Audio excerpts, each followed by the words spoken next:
Oh, you're at work. Okay, okay, nice. How is it going so far?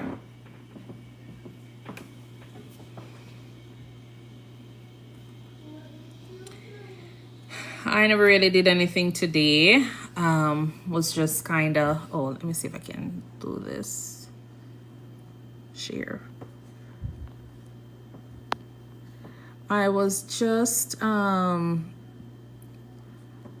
doing some edits on some videos, trying to get a few things started or organized with my, with my videos that I have. I tend to have a lot of videos and I just can't get a chance to edit them.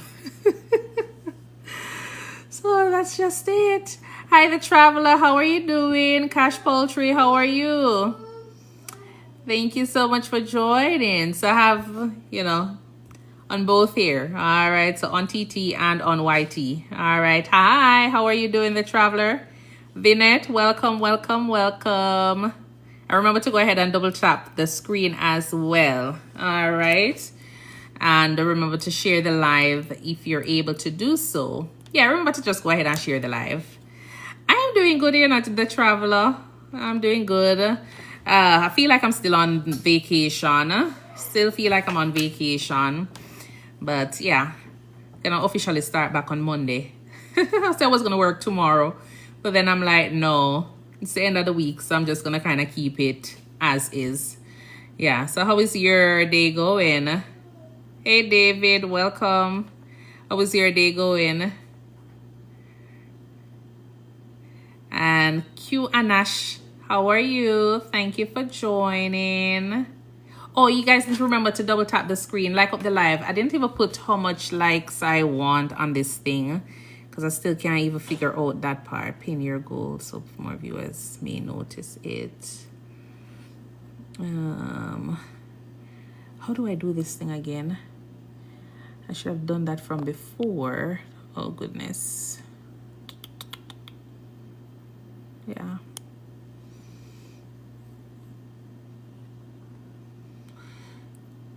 Yeah, so what you guys want to talk about? You can always go ahead and put Orlando Walker, welcome, welcome. How are you doing? You can always go ahead and put your questions down as usual, and then we can talk. All right.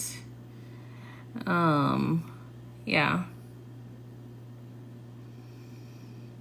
So yeah, I was saying just since I got back in on, I think it was like Saturday night, started driving, and that took me like 16 hours. So it wasn't a bad drive in. Yeah, but I did enjoy my little vacation. All right, Matthew, thank you so much for tuning in. How have you guys been? Oh, these persons are doing a live. Oh, I don't want to.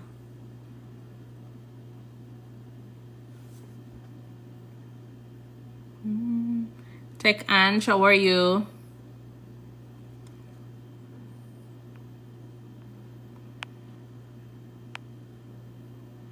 Okay, Q Anash. Are you at work, Q Anash, or you're home? The travel.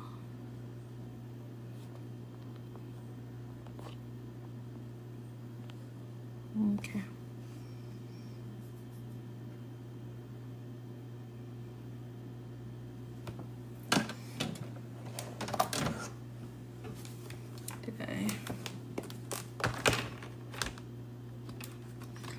Alrighty, so I say I was gonna talk a little bit about let me see if I have it pull up here, because we always have to have the cheat sheet. Let me move this over here. I said I was gonna talk a little bit, find that thing.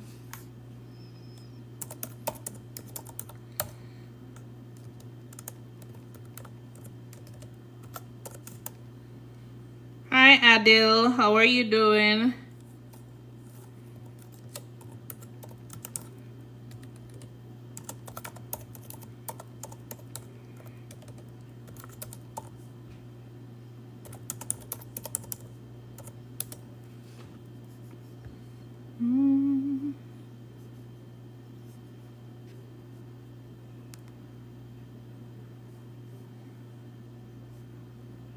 Pamalita, welcome. How are you?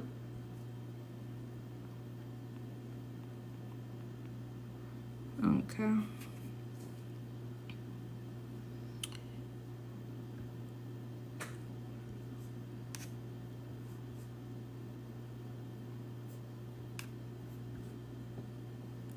Just bear with me a minute. Let me just try and find this.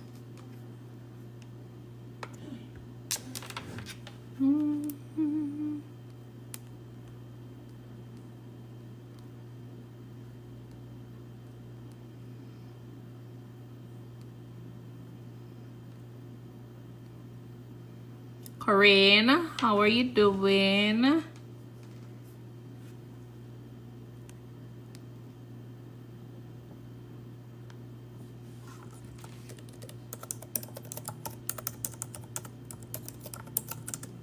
Hi Charles, how are you?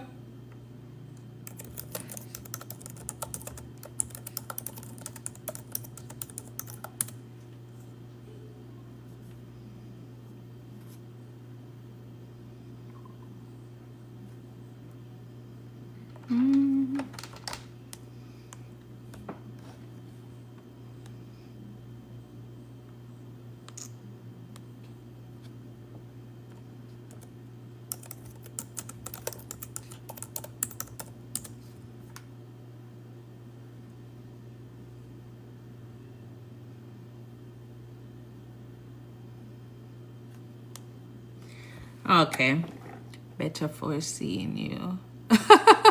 Okay.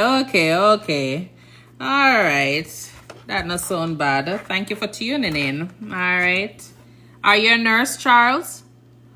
Or how's life treating me? Life is treating me good, you know.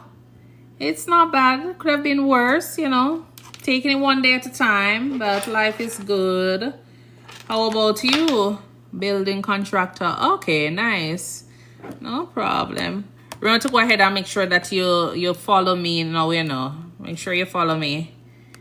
So you can see the content that I'm sharing. And you can also go on to YT and follow me over there. It is ThinkNursing, one word. I do long form contents over there. And I definitely will share, you know, my trip to Florida, things like that. I will definitely be sharing over there a ton of things. All right.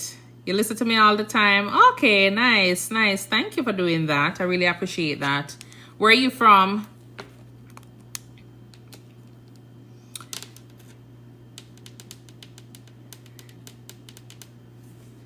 Yeah. So, Spanish Town. Okay. Nice. I know Spanish Town. No Spanish Town. Royal Empress, welcome. Thank you for tuning in. I remember to go ahead and double tap the screen as well. All right. So what you guys want to talk about today? How work was for you, Charles?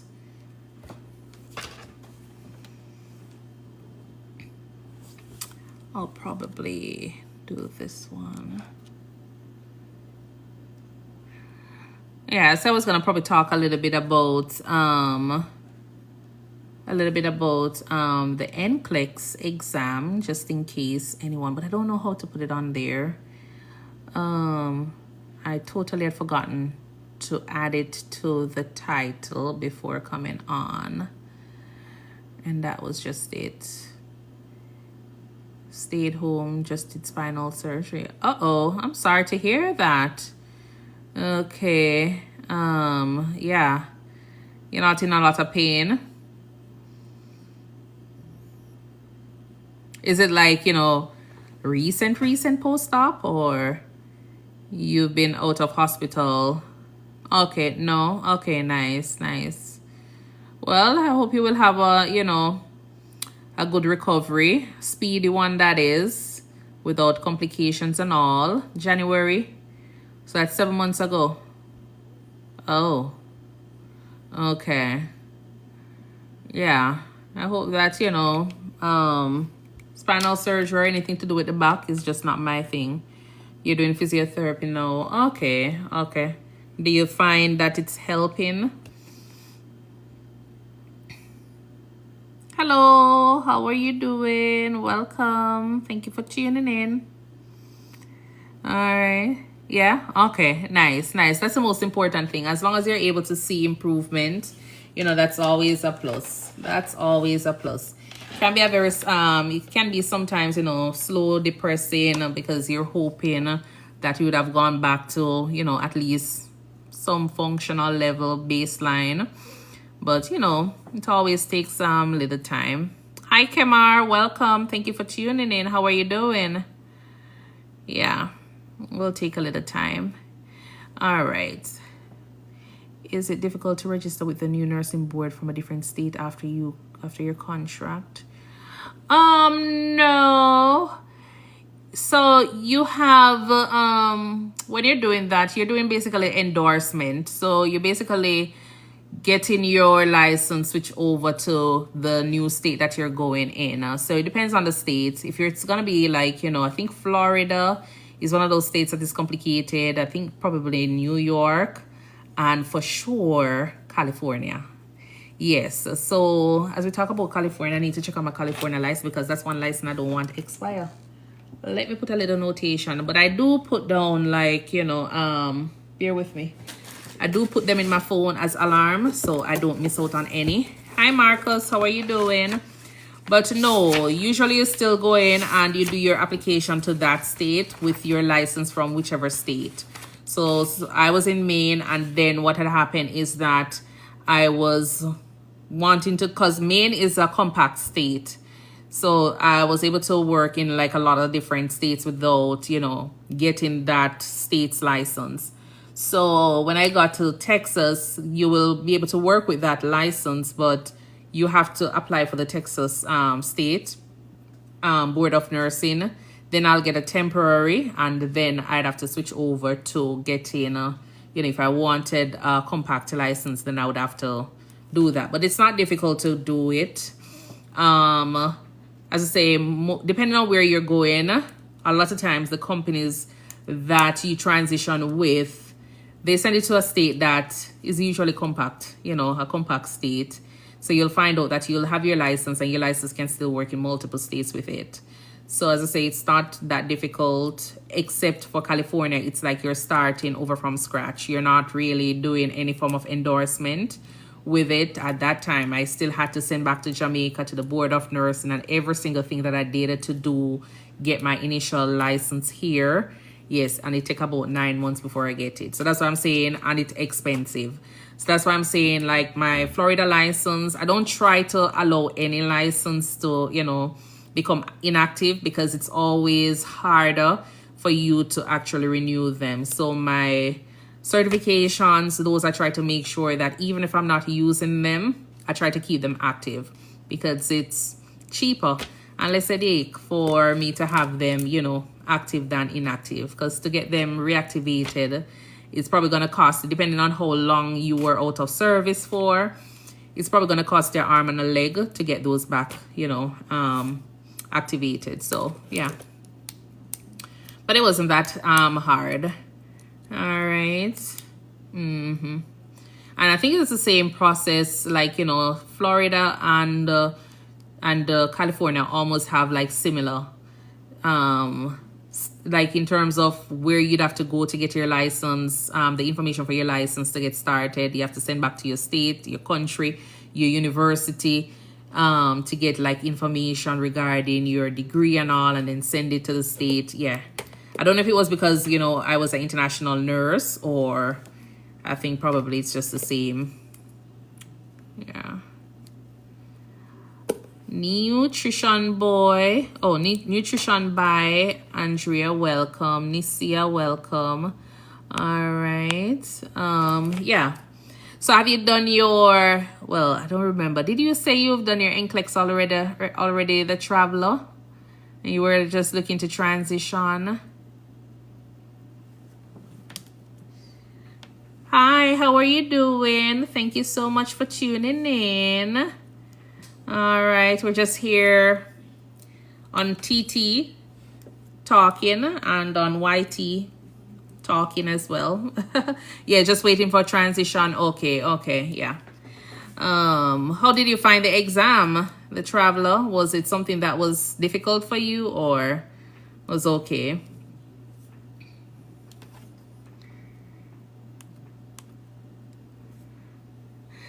It was tricky. Exactly. Did you have like years of experience before doing the NCLEX, or were you like a new nurse going in? Because you'll find a lot of persons, especially the new grads, they will say something like, oh, the exam was easy, but it's because they don't have any bad habits, you know? So they could just go in the exam knowing that, okay, this is what they were taught, and this is the only thing that they know. So a lot of times you'll hear them say, oh, the exam was easy.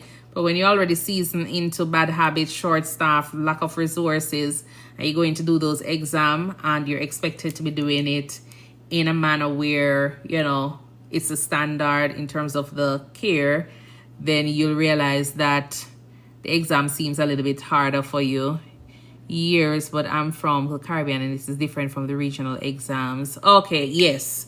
Yeah, definitely. It was totally different than that. I'm making 32 per hour in the Bahamas and I'm considering moving to Texas. Okay, nice. Rissa, welcome. Thank you so much for tuning in. Okay, that's not bad.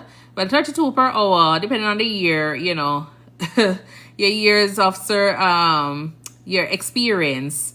Yeah, that kind of low, but you know, it depends on where you are and the dollar value. You know, a dollar is a dollar. So, but I think you'll probably get more here if you're a new nurse, I would think. Yeah. I think you'll get more here for a new nurse, but 32 US, so where you going? Oh, just kidding. Yeah, so that's what I'm saying. Like, you know, it depends on the dollar, you know, dollar to dollar, cost of living and everything, and probably 1-to-1 with the US RN since 2013. Okay. Yeah, you probably make more over here, you know, especially with overtime and all in Texas. Because Texas, you know, there's so much competition out here with hospitals, and they have a lot of major hospitals here. So depending on where you go, you might find out there are some money hungry, you know, companies out there. So yeah, man, they will be paying more money. I have ED experience. Okay. Yeah, emergency room is what I did. That's my love. Even though I'm doing house calls now. But yeah, you'll find a lot of companies out here, major hospitals in Texas here, that will pay you for your years of service. Just make sure you have your first job offer and your resignation letter. All right. And that's it. I know. How do you think the big beautiful bill will impact the migration of nurses? I think right about now it kind of start, you know. I think you know, with everything that is going on, I realize that there hasn't been a lot of nurses that are coming over. They've signed their contracts and all, but they're still kind of in a limbo with moving forward because I guess they're not getting any dates.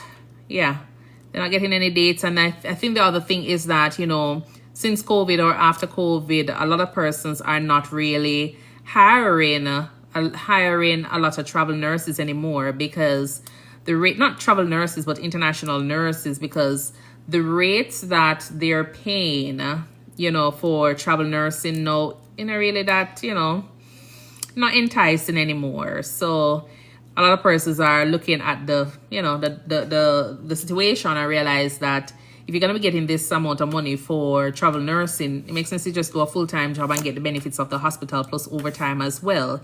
You understand? So you realize that a lot of facilities are not looking for like international nurses or nurses like that. You'll have 1 or 2 travel nurses still coming through and they'll pay them. But I think that is contributing to why there is such a delay in a lot of nurses coming over. Do you think the agencies are making a ton of money off? Of course. course, they're making a lot of money off of international nurses, because at the time when I just moved here to the States in 2016, I was told that the company, you know, hi Adil, the company was, so for example, they were paying $29, you know, $29. They were making like roughly $60. So yeah, man, do the maths. That's when I tell you, when you get over here as an international nurse, don't come and listen to anybody. You understand? Just come and know that you're here and you already have everything sorted out by your agency. Because if you listen to, you know, the hospital staff and hear how much they're paying the companies to get you situated there, then you will start kind of move like, you know, you want to quit.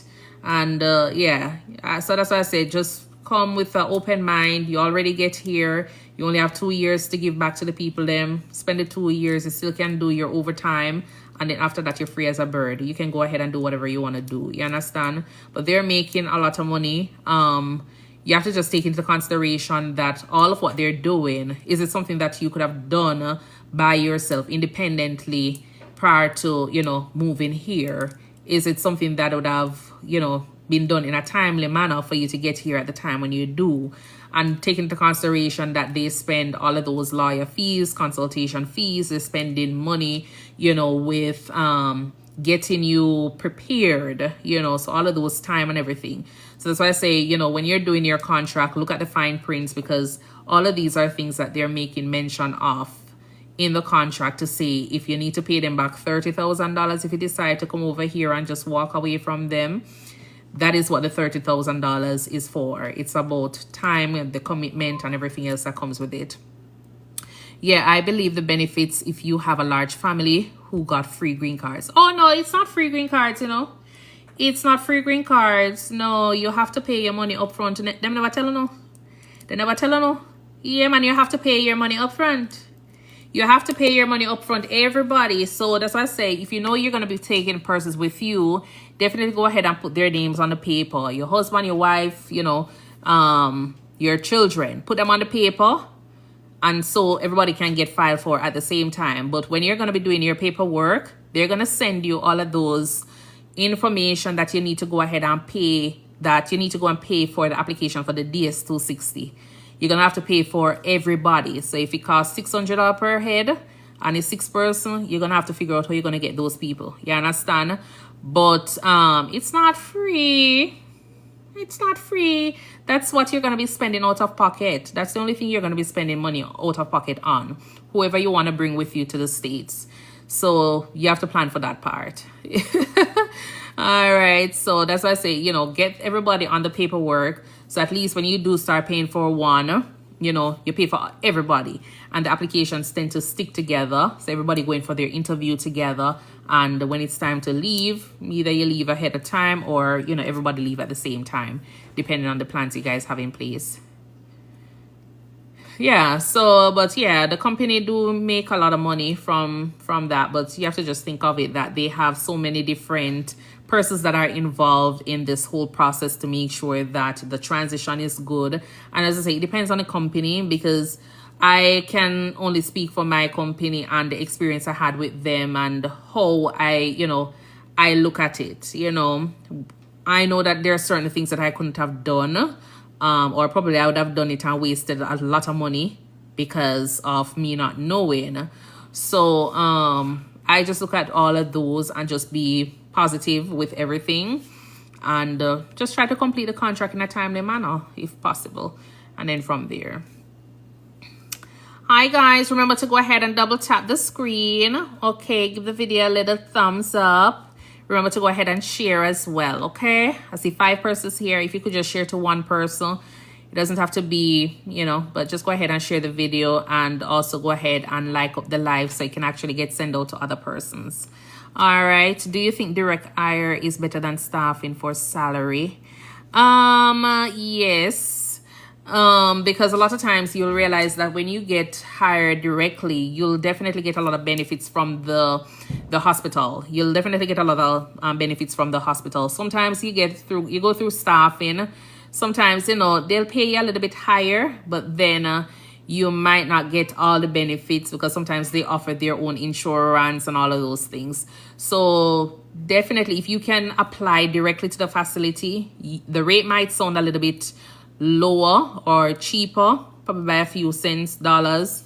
But just look at the bigger picture when it comes down to the health insurance. And you'll always hear me talk about it. Health insurance, even if you don't sick, if you're not a sick person, is going to be very, very important, because you don't want it to be a case where you're going to the hospital and your bill is as big as, you know, Mount Everest. I went into the hospital the other day and did a little workup. At least that's what me think. It was a little workup. And today I got my bill, and my bill was... It was $28,000. They never use my insurance. They never bill my insurance. But the bill was $28,860. So, yes. I went in because I, was feeling sick. So I go in there and say, okay then. And sometimes when you're healthcare professionals, that run up the bill to, yeah, man, because you go into the hospital feeling like you're sick, and because you already know what you're looking for, you go ahead and say, yeah, man, I'll do this. I'll do that. But anyways, it was warranted. So I went ahead and did a CT scan. The CT scan head, neck, and chest. And the emergency room visit and everything. So the $28,000, remember they did blood work as well. They did blood work, they did EKG. As I'm saying, a lot of times they do the entire textbook. So you name it, they did it. All right. So they did everything, and it turned out that I got my bill. It was $28,000. So I'm looking to find out if the insurance was... Usually when you look at it and you see the insurance is not usually billed at that time. So I was looking to see what, was billed. There, I got another bill for radiology. So because of all those CT scans and everything, I got another bill for radiology. And that one was for $775. So, thank you. I need to fill my water bottle. Okay. That was for $775. That not included in the $28,000, $860 that them. $28,000 for a car. Exactly. You understand? That is not included in that. And then the doctor who sees me at the time, they're with a different company. So that's why I always tell people, if you're coming to the hospital, we understand say emergency is emergency, but you have to be very, very smart here in the US, because as I say, it will take out the entire bank account. It will drain you dry. Not health insurance, but healthcare here will drain you dry in the US here. Hi, Gina Gregory, welcome. So a lot of facilities, just think of it like this. This is a shell, and the shell is the building. You pay for that, and then everything else in the shell, in the building, is paid for separately. So I did got my bill for the doctor who saw me, because the doctor is with another company. The doctor is not a part of the hospital. All right, so that doctor saw me, and that bill came to like $18.95 just to come and see me, examine me. And a lot of times we're going to you look healthy, so just listen to the lungs and listen to what you say, and then we come out of the room and put in a bunch of orders from, the list is very long. They'll put the orders in, and then you get a bill. It's $2,000. So the $18.95 is the bill for the doctor's visit. So if you're a Jamaican on here, you hear that you go to, your doctor's office, the primary care doctor, and them say $1,500 for the bill, and that's it. That's the $18.95 I'm talking about for the doctor. So the doctor is with a different company. So that's her bill to see me that day. The radiology bill is the bill for the CT scan and everything. Yes. So the $28,000 was also included, including the CT scans that they did. But the radiology department, even though it's in the hospital, it's a different company of doctors that read those, tests.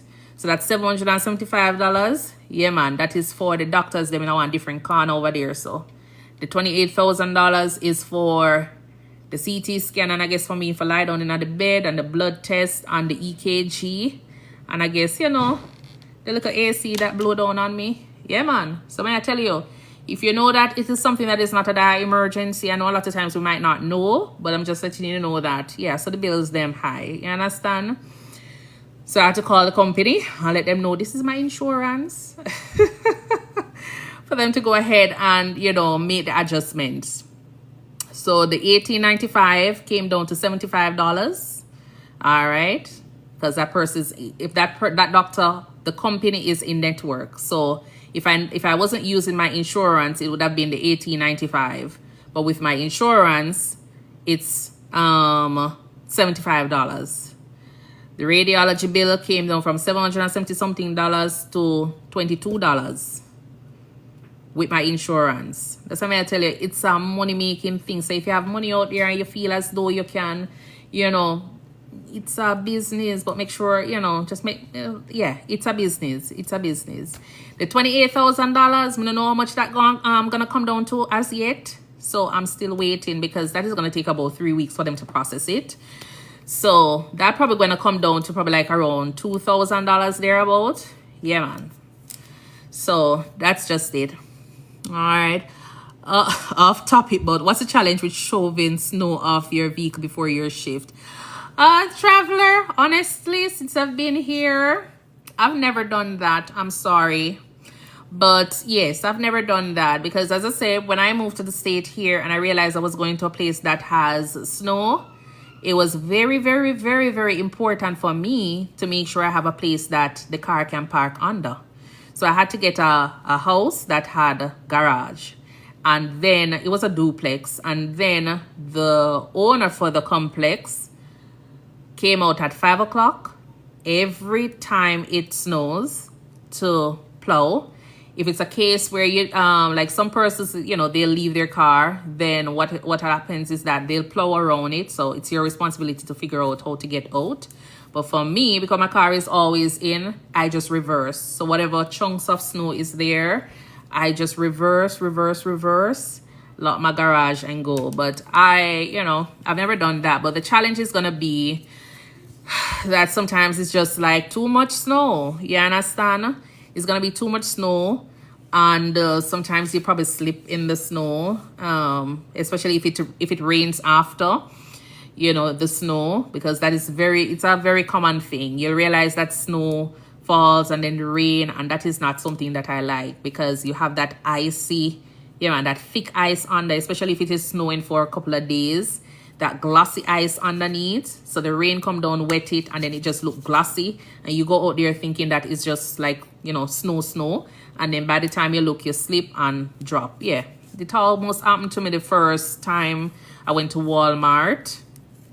Yeah, when I just moved here. You know, I don't know nothing about snow. You understand? I only see it on TV and some little flurries I've seen before in New York. But those thick ones, we never really see it melt out and all them stuff there. So I was just like coming from Walmart, going to the car, and literally just slip on the ground. But luckily, my legs are strong. Hi, do you recommend high policy for the health plans? So honestly, you know, because when I was coming here and I never really know much about the insurance or anything regarding car insurance, you know, health insurance, and because I never wanted it to be a case where I have an insurance that is not going to cover most of the things that, you know, if I need to use it for, I chose the ones that had, you know, the one that you pay high premium and so you pay less out of pocket. And what I did was to choose the ones that, I always choose the higher package, the higher health plans. And then once I get to understand it, once I understand it a little bit better, because you'll go in to see your doctor and all of those things, then you'll realize that you probably don't need that one. So I kind of drop one tier down. But there are certain things that were very important for me that I definitely had to keep, and so that was just it. But you know, my insurance plan for my car in terms of the premium, like things that I selected, because you have different options, I never changed any of those. I kept them for the entire time, and you know, just in case. Health plans, it depends on the company, and you look at different things that are very important to you and just make sure you stick with it. So that's it. So the high premium is the one that I always choose. So that way I spend less out of pocket when I go to see my doctor. All right. And if you're here, you know, you can follow me on TT at ThinkNursing1, number 1. Yeah, I post over there, and on YT at ThinkNursing. So you can also follow me over there for longer form content. I'll share, you know, like little trips to like Jamaica, country life, talk about those things. Yes, you come over there and you'll hear just about everything. Stuff to kind of make you laugh as well. But mostly nursing content. All right. Talk about my day, you know, some of the cases that I see, and how some of us as relatives are mistreating our own, you know, our loved ones and all. So definitely go over there and check and leave your view on the topics that I discuss or share over there. All right. But yeah, but seem as though you're planning for that snow, though, the traveler, huh? But you know, you have some persons who do enjoy, you know, plowing that snow, though, for some strange reason. When I was in Maine, there were some Jamaicans there who fell in love with this thing, but no, it was just not my thing. It was just not my thing. It always made me feel so sad and depressed. Yeah, when it's time for, well, for the entire year, that was just a feeling, because the first time when I stepped off the plane in Maine, and I was at the airport, you know, it was looking so sunny outside. It was just looking bright. So me with my enough self decided to go outside. I mean, I tell us, if I run back inside, I had to run back inside because the place was so cold. Yeah, man. The place was so cold. So I had to run back inside and be like, oh my word, what is this? You understand? So it was looking so beautiful outside, but yeah, it wasn't the kind of weather for me. So yeah, from that time I was like, no way. And that was in September. No, not September. It was in November. And then I realized after, so I went and picked up my car, like, you know, when I got there. And then in the morning at that hotel, not the hotel, but the apartment that I was at, let me tell you, said that the house was falling apart. Yeah, man. I was there, and when I opened the window and look outside, it was sunny, but my car did already frozen. Yes, it was very, very frozen that morning. So I was like, okay, this not look good. It not start out well. So that was just it. So Kia over by YT is saying, I am from Trinidad and I am about to migrate, but in my country we have a US dollar problem. Do you have any suggestions around this problem? Huh? A USD problem? Oh, as in getting enough US dollar to travel with?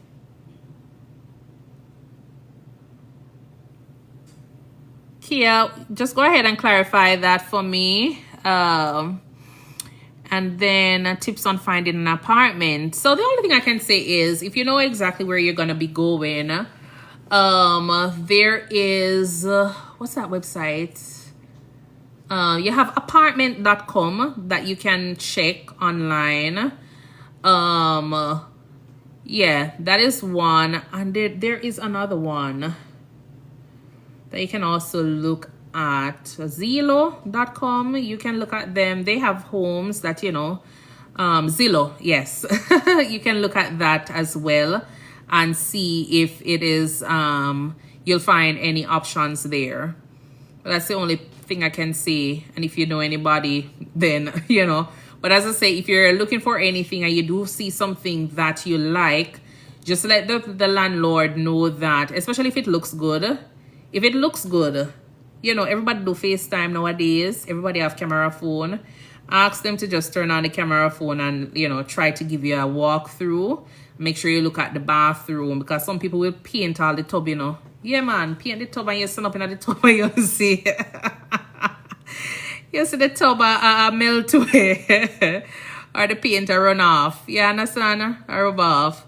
So definitely go ahead and ask them to give you a little, you know, walkthrough of the place. And so look at the bathrooms, the carpets. Ask them to look at the washer, the dryer. Make sure those are good. What else?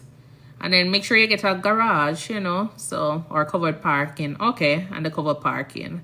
I love the garage because, you know, you can warm up your car and everything, because the covered parking is still gonna, it's still going to freeze up. Yeah. All right, so let's see. Covered parking apartment option is good if available for those in states with snow. Okay, yeah. So definitely look at those. No go in person and look for yourself. No go in person. Okay, yeah. Sadly, I'm yet to get covered apartment for parking in the state I'm assigned to. Okay, have you signed like a long-term lease or a short-term lease? All right. So Kia is saying, I'm from Trinidad and I'm about to migrate, but okay. So you're having a US dollar problem. Do you have any suggestions around the problem?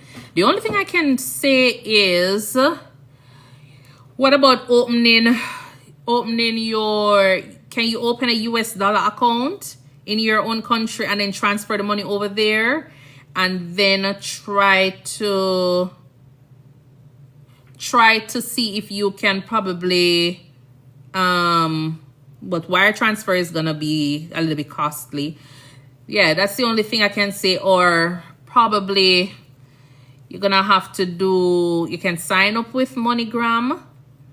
I don't know, when you get here, I don't know, have the money in your account, sign up with MoneyGram online, and then send the money to yourself. Probably cost you extra $5, but you still will have your US dollar. Yeah. Oh, so that's one thing I want to tell you guys. All right. So if you're planning on coming here, there is, I think it's Zoom, XOOM. Yeah, there is Zoom. Go ahead and sign up with Zoom to send and receive money. You can deposit money to your own bank account in your country via Zoom, but you have to have the information for the bank in your country. Just in case you get over here before, it might be a little bit difficult. So if you're still in your country, make sure you have all of those information. That's why I say make sure you take pictures and save them in your phone and upload them and save them as a file or whatever it is. So whenever you get here and you want to sign up for those things, you can have it. So just that way, if you have things to do in your country, you can always, you know, deposit the money and send it to your bank account and do your business there. So that way, you know, you don't have to have Tom, Dick, and Harry running around trying to get the money for you from, you know, those little places, Western Union and all. So at least it's a little bit easier for you. All right. So sign up with Zoom and then also sign up with MoneyGram. So as long as the person has like a Visa card, you should be able to deposit money directly to the Visa card. So you don't have to have them be going to the bank and doing the same thing again. Going, not necessarily to the bank, but going to like, you know, Western Union, MoneyGram, it goes directly to their bank account. So use that as well. All right. But that's the only thing I can say, because, you know, Kia, that's the only thing I can say regarding the US dollar is to probably sign up with MoneyGram and send the money to yourself when you get here, you know. So yeah, but you know, I really don't know anything much about how to get the US dollar if you're from that side. All right. So the traveler says, I've not signed. Still searching for the apartment while I wait to complete transition. Okay. Okay, cool. What state are you going to? The traveler. If you feel comfortable, may I ask what state you... Oh, babe's asking. Yeah, what state you'll be going to? The VA? VA. Okay. I have a friend down that side, you know, that came up on one of the program. Probably could reach out to him and see if his number still work. That is, probably could reach out to him and see if he has any idea, you know, regarding that. And then I could probably send you that information. Joined late, but can you give any insight about North Carolina? Oh, dearest, I don't really know anything much about North Carolina like that, you know. I have no insight regarding North Carolina, babes. She can travel with the money. You're allowed to carry up to $10,000. So Vern is saying over on TT Kia, You can travel with your, up to $10,000. The thing is the US dollar I think she wanted to walk with. So that's the thing. So she's saying that there is a money problem with the US dollar. So it seems as though she can't get enough US dollar. So she's trying to find out how to get the money, the US dollar, to come over. So that's what we're trying to figure out. But I don't know how to do that except just have the money in your account and then transfer it as a MoneyGram transfer. Or she can always just go ahead and create that US dollar account, and then when she gets here, she can use that same card, especially if it's, I think it's Scotia. I don't know if you have Scotia. And then when you get here to the States, or even if it's not Scotia, but once it's a Visa card, then you should be able to just use it at one of those machines and withdraw your US dollar. Because we did that when we got here, but we had Scotia. So Bank of Nova Scotia. We were told wire transfer from local bank to US bank after she opens it. Okay. Yeah. So but it just had the wire transfer cost a little bit. So I was just saying, but that's the only other option. Like, just deposit to your account, and then when you get here, you can use your card and withdraw your money, if that's the case. Yeah. Because a lot of persons did had that kind of issue with getting, like, the amount of money that they wanted, but they had money in their bank account, so they were able to just, come to the States and then use the Bank of America and which other bank they were using. There was another bank in Florida that they were using, and just withdraw the money, and that was it. Yeah. So, okay. So how long, okay. So how far in the transition process are you, the traveler?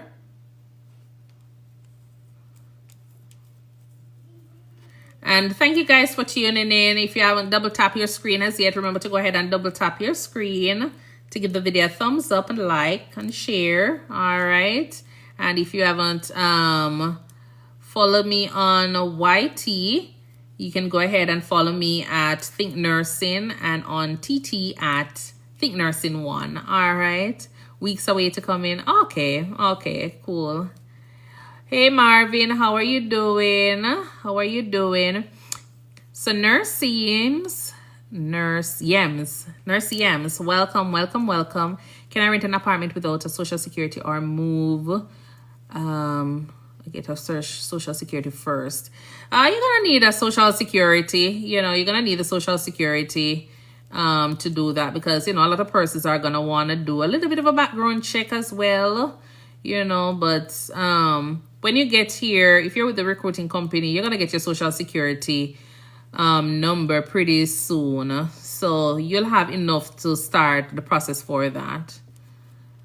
So, and then it depends on where you're going. If you don't get the card or the number, some places, like, if it's like country area, they will go ahead and say, all right, especially if you tell them, like, just let them know you're an international nurse, because that's what I did in order to get, because I never had they couldn't get the background. For some strange reason, when you're doing your background check, or when they're doing the background check, like every single time it comes up that they're having problems with it. So I always anticipate it. So that's the other thing. Make sure you have information like your copies of these things, like your, as I say, your job offer, resignation letter, have a copy of your degree and all of those things. Just have them in one little file. You understand? Because you're going to have that problem. You're going to hear that they say, oh, when you're doing the onboarding, it's taking forever before they can say, okay, you can start working. And that's what was happening for me when I moved to the state of Texas. So like I was supposed to start working on let's say the 22nd of next month. And it took me about 2 months. Every second they were like, oh, we're still doing the onboarding, So I called and I was like, okay then, what is the problem with the onboarding? And they were like, yeah, we're having problems with your background check because it's coming up as, that they're not getting any information. And when I told them I'm from like Jamaica, but I don't know if they don't see it on the paper or what. But then, it's a different company that is doing the background check. So it's not the hospital itself. So I had to call them and be like, yeah, they're having problems with my background check because I'm from Jamaica. I don't know if you guys are really, really aware of what the problem is with the company that is doing the background check. So when I told them that, they were like, okay, then, because we've been waiting on this background check. And that's how they ended up using, like, getting, go ahead and get an unofficial transcript. Get an unofficial transcript from your university, get it signed and stamped, because they're going to be able to use that. So rather than you having to now try to get an official transcript, they don't really want an official one. They just want something to prove that you graduated from a a university. So go ahead and get an unofficial transcript, or if you can get one sent to yourself, then that's a plus as well. I had that with my degree and my job offer, my resignation letter, what else? And your regular things like your social security card and all. So have those, because you're going to realize that almost every company that you go to, they're going to be like, oh yeah, we're having problems with your background check. And you just have to just tell them, yeah, I'm an international nurse. And so probably you're not going to find any information from, the US here. And even up to date, and this is what, a couple of years well in, are still having the same thing. So definitely go ahead and do that, so you can always have your processing of your applications for your different jobs, your onboarding done, in a timely manner. In New York, it's way different. Okay. Would you advise 12 months lease or month-to-month rent? Honestly, if you're coming to the States here, I would say if you can find a month-to-month rent, you go ahead and take it. Even if it means month-to-month for the first 6 months, at least, you feel a little bit more comfortable when you come and see the place. Yeah, man. Because if it means that, even though the rent might be a little bit higher, you're not tied into something that you probably don't like. You understand? So I would say definitely go ahead and do the month-to-month. Do not sign a 12 months, because you might just go there and miserable. You understand? So I would say do the month-to-month, and then you can always do the 12 months after. Because to come out of some of these contracts, you might find out that the company, not the company, but those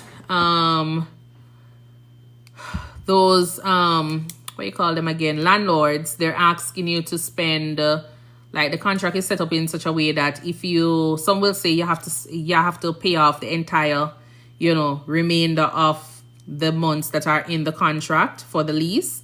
Some will say you have to pay 2 months like rent to go ahead and close the lease. So even though that one will probably be a little bit better, you don't want to be spending that extra $5,000 unnecessarily. So if you can find something that is month to month, then go ahead and take it. And the other thing is, if you are, and it's only if you are not able to see the place. So if your company is asking you to go ahead and find that place, they want you to make sure that you have something signed up, because some companies are good.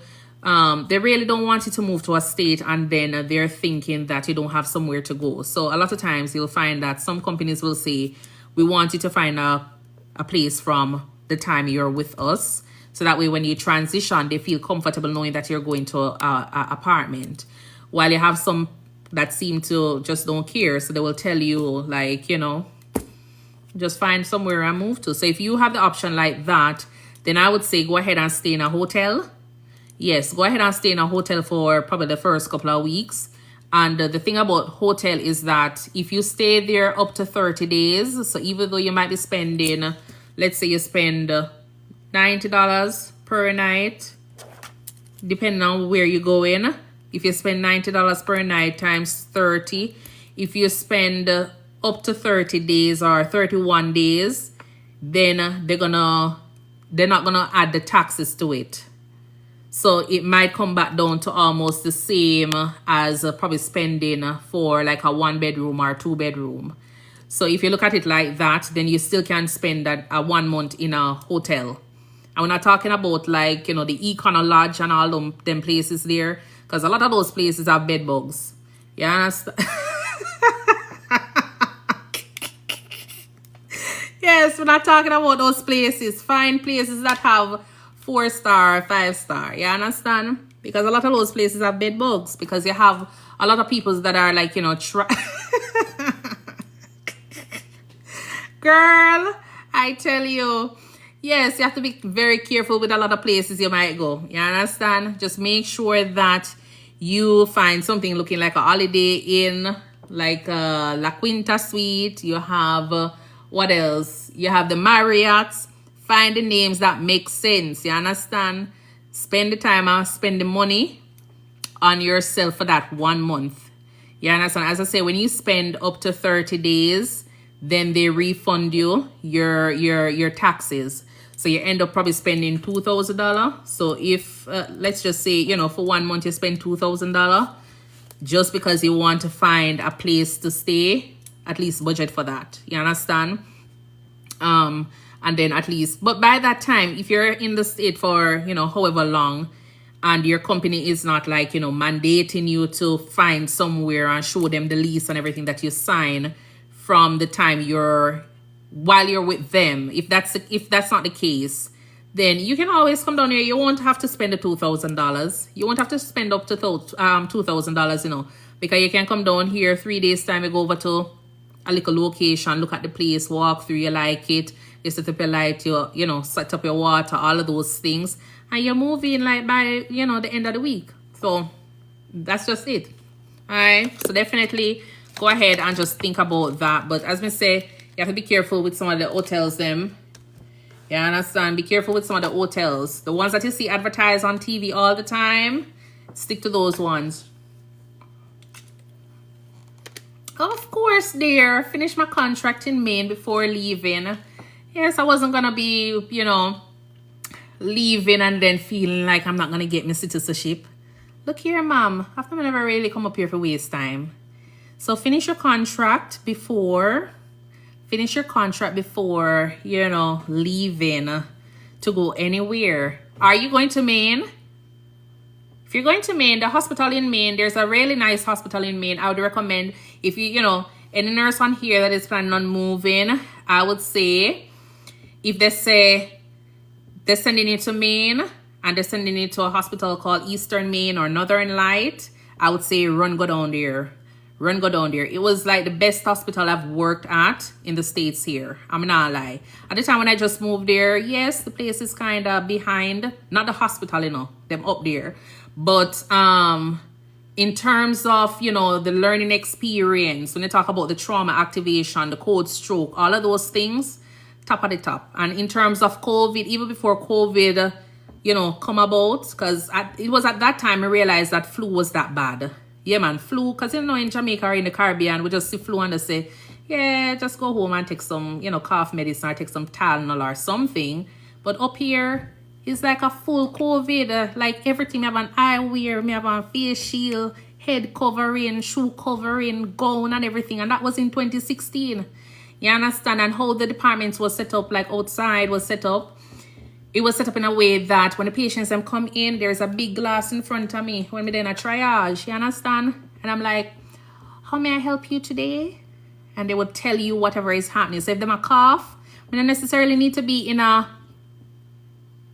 Girl, you shouldn't have... Oh, behavioral... No, you shouldn't have rejected it. Oh, my word. Oh, my word.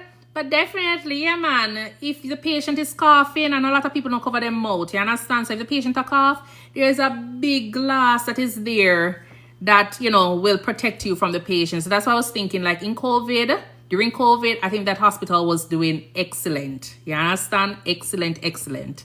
But yeah, it's the cleanest hospital. It's the best hospital I've ever worked at. Yeah, man, I never see no cockroach around pan no desk every day and no hospital up there or no cobweb. A lot of these places, I guess because, you know, a lot of places are focused on money. I realize some places me go me see cobweb on the desk and all them stuff there. You understand? So that's just it. But it's the cleanest hospital.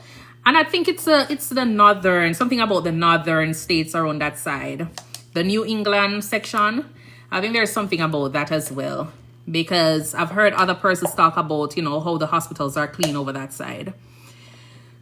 So no jobs there for my husband. That's the thing. A lot of times you will realize, where you'll go and the husbands and the wife follow. A lot of time the husband them, if the husband is not a nurse, a lot of time you might realize that they ain't getting a job. Or if they do get a job, it's not going to be a job that they'll probably enjoy. And that's why, you have to make sure that even though, yes, we need the opportunity, make sure we're making a decision as a team, because you don't want it to be a case when you get here, the husband miserable and then the husband want to go back to Jamaica or wherever them come from. You understand? And then you break up your good family. So make sure you're having that discussion with your family about, the expectation. What if you don't get a job? Or what if you don't get the job that you need? Are you able to settle for this amount of time so we can actually get into this, get into this thing? Because as I say, if they come over here, and especially if you have some persons who are in corporate, and them used to making them money, nobody don't want to come over here, come babysit. They don't want to come over here and babysit, you understand? So you have to definitely have that conversation, because the places that you're going to be sent, a lot of times there's not going to be jobs there for the husbands if they're not a nurse, and depending on their qualification. So Kia over on TT is asking, what advice would you give about credit or credit card and how to maintain good credit? Okay, so, you have to be very disciplined when you come on to credit card. And when you come to America, you will realize that credit card, yeah, man, people are going to send your credit card left, right, and center. So if you're not disciplined, and if you're going to be the kind that is going to want the hype life and you want to be in the, you will have the credit card because they're going to send it to you. They're going to send you. They're going to tell you that you're pre-approved for this. You just have to be very disciplined. So I just look for a credit card that is Visa, that says Visa. And I try to make sure I get Visa credit cards that, and it's not a lot.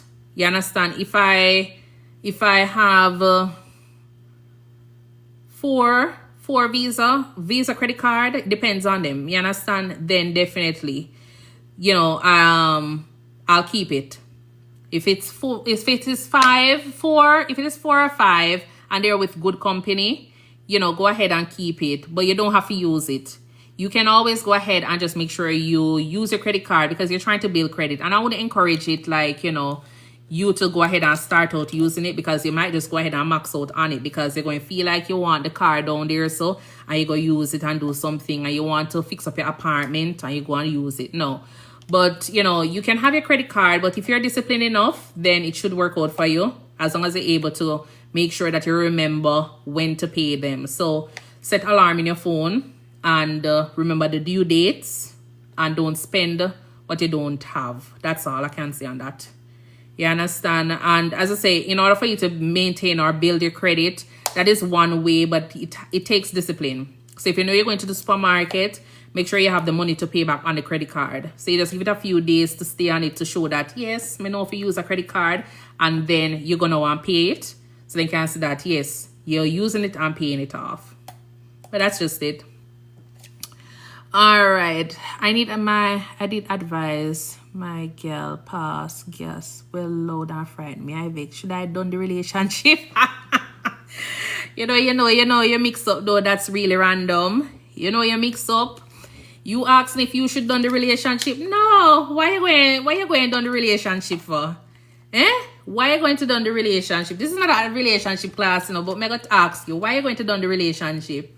If somebody pass gas, that means I should have done the relationship with some of my patient them. You understand? But I still go and do, take care of them, because I love what I do. And sometimes them don't know better. You understand? But you and your girl, wife, companion, you're supposed to love each other where you can tolerate a little bit of each other. You understand? That's just what I feel. No. That was just so random. Dr. Mrs. Plummer, hi, how are you doing? Yeah. But that sounded like you watched my video. Did you watch my video? Come nah, you're not doing that, Sammy? Sammy said no. No, but seriously, there's certain things, there's certain, I guess, I don't know, I guess it depends if the person is gonna do it in public space, you know, and I don't know, it depends on you and the kind of person and how it is done. Let's just say, you know, that's just my take on it, you know. If you not just meet, you know, if you just start dating, then there's no class in that. So I'm not gonna say if you done the relationship, but I'm not gonna actually talk about it so she can work on it. That's just it. But to just kind of pick up yourself and say, hey, you know, you fart in front of me and that's it. Because I've seen a video, I don't know if you've seen that video where there was this couple, I think they were in a relationship for probably like 5 years heading into 6, you know, 6 years, something like that. And they were in bed and she went ahead and like, you know, fart, and she was like laughing. And then the guy went ahead and just picked up his things and was like leaving. And she was like, what are you doing? But he was actually calling off the engagement because he's never heard his mom done anything like that. And I was like, just looking at it and be like, seriously? Are you kidding me? Yeah, I saw it. And I'm like, no, that's not worth my time. That is like 5 years or 6 years of waste. You understand? Because if it is one thing, let's say let it be free. You understand? Don't let it kill you. But, you know, if you're in a area and both of you are there and probably somebody is laughing about it, I don't see anything wrong with it. But, you know, it depends on the person. It depends on the person. But, you know, that's just it. So, Danny says, let's speed date. Nah. Yeah, you have to get to know the person. You understand? You have to get to know the person. If you know the person and if it is something that you guys would have laughed about every now and again, nothing is wrong with that. But if you're just getting to know the person and this is what they're introducing to the relationship, yeah, man, I would have probably question that one day. You understand? Is either them try test you or something else, but I'd question that one. But if you're together for a while and, you know, it happens every now and again. But as I say, my patients do it all the time around me. And a lot of times I question it and, you know, just have to kind of give it a blind eye. So that's it. Oh, remember, guys, go ahead and double tap the screen. Thank you so much for tuning in. As usual, you know, I'm a nurse and I am here chit-chatting with you. We're talking about anything related to nursing and something random here as well. And as I say, if you haven't followed me on YT, go ahead and subscribe over there. Follow me. I do share long form content. I'll share my trip to Florida and all the other things if you want to see and hear stories about, you know, about me growing up in Jamaica, country life, or what we call off-grid living, them kind of vibes there. Definitely go over to my YT page and sit down and laugh, and you can always come back over here and chit-chat with me about it. All right. And follow me on TT at ThinkNursing 1. All right. I share more content over there that are shorter, so feel free to go over there. Nursey, you know that I don't do night shift anymore, Danny. I'm so sorry. Don't do night shift anymore. So my priority date is May 2023. Still no placement. Should I consider another agency with an offer? I wouldn't say that, Nurse EMs. What company are you with, if you don't mind me asking?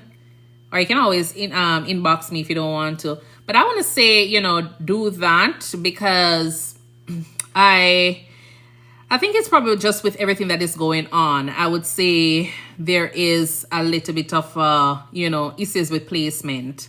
So I wouldn't be quick to jump as yet, because how long have you been with that company? Oh, you said May 2023. May 2023, 24 is 1 year, so almost 2 years. Yeah, I want to say jump because there's been a significant delay in a lot of things. Oh, Grady? Okay.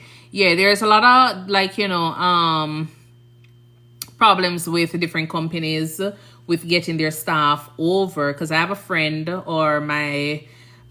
who is with another company and she signed her contract for a while now, and it's the same thing. So it's more of, you know, a lot of places are not hiring that much, so you might realize that you have that delay in. But honestly though, you see, with that company I'm not gonna say whatever, but you know, Just ask a lot of questions and make sure you have a transitional specialist, because my friend never had one. And, just make sure they're answering their, their calls, their texts. You have somebody that when you get here to talk to get you to your hotel and help you with getting your credit card, your car loan going and all of those things, because that was a problem my friend had. She never really had that much of a support from that company. So definitely start by finding out who your transitional specialist is going to be, and make sure you're working your way up to, all of those things when you get here. So it's not going to be that much of a problem when you transition. Are you getting a green card or a workers, what do you call it again? A work permit? No problem. Okay, nice. Not a problem, Dan. Not a problem. Okay. Yeah, because I know some company, I think that company, was it that company or another one, was giving out, work permit. And so a lot of persons were coming over and not realizing that they weren't getting a green card. So they were going to have to work for probably like 3 years before they were, either 3 or 5 years before they were actually able to apply for a green card. So if you are with a company and you haven't, if they're not giving you a green card, what I tell us a jump ship, you understand? Because nobody wants to come over here, especially with how things are going right about now. Nobody really want to come over here with no green card, no work permit. Want to come over here on a green card, so that way in 5 years you can go ahead and apply for citizenship. But if you get a work permit, you're going to have to be working. Husband can't work. You understand? And that is just going to be more problem. And then 5 years time, you're just going to be able to get a green card. And then you have to spend 5 more years before you can apply for citizenship. No, we don't want that. Well, we appreciate it, but, so that's just it. Thanks, Dan. Where are you from?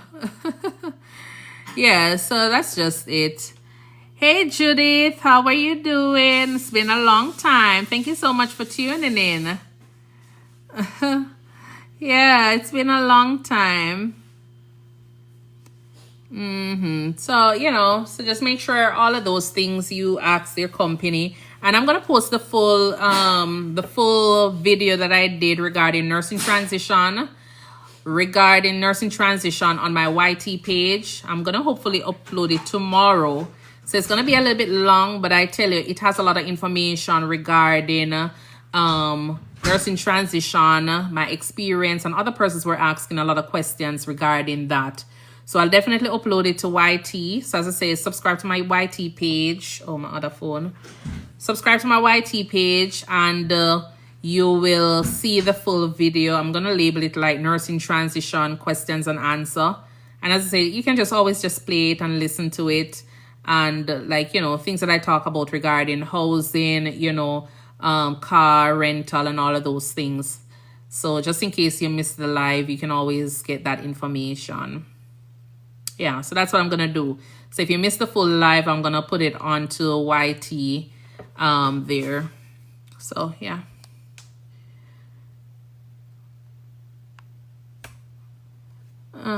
So Danny says, oh, you're from Trinidad. Okay, nice.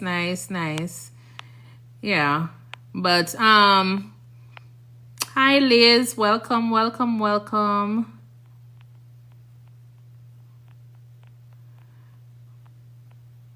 But yeah, don't change your priority date, especially with don't change the company, especially with the fact that they're giving you a employment-based visa. Yeah, that's what it's called, employment-based visa. Are you going to be able to complete your contract with the hours, or is it going to be based on years? Do you know that? If it is something that you're able to do.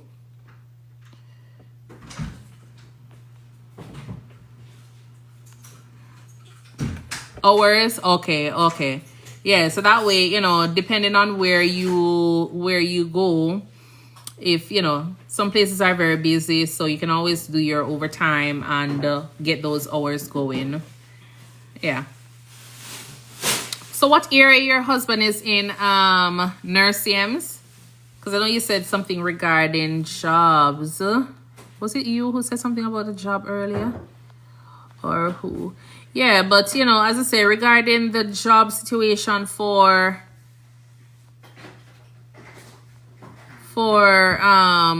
your husband, yeah, you'll find that that is one of those. But what you can do is have him look into different online, you know, jobs, remote jobs, and see if that. Oh, he's in cybersecurity, so he should be able to get to, like, you know, some pretty decent jobs out there, remote job. Yeah, man. You just need to research some look up like remote jobs. You know, you'll find. But cybersecurity is a very big thing, so should be able to get something remote, even if it's not paying. You know, even if it's not paying you what you're looking for, but for the time, and as you go along, you're working with those company. You know, the higher you get, you'll eventually start getting more money. But at least you could try with those, and then from there.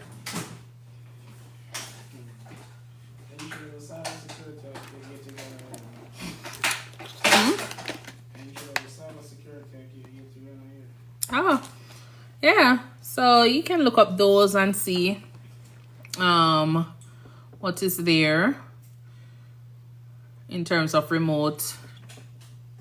Do you have kids coming with? Nurse DMs. Hi, bestie. Welcome. Jermaine Scott. Welcome. Welcome. Are you still here, Judith? If no placement come, I might go back to beg for me. Oh, Jesus. Yes, Mother probably say, go back and beg for me. Go and beg for me. Go and ask for me, because you'll get the overtime in Maine. You'll get the overtime in Maine. They have a Maine, they have well, you are gonna go to their behavioral hospital. So you can go there, and cybersecurity. Yeah, you have remote jobs there, remote jobs that you can apply for. So I would say, you know, go back and ask for the job in Maine. Did you do the interview with Maine and turn it down, or what? Or they just offer you the place and you say, no, go there?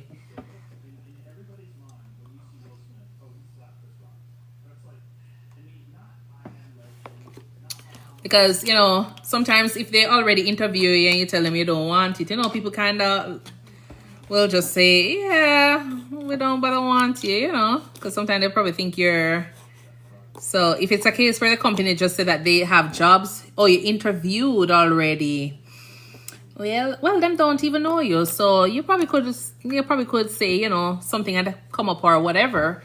And after reconsidering, you want to just take up the opportunity to work for them and see. They only can say either yes or no. You understand? They don't know you, so you don't have to feel bad if they say no. You understand? But I would have, you know, probably asked them for that job. As I say, Maine was pretty good. Apart from the snow and all. Yeah. The hospital was good. So, yeah.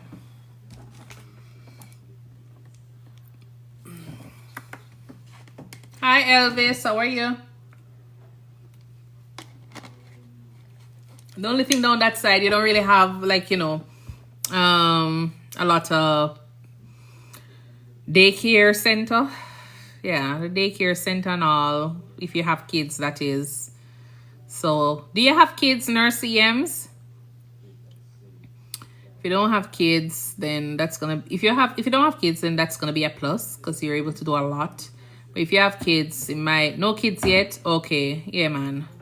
Yeah, man. Just run off your contract in about a year and a half, and then you know, you should be able to. You can do whatever, but you know, when you don't have any kids, just make it a little bit easier. A little bit easier, because especially with when you have kids, you're gonna have to think about who's gonna keep them, you know, and then how much they're gonna be charging you to keep those kids, and especially if there is no daycare close by, it kind of messes up a lot of things, you know. It's okay to not have a placement as yet, especially if your priority date is not current.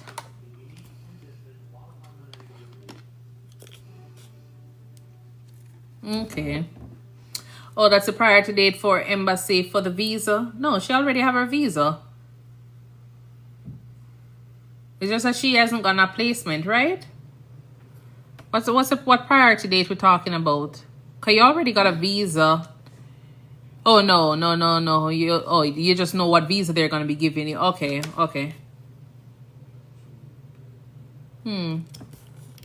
Okay, I see what you're saying, babes. I see what you're saying. So Kia on YT is saying, I have a friend who migrates with her husband, and she's saying even the chicken tastes different. Everything tastes different up here. Everything tastes different. Kia is in Trinidad. Yeah, man. Everything up here different. So I would just say walk with your little seasoning, you know, walk with your seasoning. And if you, for me, it's, you know, even though the chicken and everything probably sometimes tastes a little bit different, I walk with a lot of spice from Jamaica. So that's the plus, you know, and I stick with my same old, you know, ingredients. So it kind of tastes okay. Yeah, so when you're coming up, just walk with your little spice, your little herbs, dry them, put them in a bag, put them in a bottle, you know, brown paper bags. So when you get up here, you can always have them, put them in a little container, so it make your food taste like, you know, something authentic or from your own country. So that's just what I do, you understand? So if I know that I can't find better pack curry, I walk with tons of better pack curry, so we can get my curry chicken, because the curry up here looks a little bit different. Yeah, it kind of look almost yellow. It don't give the same taste for the curry chicken, so I have to walk with my better pack. If I don't have better pack, I don't want a curry chicken to eat. And it's the same thing like with the jerk. Like some places you'll go, you'll find that they have the jerk bottle sauce, the Walker's wood, so I'll get that. Or if you can make your own jerk sauce. When I go down, I walk with escovitch this and escovitch that, you know, that thing that they make up. Yeah, man. So the Scotch bonnet in the vinegar, and what else? The onion. I have my mom, you know, put those in bottles. So when I go down, I can walk with it up. You can't put in your carry-on though. All right. I did a last minute put in my carry-on and they almost threw it away. But it was a good thing. It was very, very strong. So when them open it, the entire airport smelled like Scotch bonnet.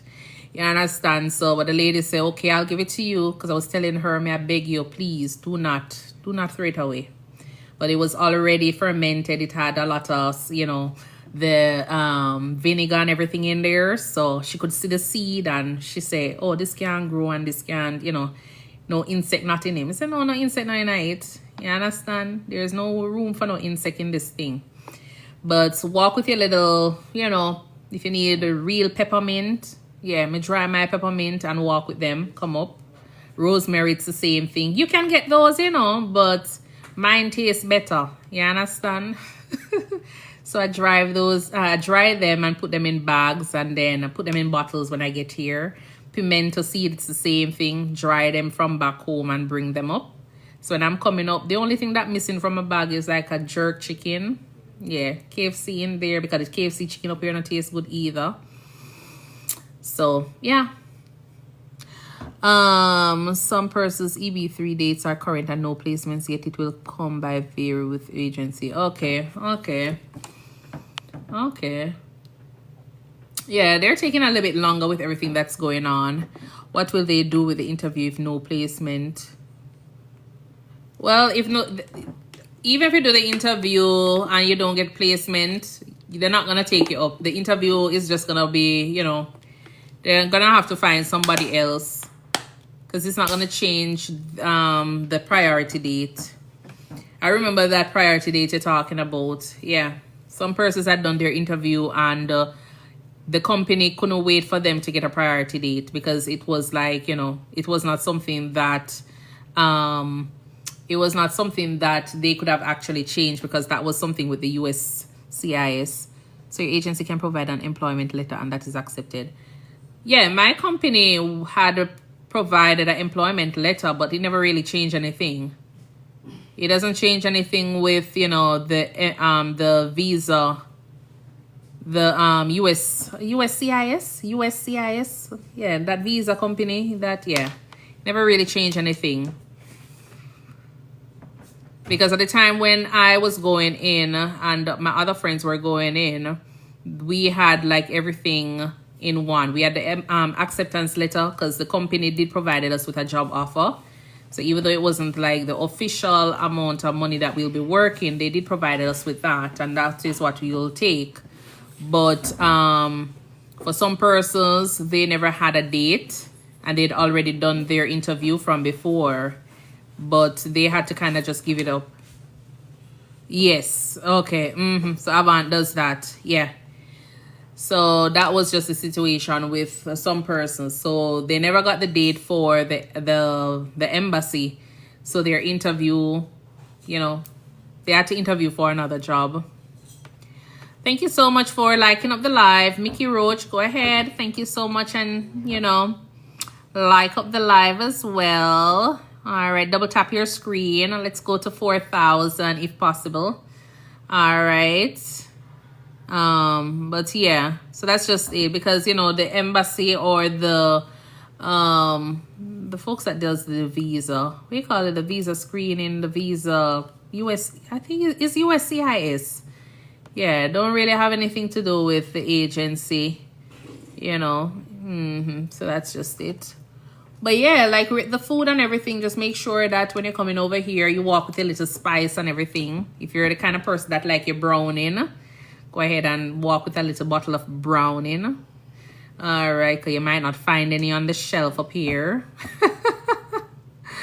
Yeah, when I was in Maine, it took me, I had to drive, how much hours to find a little piece of saltfish? Saltfish with bone, that is, because they had saltfish or codfish in Walmart, but it never really tastes like saltfish. Yeah, it never tastes like saltfish. It never have no bone, and yeah, it never looked like saltfish for me. So I took probably like, it's about 3 hours almost. Oh, my husband, Mr. Bitches. I'm sorry. Yeah. So it was almost 2.5 hours to drive all the way down in the southern part of Maine to get saltfish, codfish, and that's where I find like yam and the plantain. So every month I gone down to that side, gone shop, you understand? Because that's how I could actually feel like I was eating, you know, something from home. All right.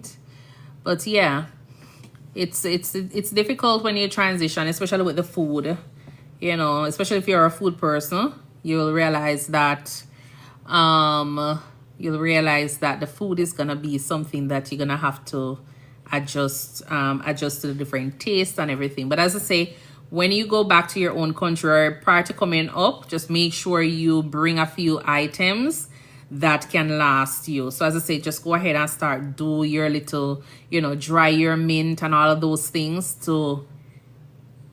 Yes, there is one in so there was one in but I found that one late because I think they came like later on when it was closer to me leaving. But there was one in like that was probably like 10-15 minutes away from where I was, and they had really good plantains there and saltfish, codfish, and all of those things, browning. They had a few, like, you know, stuff that you can get in the Caribbean there. But the other one had like the saltfish or the codfish with the bone. Yeah, because me actually like the codfish with the bone or the saltfish with the bone because me love ackee and saltfish. So I'll drive all the way down there and take off all the ackee off of the shelf.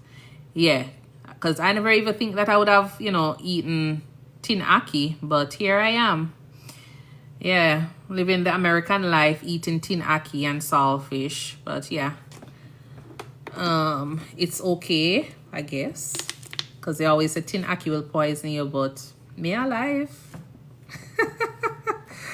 I was always scared of tin ackee, but yeah. Your date will become current soon. Just some patience. I waited 2.5 years with retrogression. I'm sorry. That was a long wait. That was a long wait. My entire, time period was, it was roughly 1.5 years from the time I applied to the time I got to the States. It was 1.5 years with the company at the time. So, yeah.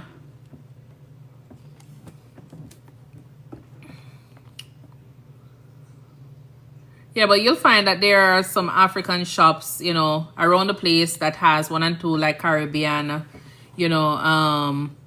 items that you will like. If you're in Texas here, you will realize there are Mexican stores that do have a lot of Caribbean items that you can also get.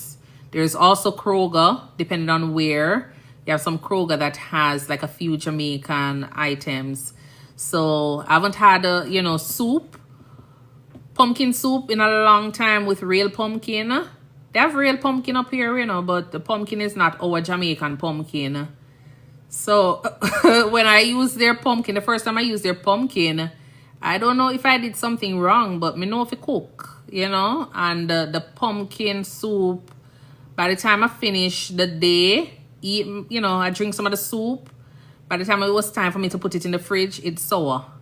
So I don't know if it was something with the pumpkin or what. So I'm going to really use back any more pumpkin again, because the pumpkin is a little bit different from, what I'm used to. So I'm just get the regular cock soup and the pumpkin soup and make it. And that was it. Babe says, I'm almost there. Yeah, just you just have to be patient a little bit longer. As I said, there's so many things going on right now that is causing this delay, and that's just it. That's just it. So how is she doing, Kia, with her meals now? And then you have Walmart. You have Walmart that has some Jamaican items or Caribbean items. You also have Amazon, but you're going to pay a lot of money for those. You understand? You're going to pay a lot of money for those items. So, yeah. On TT, there is a lady who does sell, items. I've never shopped from her store, but she has like Caribbean items that you can get. So, yeah.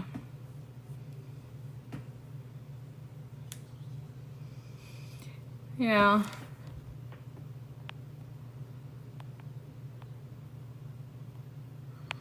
So that's about it, Julianne. Yeah, so I just bring my items so I can actually have all of those things when I am here. So every time I go down and I'm coming back, I just have all of my spices that I think I'll need. Hi, Jennifer. Welcome. Blue Boy.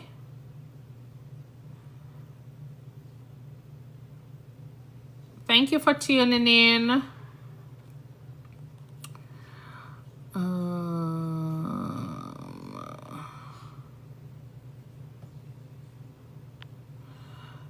Okay. Ramona, thank you so much for tuning in. All right. So Kia on YT's asking, she asked her family to pack a suitcase with seasoning, chicken and duck. Chicken and duck. No, sir.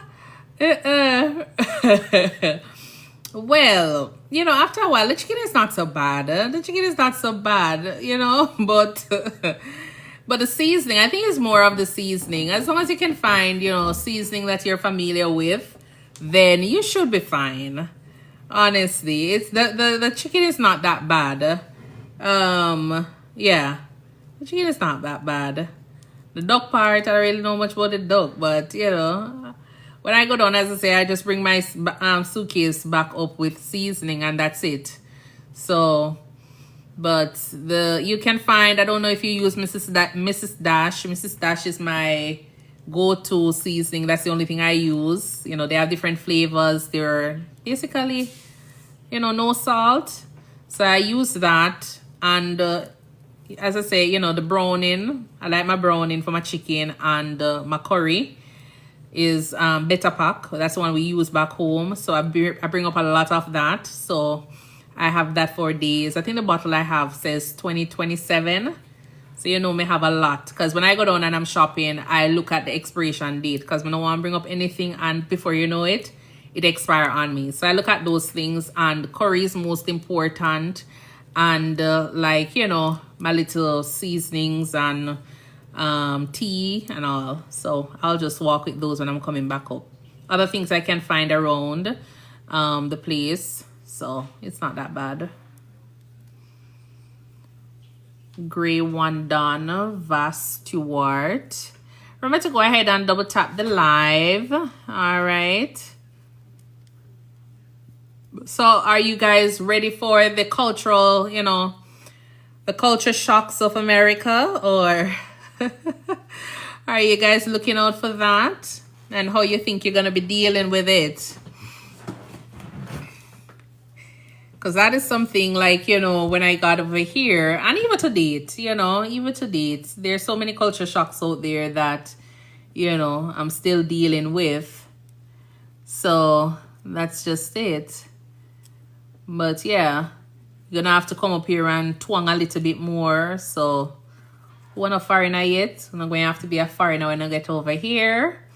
Meaning you're gonna have to put on a little extra accent. Yeah. I don't know how to do the accent thing, so you know, I just go and talk. But then it's always still confusing for a lot of people. You understand? So Nurse CM says I live in the UK. Hopefully there's not too many differences. I think you can probably have a few, you know. You can have a few. We have a few. Because the first time I was in, this was in Maine. You know the little thing, what you call, like, they call it Christmas tree here in America. The little thing you attach to the oxygen outlet on the wall oxygen. What you call that in the UK? Because in Jamaica we call it pig's tail. I don't know if you guys know what I'm talking about. But you have the oxygen outlet on the wall, and then you have this little green thing that looks like, I guess, the shape of a Christmas tree.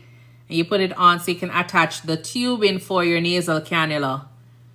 So yes, the first time I was in a code and I was asking for the pig's tail. And they said, what am I talking about?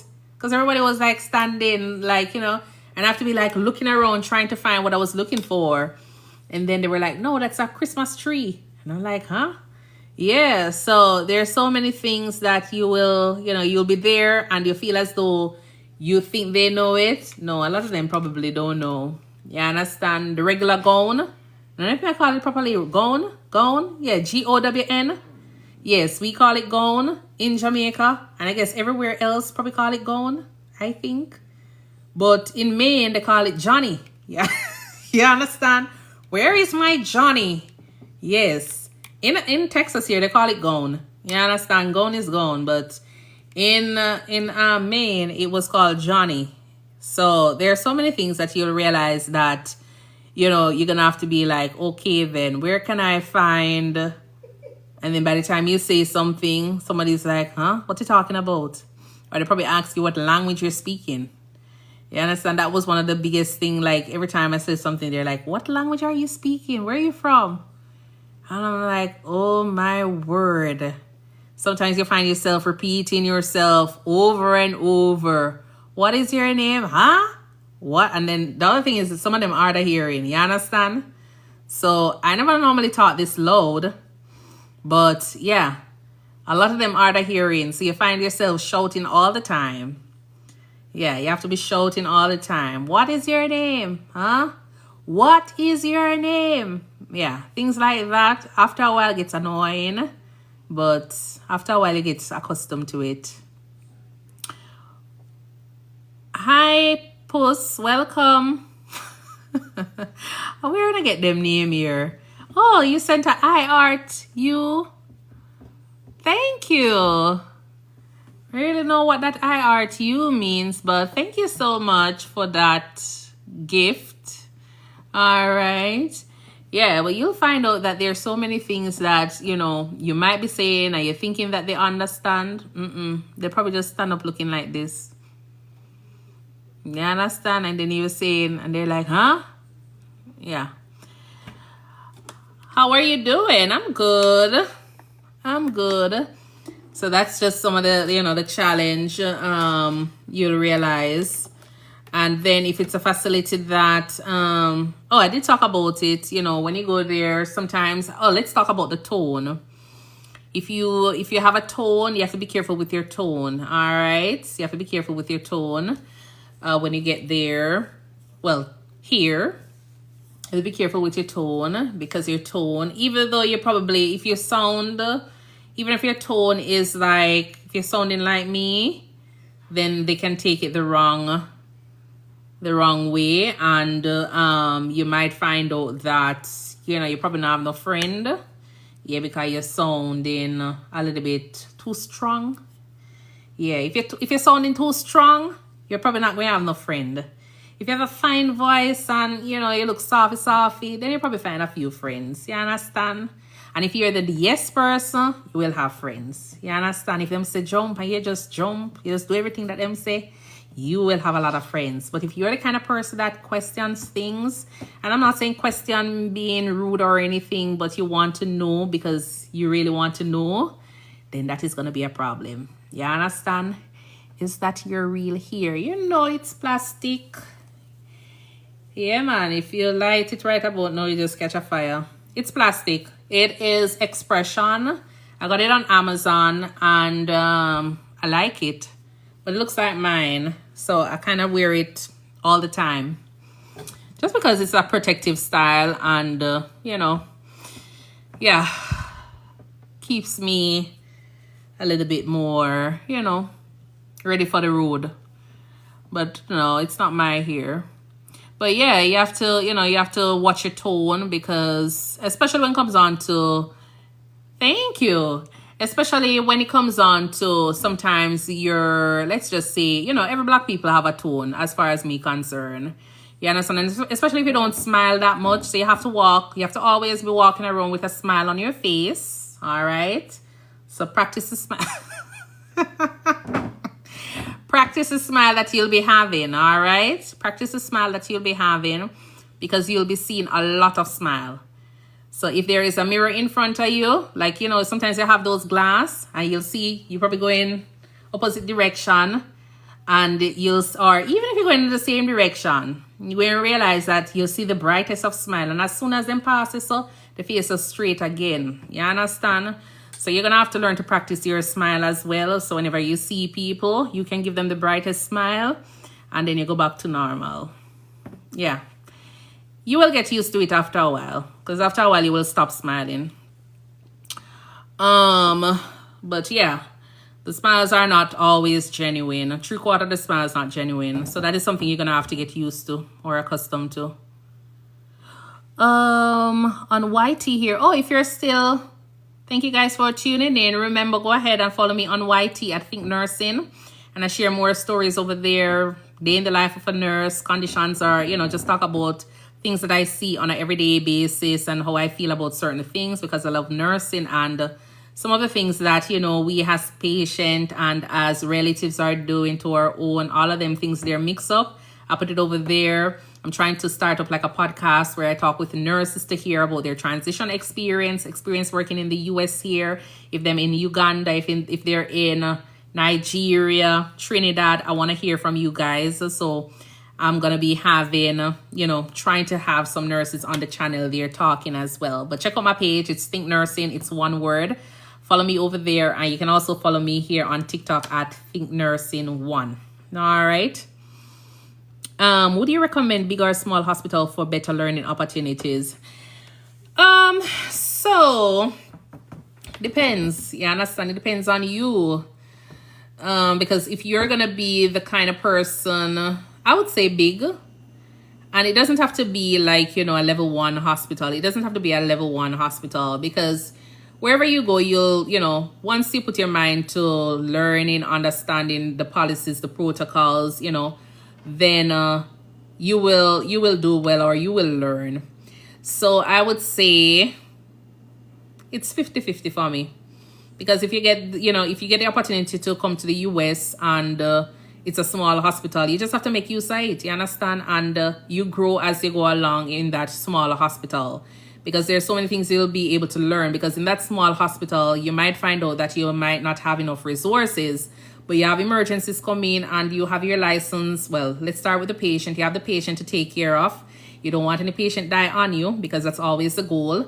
And you have a license that you're trying to protect. So you're going to try to, work as efficient, as safe as possible. And you're going to do everything that you can think of to save that patient's life. And that will help you to be a strong nurse. It will help you in terms of your critical thinking skills. It will help with that. Time management, it will help with that. So that's what the small hospital is going to do. You might find yourself working a little bit harder some days, but when you get to the bigger hospitals, you might be able to do so much in those bigger hospitals just because of the experience you've gained and the skills from the smaller hospital. You might not be able to see all the conditions. Well, you won't be able to see all the conditions, but with the smaller hospitals, the conditions that you'll see are going to be a little bit limited.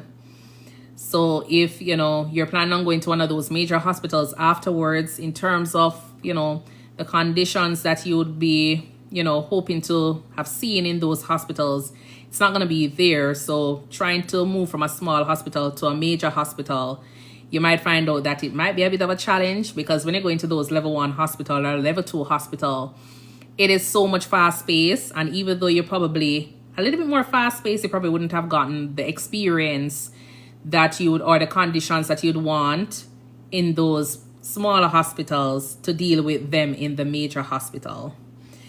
And then if you get the opportunity in a major hospital, then I would say, take it, because you're going to start off, it's going to start off real rough, but eventually in a couple of weeks, months, you will be able to do it.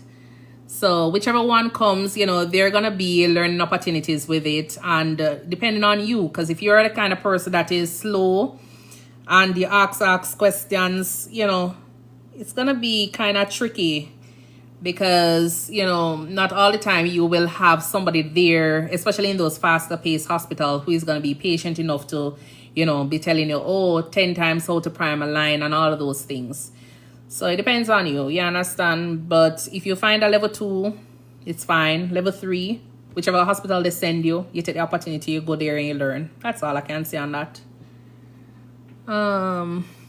Thank you so much for tuning in, Stushmush, Bright Crystal, Annex 470. Thank you guys for tuning in. Remember to double tap the live. Can we just go up to 4,000 hearts, please, if you don't mind? Like, all you need to do is just do something like this. It's not going to hurt you. I promise. It's not going to hurt you any at all. Thank you for doing that.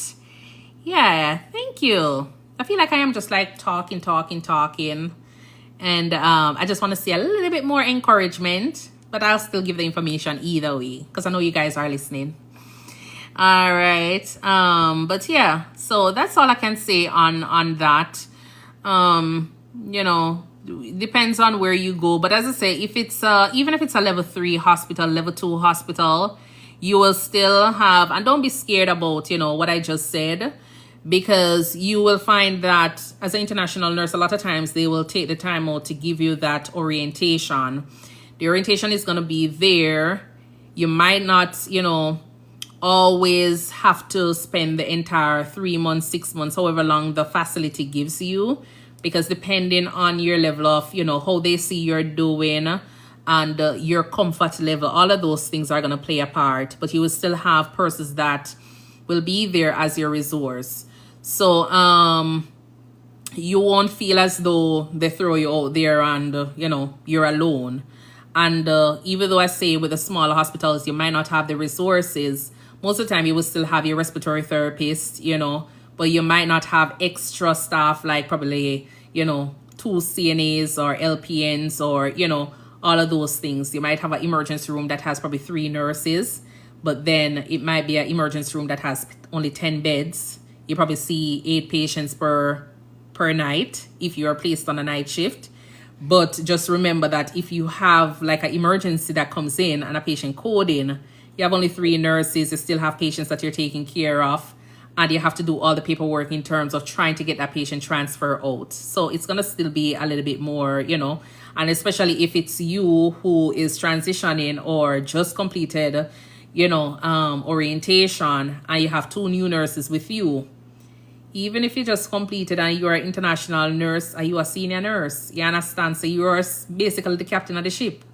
So you still have a little bit of a weight on your shoulder that you're going to have to deal with as well. So that's just it. All right. Thank you so much. You see, you guys go above and beyond. You understand? Thank you for that. All right. Bright Crystal, thank you so much for doing that. All right. So that's just it. But, wherever you get the opportunity, just go ahead and take it, and then from there. But I know a lot of times we always say we want to go to the level 2 and we want to go to the level 1. Yeah, man, them places that will still beat you, in terms of, with the patient load. And the other thing is, when you get here, I must tell you that a lot of times, they always have this thing that travel nurses are making a lot of money.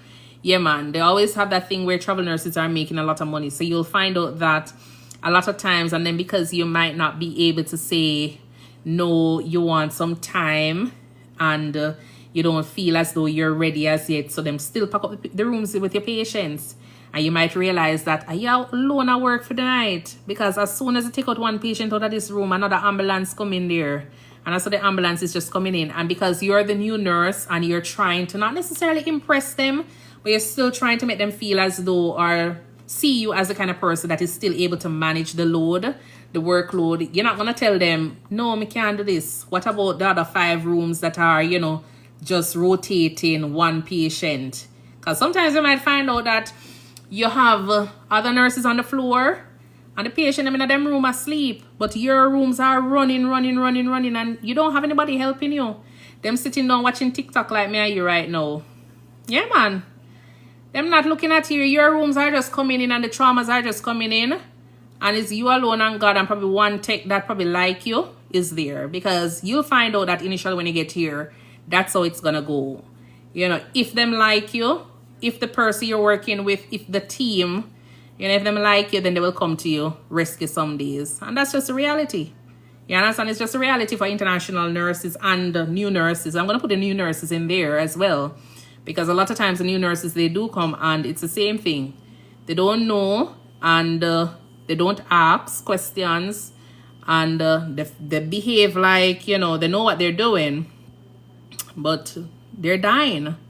They're dying just like you and I as an international nurse with the patients that we're being, given. And then you have the queen of the crop, what's them call it? The ones that are veterans in the department, the ones that run the show in the department, and so they're not doing anything. They're team player. They're supposed to be what? Team lead every day, and they're not leading. They're not helping you out. You understand? They're not helping you out. And so if you're not strong enough, if you don't have the courage to go over and ask for help, you might find out that things don't go your way all the time. So that's just it. All right. Core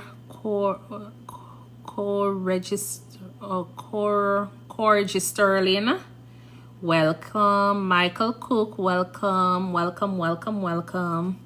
Yeah, so that's just the reality of when you get here. But take the opportunity as you get them and just learn as you go along. Don't be scared to ask questions.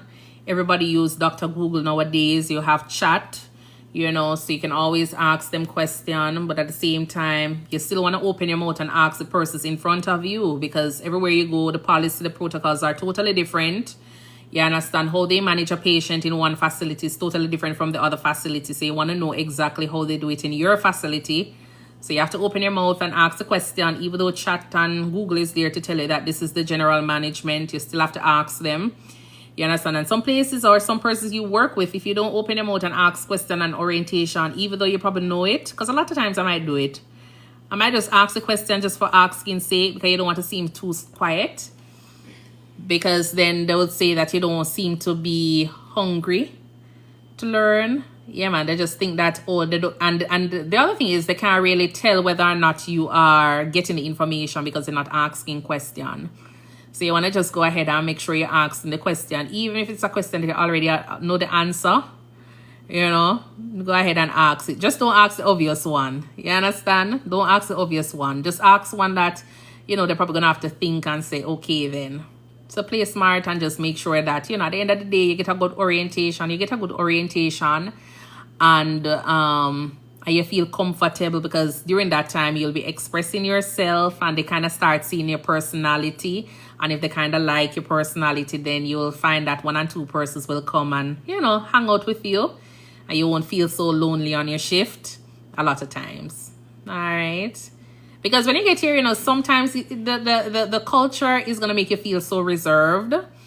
Yeah, it's not going to give you the vibe to talk, because sometimes, you know, either persons ignore you or you're saying something and them don't understand because you have an accent, and probably your English language is totally different from their English language. You understand? When you get there, they already have their little crew. Everybody have them little, you know, clique of people that them working with, and you're just there, you know. So it's gonna make you feel a little bit reserved. Oh, I don't know in your country if you are accustomed to the word gal, like, you know, hey gal. I don't know if it's something that is being disrespectful to you in your country. But I know in my country, if somebody call you gal, you probably look at them and be like, okay. You don't even look at them. You understand? Because they couldn't be addressing you. But you'll realize that here in the States, they will call you a gal. You understand? They're gonna call you gal. And it's not something that is them being disrespectful. They'll call the patient gal. Hey gal. You gal. Hey gal. Yeah, I have this gal with me, and me standing there looking like, who's she talking about? Until she turned to me and say, hey gal, you know. So you'll realize that you have to, you'll eventually understand, you know, that certain words don't really mean anything, you know. It don't really mean anything because the culture here is just different. All right, so things like that you will come to realize, and you'll understand, and that's just it. Oh, what I was telling the other folks the other day, is there much racism in Maine? Well, you know, you have, I think I've had a mix, a little bit here and there. You understand? Because as soon as I see them start to the R word, you know, when they start behave a certain way, I excuse myself a long time. You understand? Just go and hand them off to the charge nurse.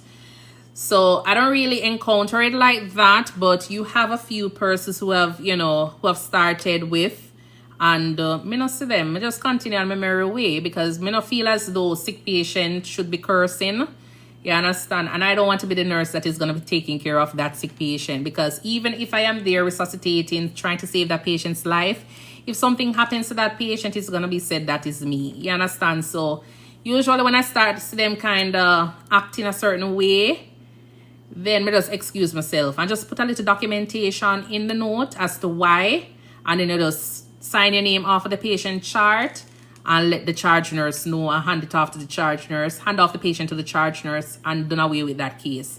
Let them assign it to somebody else. If they don't have anybody else to assign it to, then that is charge nurse problem as far as I'm concerned. But yes, it is in Maine, and it is everywhere. It's everywhere. Sometimes I might be driving and I just see the middle finger, but I'm gonna look. You understand? So that's just it. So you'll find it everywhere you go, but it's how you deal with it, and you know, you just don't make it be a problem. You know, you don't make it be a problem, or you don't make it be something that is obvious, because you see, once they see that you take offense to it, yeah, man, they start continue. But the thing about it is that they will eventually start call for nurse, you know, because they see that you were the one. But when they start calling for nurse, you just let them know that they don't have a nurse. The charge nurse will address them. You understand? But that's about it. Many Jamaican men live up there. Charles. Yeah, man. Well, there were a few nurses who had their husbands up there, and there were, you know, there were a few other Jamaicans that were there. But you have to remember that that's a little tourist area as well, because you have Bar Harbor, because, you know, Maine is well known for the lobster. Yeah, man, they're known for the lobster. And there was this gentleman that write a book. Yeah, so they're known for the lobster and the book and something else. Bar Harbor, yeah. Everybody go to Bar Harbor. It's a nice place to go in the summer. You have a lot of ships that come down there and dock and all, but, you know, yeah, but that's just it. So, yeah, but as I say, if you realize you're in a situation like that where you find your patient starting to, you know, become disrespectful, you always have the right to go ahead and refuse. You understand? Just like how they can say, I don't want the nurse there, I don't like the nurse there, I don't want that nurse to take care of me. You have the right to say, I won't be taking care of you. You understand? So you don't have to feel bad about it. You don't have to feel bad about it. You don't have to apologize and say, I'm so sorry, sir, but because you're disrespectful, I'm not going to be able to take care of you this today. No. You just kind of erase your name from the board and, you know, you respectfully walk out of the room, close the door behind you. You go and report to the charge nurse because you want to make sure that when you're documenting, it is clearly documented. And if it is something that you feel as though you need to write a report for, and I'm not the kind of person that loves to write report, but you have to know when to write a report and when you don't need to write one. You understand? So certain things, yeah, man, me report, me put it on paper. And there are certain times I feel as though I need to put a name. I definitely will put a name. You understand? You can know which one of the problems are going to be coming back to haunt you, and the ones that can be like, you know, okay, yeah, they'll come around. Because not all the times, like I will be there and patient become disrespectful. I'm not talking about the patient that are confused. Because when you're confused, I don't really see you like that. You understand? I just think that you're confused, and that's it. So whatever you say during that time period, I don't really take it as gospel. You understand? I'm just going to take care of you. But if you're in a rightful mind and you start saying things, then no, that's it. You understand? So if your blood work is showing things that you are not in your rightful mind, and if your psych evaluation come back saying that this is how you are, I'll work with that. But if you are a walkie-talkie and everything seems to be okay and you just feel as though you're ready to start cursing, then that's it for me as far as I'm concerned. But as I say, you just have to, you just have to know how to deal with those things, because you don't want to be seen as the angry nurse or the nurse that this and the nurse that does that. So as I say, it's all about respect and how you carry yourself and how you deal with it. And just make sure you document in the patient's chart, and just remove yourself completely from that patient's chart. All right. It's like the Hamptons. Yes, it is. It is like the Hamptons. But everywhere you go, you'll find a little bit of a racism there as far as I'm concerned. All right. So, yeah.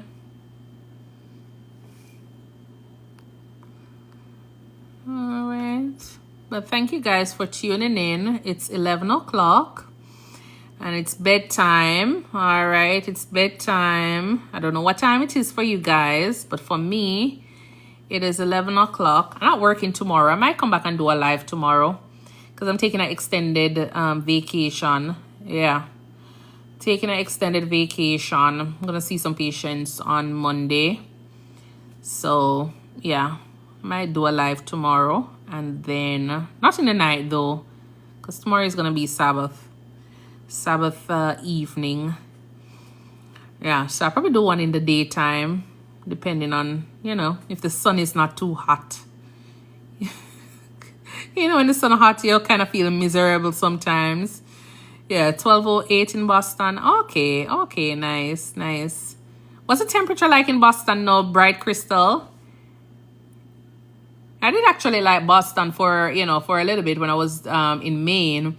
Drove all the way to Boston at one point to this, where I don't remember where we were going. I think we were going to like a store or something like that. I don't remember. And that was the place I've had the best, like there was a place there I had the best, it was barbecue wings. Yeah. The wings, it tasted fresh. It never tasted like something that was on the fridge for, for years. Yeah, the chicken actually tasted like it was just fried. Yeah, the bone could have actually, I don't know how many persons chew on their bone, but yeah, I like my bone. Not like the breast part. I don't like the whole heap of meat on my chicken. I like my chicken bone and whatever. But anyways, when I crack the bone, I could actually, it actually feels like real chicken like chicken meat that just got fried. Yeah. It never tastes like those wings that seem like it on the fridge for decades. And that was the best wings I've had. I haven't had any since anymore, like, tasting that good. But the parking down there was expensive. Just like I think the parking for the day was like $43 at the place. Yeah. Love cooking my Jamaican food at home. Yeah, but sometimes I'm tired of the food. I'm tired of my own cooking. So sometimes I'll definitely go out and just try cooking, eating. But then I regret it sometimes because by the time I come home, I feel nauseous and bloated and all them stuff there. So, sometimes you just go out for the scenery. That's all. But I cook my Jamaican food. I cook just strictly Jamaican food. Ask me anything about anything else. I'll try it just because of the fact that, you're going out with friends and you just want to try something different. But yeah, just the ambience. Let's just see. It's not necessarily for the food, because a lot of times when I go out and the food not tastes good, I'm so disappointed and I'm like, I probably should have just stayed home and probably cooked some dumpling and saltfish. Them kind of vibes there. Yeah, because I would have probably enjoyed it, because 3/4 of the food leave on the plate. You understand? So yeah, that's just it. Yeah, like honestly, like a lot of times I'll go out and I am like, okay then, why did I even do this to myself? Because you spend probably $200 and you're trying to figure out where the food is. It's not like in Jamaica you probably spend this amount of money to get a decent amount of food up by TGIF, or you go to one of those restaurants in New Kingston and you probably spend $7,000, which is roughly how much US dollar? I don't even know. And you feel like, okay, then you're full. And you can box up the food. You can't even box up the food here because the food's full of so much salt. It's too much salt in there and oil and all them stuff there. You understand? By the time you bring home a little, what do you call it again? Mozzarella. What that, it's like some macaroni with chicken and the cheese and all them stuff there. What that name? Like they have the Parmesan cheese and the macaroni, chicken. Yeah, by the time you bring that home and you start heat it up, it's a bunch of oil in there. Like the food not tastes good. So it's like it pain me every time I'm supposed to do that. But after a while I kind of get used to it now and just know that you're just going there to sit down and try drinking something, for the 1 hour that you book the place for. But you can't bring home the food. You can't do anything because the food tastes good when you get it. You bring it home because it's full of too much oil and it's full of too much salt. And yeah, so you just enjoy the drink and you look at the remainder of the food going down, going back to the owner. So, but yeah, I cook my own food. Cook it. The other day I was telling people that, the only thing I like when I go on the road is McDonald's fries, and they laugh after me because I told them that's the best fries. Like, it's hot, I have no salt on it, and they laugh because I'm like, me can't find anything else to eat. Cannot find anything else to eat, so McDonald's fries is my go-to. So I'll have that for lunch with orange juice. And I feel good, you understand? Because if I ever touch the sandwich, mayonnaise will kill me. Can't manage. cannot. Oh, Chick-fil-A, you know, because Chick-fil-A is, I love Chick-fil-A. But yeah, them salty. But anyways, I'm telling you something, I got my bed long time. I will see you guys in another live. All right. Give me 100 more likes. Just give me 100 more likes. Send me up to 5,500 and that's it. And we're done for the night. All right, so I'll continue talking until then. So remember to just double tap. You can always do something like this with your finger on the screen. And that's what it will do. All right. But yeah, man. That's about it. Yeah, but to my new nurses, go ahead and subscribe to my page at, you know, ThinkNursing on YT, and follow me on TikTok at ThinkNursing1. All right. And as usual, we'll come back and we will talk a little bit more. Hopefully, I'll get my live a little bit more exciting, because we always see people that talk about, you know, all of these things, and the live just seems so much fun. But I don't really know what else to do on my live, unfortunately, apart from giving information and just have you guys, you know, put your questions down and me answer them and we just chat and have a vibes. Yeah, I don't really know what else to do. I don't really understand TikTok that well. So if you did send a rose, I appreciate it. I haven't, you know, missed you or anything like that. I probably didn't see it, but if you did send one, or if you send anything else, I do appreciate it. Not because I didn't say your name or, you know, but yeah, I see you. All right, I see you. And if you follow me, we'll follow you back. So bear with me on that as well. Girl, that's the exact thing I buy if it comes to the test. McDonald's fries and OJ no ice. Exactly. Like seriously, that is it. That is it. And sit down and eat the fries with the ketchup. And I mean that. You understand? So I think I need something wrong with me, but no, it's just I guess it's a Jamaican thing or Caribbean thing, or I don't know, our thing. All right. Anyways, thank you guys for tuning in. Kelly, Bright, Crystal, Shells, Nicole, Daughter. All right, Sister Carlene, Nurse Yams. So thank you so much for tuning in. I will see you guys in the next video or the live. And Kia and the others on YT here. Thank you so much for tuning in. All right. And I will see you in the next video. Okay. Enjoy your day now. Yeah, go and get some rest because I have work tomorrow. All right. I'm going to want to sleep on the people them job. Thank you so much for that follow, Paul. All right. I'm going to go because if I don't do that, I will continue talking. So peace out. How this thing go again? Lord have his mercy. I thought there was an X up here the other.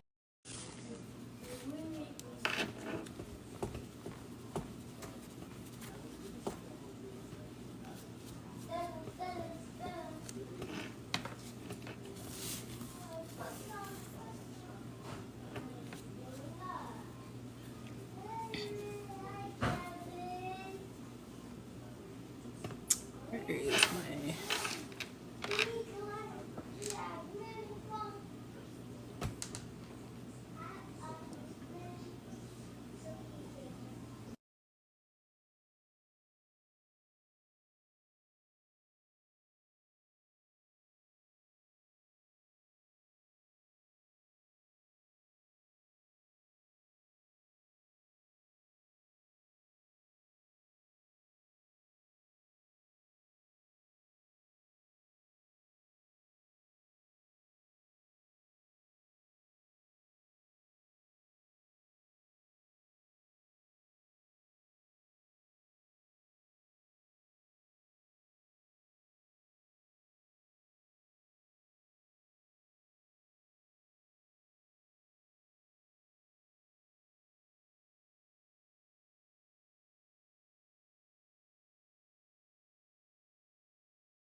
Hi everyone.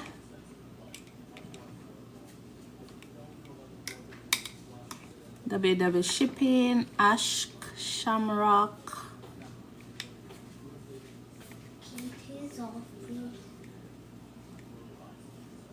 Glax, mommy. No, I'm telling Dad that. Okay. Hey Dan, how are you? Denzel. That's me. Mish, Sophia. Don't know who is on. Oh. How do I do this thing? Oh, swipe left to close. Okay. Carlito. Hi. Welcome. I am doing good. How are you doing, Sammy? Oh, let me share the live. I don't think I did that part. I'm always bad with sharing the live. Okay. Nice. Did anything fun today? Hi. I don't know who is in the chat. I know Dan is here. See 5 persons online. Can you just say hi and where you're joining in from? Oh, you work today. Okay, cool. Nice. I'm actually off as usual on a weekend. So that's the good thing about my job nowadays. How do I share this thing again? All right, share. So I'm gonna share to a few persons here and hopefully they'll join. Okay. All right, so I do hope you guys' weekend is going well so far. Nikia, welcome. How is the weather? I know some persons are in Canada and it's still a little bit cold.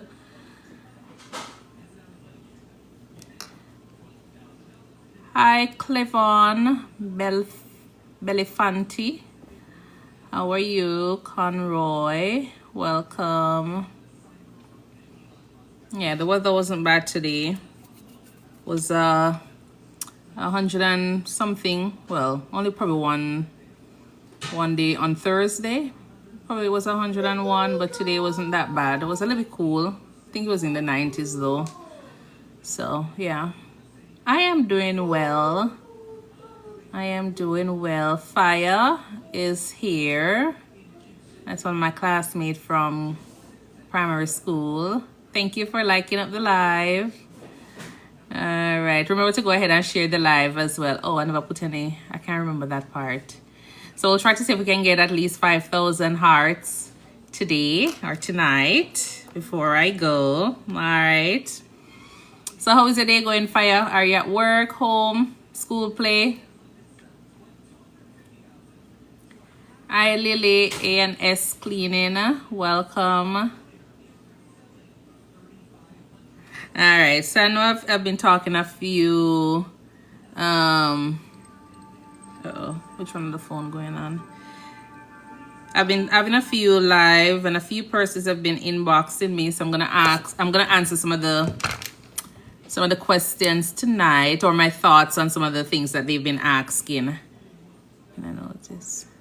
All right. I remember I'm not a transitional specialist. I'm just talking based on my own experience as a nurse here in the States, or transition from Jamaica to the States here. You can see that I'm glowing tonight. Thank you. Well, I don't know what's different tonight, but yeah. But how are you doing, Conroy?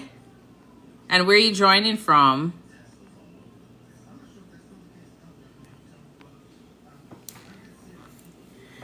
All right. Oh my word. Thank you for all of that like so far. All right. Oh, you're just chilling. Okay. Are you from Jamaica? Oh, cool. Okay. So you're not enjoying a Saturday night, what do you call it, flex party or anything like that.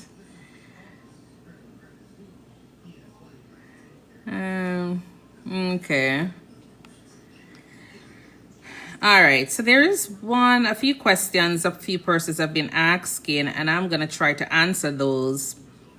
So the most recent is, okay, the most recent one. So one was asking about sign-on bonus and what my thoughts are on that as a nurse. And I was sharing my experience, you know, after I'd completed my contract as a, let's say, you know, my first contract here in the States. Okay. So I was saying that when I first completed my first contract in the States here, after, you know, leaving that recruiting company, and I had signed on with the hospital as a full-time nurse. I was looking at job out of state, and a lot of companies were offering sign-on bonuses or relocation packages. And some of the relocation packages were very, very high in terms of they were offering anywhere between $15,000 and $18,000. And that was in 2016. There was one company that was offering anything between $1,500 and $2,500. And for me, I never really know much about the relocation packages or what they were, you know, like how, you know, in terms of the bonding or the contracts or the payback period with those. And so I was a little bit hesitant about it. So I did look it up a bit, and realized that one of the companies that was offering the $18,000 sign-on bonus at that time, they never really had good ratings. And in terms of retention, you're talking about Magna, what do you call it again? Is Magna, the Magna status, you know, in terms of retention of staff and all, it wasn't something that, you know, had a lot of reviews. And so I was just thinking that, you know, that's one of the reasons why they are offering so much money in terms of for new nurses to sign on, because they want something to kind of keep you tied in with the company. And that was just it. So I never chose that company. I did sign on with one that was like, you know, $2,500 for their relocation bonus. And I think it was like around 2 years you could actually, you were going to be bonded with that company. And then if you decide to leave before the 2 years, then it is expected that you go ahead and pay back that money. So that was just it. Hi. Oh, I think these persons are gone as they're part of the live currently. Okay. So yeah, so I never signed on with that company. I didn't take a contract with that company. And then when I finally start working with that company that was giving out, you know, that bonus, all of that bonus, it wasn't one of my favorite company. And that's one of my company that I say I'm not going to be working with, because it was pretty unsafe. You know, they wanted me to be doing things that, you know, let's just say it wasn't ethical. And so I was like, no, I'm not going to go back to that company. And so I understood why they were doing it, because I think they're having like sign-on bonuses now for like $30,000. Yeah, I mean, I don't know who would want to sign on for $30,000, you know, and get tied up in something that, you know, I think you have the option of, you know, making payment plans. Don't know how long the payment plans are, but I know with the first company, they had said that it was roughly 1 month. So if you decide to send in your resignation today, then they need the remainder of the relocation bonus at the time when you're leaving. So I don't know if it is different with different companies, but someone was asking about that. I don't think they have signed on as yet with any company, but that was just it. And so she was making reference to a sign-on bonus for $15,000 with one of the company, and she wanted to find out, you know, if that was a goal in terms of acceptance. And I was like, it's, you know, it's always going to be dependent on you. And as I say, reviews are something that I definitely always go by, because most of the time persons are not going to give their, you know, if you're happy about something, a lot of times we don't really find the time to write about it. We always go ahead and write all the negative reviews or bad experience. So I did ask her to just go ahead and look at the company's, like, website, hear what the nurses are saying, what patients are saying, and then from there. And it didn't sound like, she was pleased with the reviews that she was seeing. So I don't know. But as I say, not all the time the reviews are going to be there and it is a true, reflection of the company. But sometimes, you can use it as a guide as to making certain decision about a facility, especially when you're new. You understand? Because most of the hospitals here, you'll realize that their reviews are going to be anywhere between probably like 1 and 3. Hardly find any hospital that is like 4 to 5 in terms of their ratings. And that's because you don't have persons who are really happy with the service, the care that they're getting at a facility, doing reviews like that. It's only whenever, you waited too long, you never get a certain, kind of treatment or the medications, then definitely you say, when that paper come, you're going to sign it. So, or do the review. But otherwise, you hardly find people doing all of those things. Hi, Deidre. Deidre Forbes. Welcome to the live. I hope you guys are doing well. Conrad says, no, went to work today. I'm feeling a little bit better, but tired. Okay. I'm sorry. Well, I need to get some rest then. Howard Ellis, welcome. Thank you for the follow. All right. So, yeah. And you're just chilling. And you can always go ahead and ask me any question in the chat as well. If anything pops up. Nursing related, almost nursing related, definitely go ahead and share it and I'll try to answer it as best as possible. David Morris, welcome as well. All right. And then one person was asking about, let me look at that. Another person was asking about, breaking the contract and whether or not I had completed my contract at the time when I moved here to the state. And as I say, I did complete my contract, even though there was like a 50, I had about 50 hours that I needed to finish up. But I never completed it because of issues with the facility. And I had reached out to my company and they were okay with that. So they never used it against me. All right. So technically, yes, I did complete my contract. And in terms of, when it comes onto your contract, I always say just treat it like a marriage.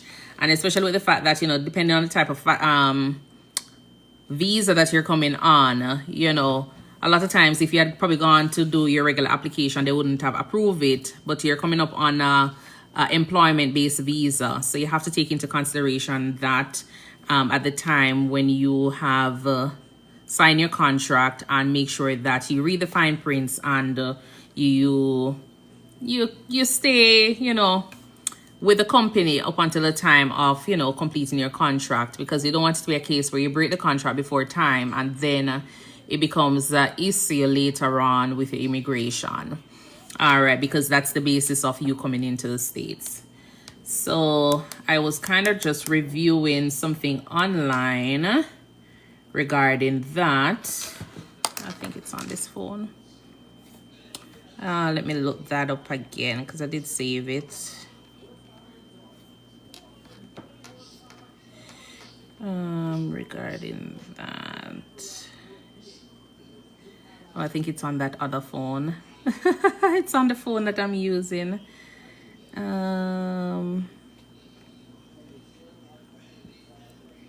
Yeah, but it's regarding the same employment-based visa. Let me try chat and see. And they have a little bit of information regarding that, and you can also look it up because chat is pretty good. Information might not always be what you're looking for, but it gives an idea regarding certain things. So EBV3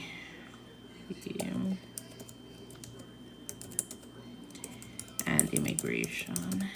If you cancel the contract,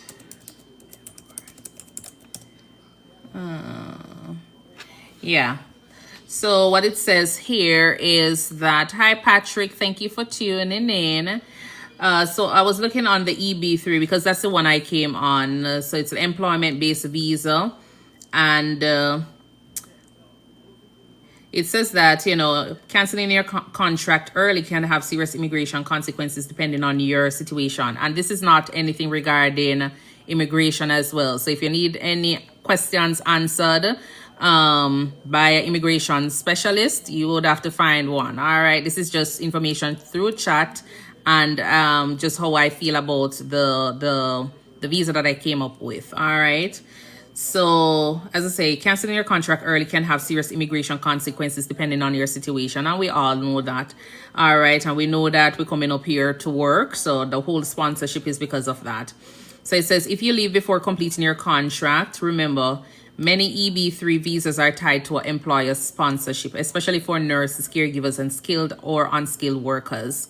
If you break the employment contract early, your sponsoring employer can withdraw your petition or notify USCIS or the Department of State that you are no longer working for them. This can put your green card's process at risk if you haven't already received your permanent resident card. All right. And as I say, when I went in to do my interview, like the people them already know a bunch of things. You know, when I finished my contract, all of those things without even asking me much questions. So they will ask, like, you know, when I started my the second job, all of those things they were asking. And I'm like, oh my word, can you imagine all of those other persons who have break their contract, you know, what they're going through. It says that if you've already gotten your green card, if it was approved recently and you leave very soon after, USCIS could view it as a possible fraud that you never intended to work long-term for the sponsor. While there's no fixed minimum stay requirement or rule, most immigration lawyers recommend 6 to 12 months of work to show good faith. If you leave before that, you could have problems with future immigration petitions, citizenship petitions for relatives, being accused of misrepresentation if it looks like you never intended to fulfill the job commitment. Then it says if you're still on temporary visa, such as like, you know, the H-1B, before your green card approval, leaving means you lose your work authorization from that employer and must transfer to a new employer, as in they'd have to put in a new petition, or you'd have to leave the US before you fall out of status.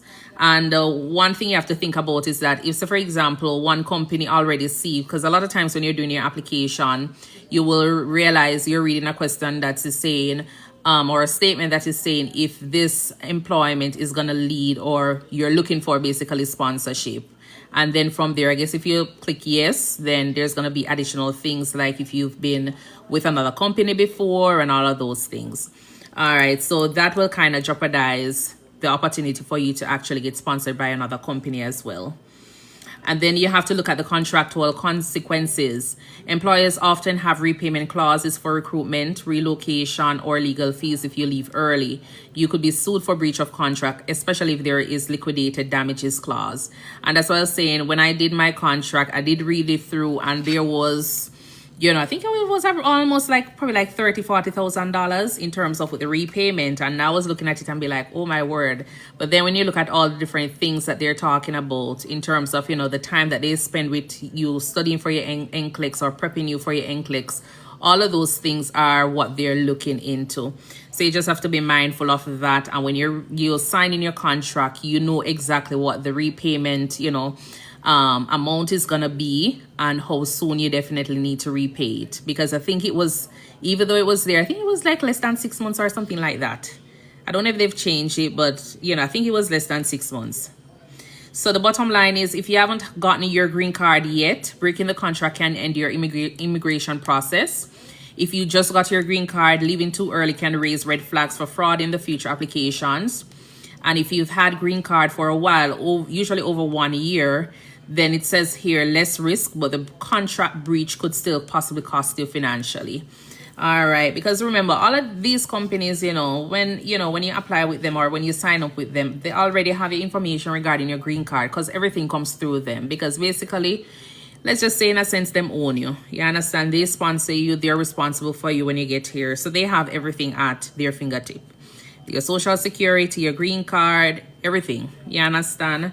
So that's it. And then you have to remember that when you well, at my company that I was working with, once I completed my contract hours, I did got a certification to say that I've completed my contract. You understand? So you get a certification at the time when you have completed the first part of the contract, and then at the second part they go ahead and send you over some information as well. So you would get something to say, okay, then if anybody asks you, did you complete your contract with this recruiting company, you have something that is signed and stamped to say you basically graduated. Yeah, man, you're free and you can go about and do your own thing.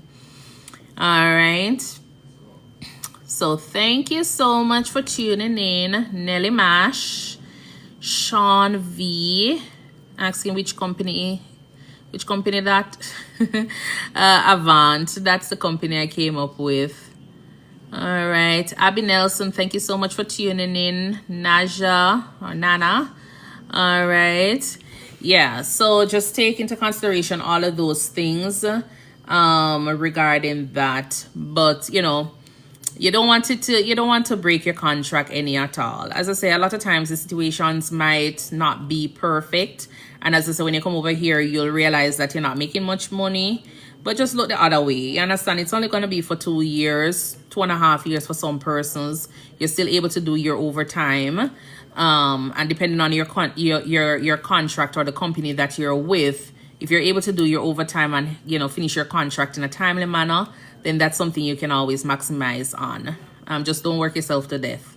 All right. And if it's not a case where your company is allowing for overtime to go towards your full hours, still go ahead and work your overtime and make your money. You understand? So whichever contract you're on, just try to make sure you fulfill your obligations with that, because the last thing you want is to have, to be paying back $30,000, $50,000 back to a recruiting company who basically was doing it for you for free, where you pay them back overtime. So if that's something you're able to do, then do it and go from there.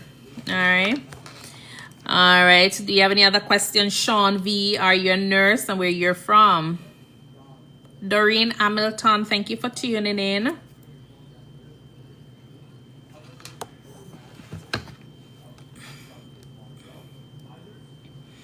And at the time when I did got my my green card, so the company, well, I guess most companies, well, no, because I know some persons were over here from other countries. Yeah. All right, but for the EBV approval, how long that had taken me? So I did sign up with the company in I think it was I think the entire process took about a year and a half, and I know a lot of persons are saying that they haven't gotten any dates or anything. They haven't been getting any updates, and I think it's probably just because a lot of hospitals are staffed right now, let's just say. And even if there are staff in those major cities, then you have persons who are still doing travel contracts, and a lot of the rural communities are needing staff. So now these, nurses who are doing traveling are probably going to those country areas to do all of these contracts. So it might slow down the whole process for nurses to get jobs from overseas, and in terms of, immigration, probably holding back on releasing some of those visas, because they probably realize that they have enough staff, even though they don't have enough staff. That's just my thinking regarding that. All right. Yeah. So with the approval, I think it was, I don't really know. But if you realize, so for example, at the time when I was doing my application, they would say, let's just say it's probably,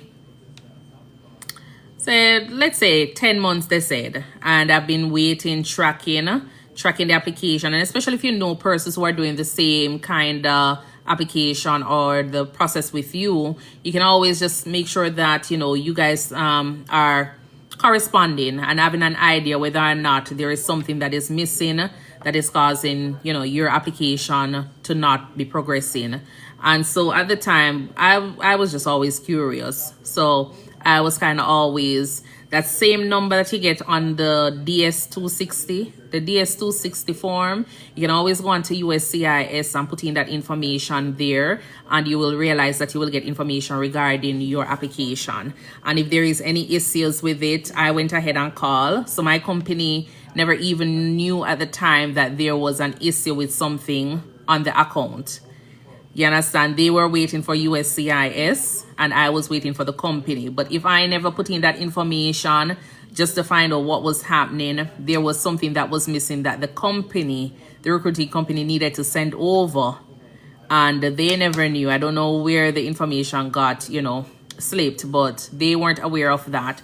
And so because I had called USCIS, spoke with someone, tried to find out why is there a hold up on the application, they were still able to give me information even though I wasn't the lawyer. You understand? So they were still able to give me information because I'm the applicant, and that's how I reached out to the company. So if you realize it's taking a little bit longer than usual, then definitely just go ahead, put in the DS260 number, because that application number is going to be the number that is going to, you know, go with you until you get your citizenship. So that number that you have on your application, just go online, type in USCIS. You can even type in and just try to find out what the number is. But you'll realize if it says put in this number, put it in, it will prompt you and you'll just go ahead, follow the instructions and do your thing and get information. So that way, you know, it's not taking longer than usual, because sometimes they might be just waiting on something very, very simple. And just remember, they're dealing with tons of, you know, persons, and then your company is dealing with tons of persons. So just take it, you know, you want to come to America or you want to go wherever, just make it your responsibility to call that, you know, the embassy or the USCIS or wherever, just to make sure you're on top of things with everything. All right. This is just for RNs, right? Child of God, hold on. No, you can join in. You can join in. All right. Yeah, you can join in and ask any question. I'm working as a nurse practitioner, so I have a few information on that if you're interested as well. All right, so you can stop by and listen. All right. Yeah. So that's that on that part. Any question? Any other question? Hi, Jackie. Thank you so much for tuning in. Oh, guys, remember to go ahead and like up the live. Let's see if we can go up to what, 2,000. Hi, Anthony. Let's see if we can go to 2,000 likes. Yeah, let the little hearts come up on my screen so I can feel like, you know, I'm doing a good job. How are you, Jackie? And how is your weekend going? Suzette Reed, thank you so much for tuning in. All right.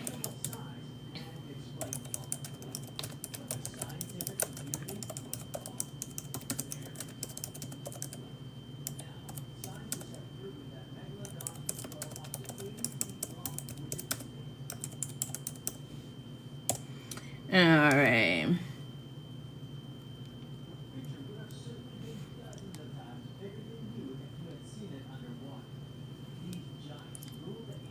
Okay, you are at the Caribana long weekend. Okay, nice. I saw somebody else had posted something regarding that. Seems like fun. Are you wearing any costume or anything? Yeah.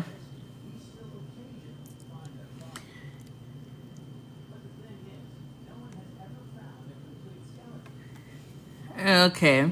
And then there was one person who was, thank you for those likes. Thank you. Then there was somebody on the live the other night, just in case you're here, we're seeing that we're on the whole immigration. No, just enjoying the nice weather out. Okay, nice.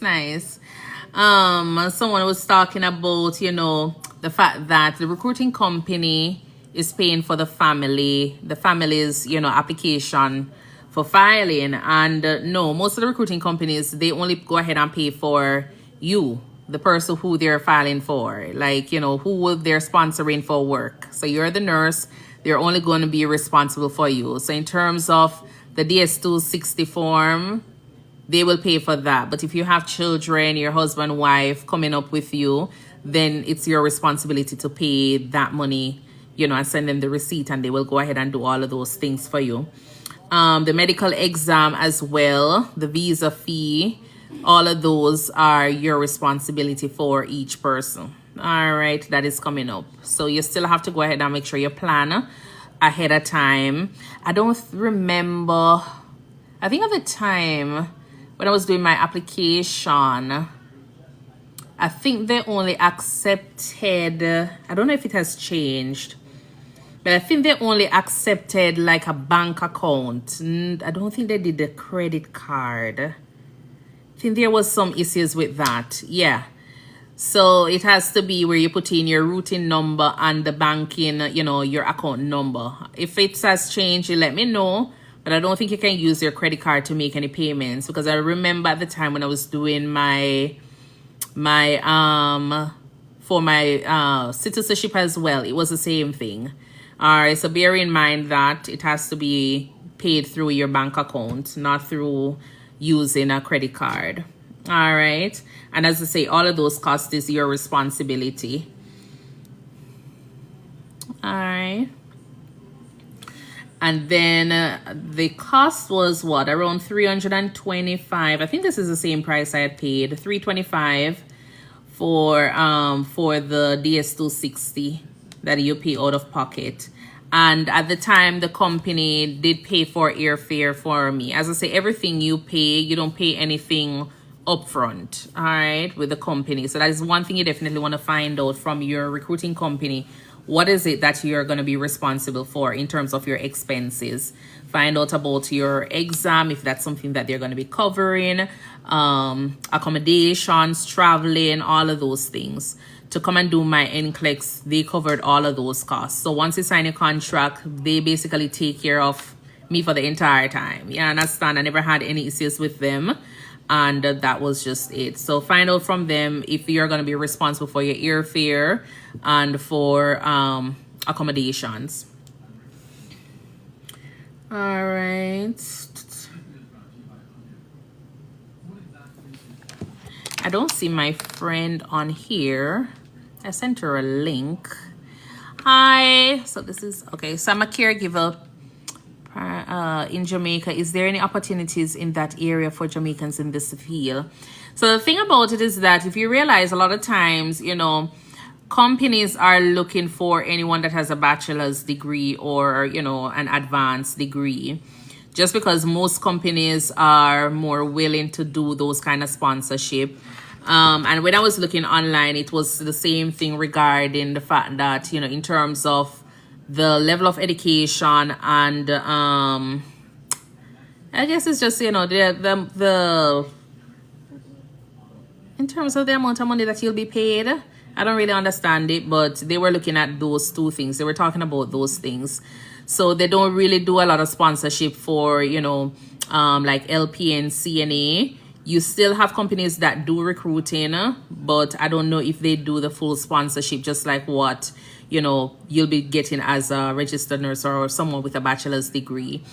But I did look online. I never really see anything. A lot of times it was more in favor of anything with, like, you know, a bachelor's degree. So you just have to probably think about, you know, upgrading a little bit, and then try for those companies, or try to see if there are other companies out there that will offer probably the work visa or, you know, work permit, and then from there. But if you do get the opportunity to come over here and you're a caregiver, then a lot of times if you go into some of these hospitals and be working, there is the opportunity to advance your, you know, your certifications, getting your bachelor's, your master's, if that's something you're looking into as well. All right. Thank you so much, Max Ford. Thank you for tuning in, Nicole. Thank you for following. And Samantha, thank you for joining in as well.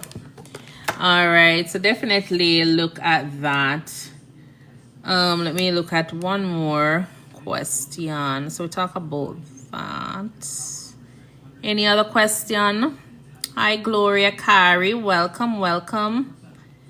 Let me try to pull this up.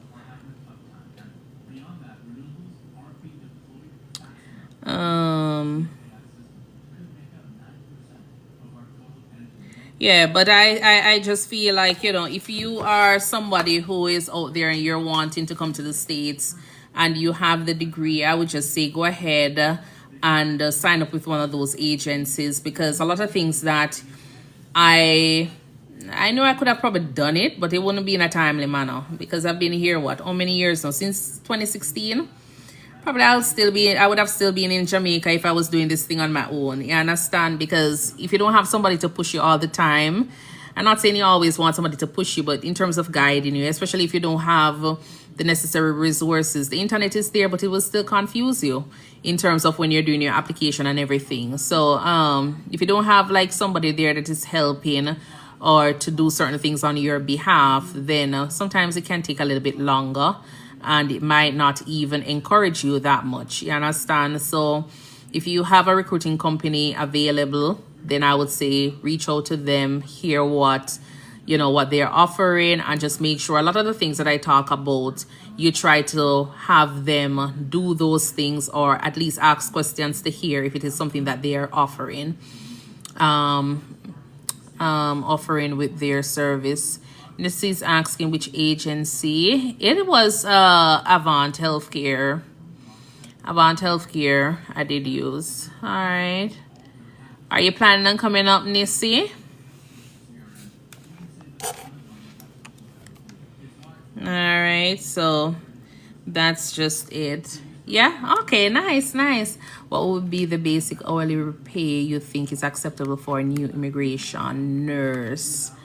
So when you're talking about a new nurse, as in a new nurse to the state, or a new nurse like just new grad, or what? Because as I say, if you're coming here, I would just say if you want to, you know, get your years of service, because I actually ran into a situation where they never wanted to pay me for my years of service, then I would say just make sure you have your job offer, your initial job offer, your first job, and you have your resignation letter, just to kind of give them an idea that this is how long you've been working as a nurse internationally, and so they can actually just go ahead and use it as a part of paying you.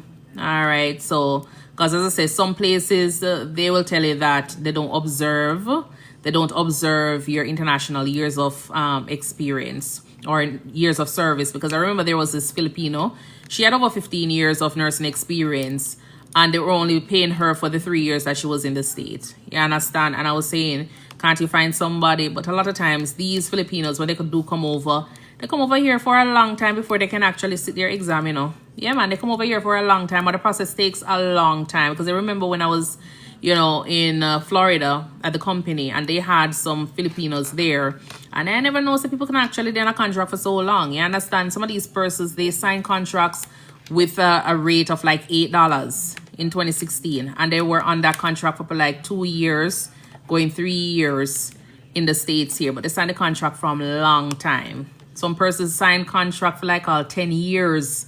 I never know that people could sign on contract for so long. You understand?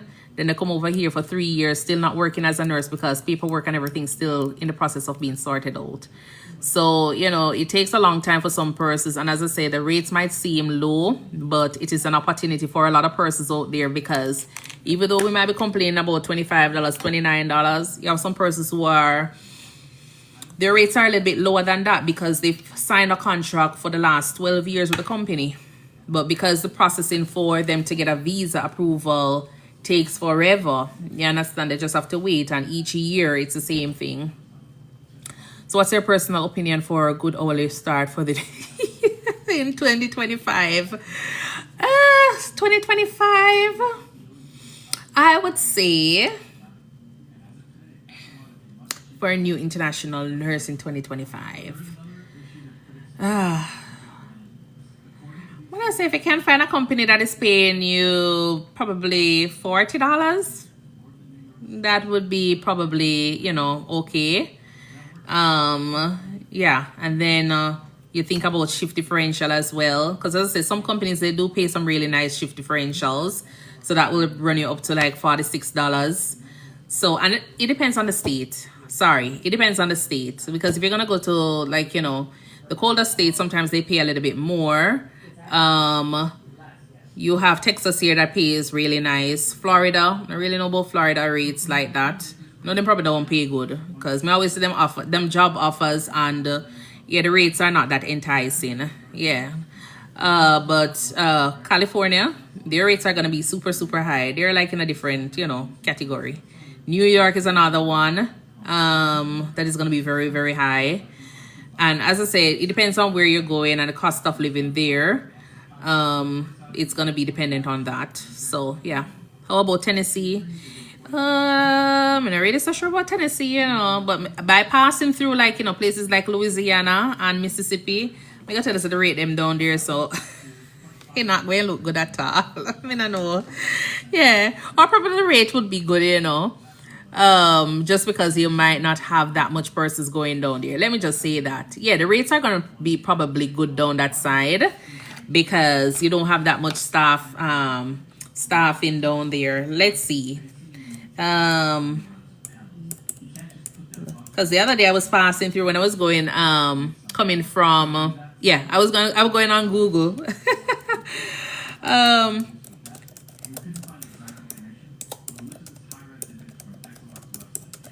The other day I was passing through like Louisiana, Mississippi. I mean, I tell you some man, Lord have mercy. All right, so okay, so for the national rates, hourly rate here, hourly rates for new registered nurses across the states with special focus on Louisiana and Texas. So the national for all RNs, it says $47.32, where you're averaging about $98,430 per year, according to BLS data. Louisiana says here $38.83, annual wage of $80,000.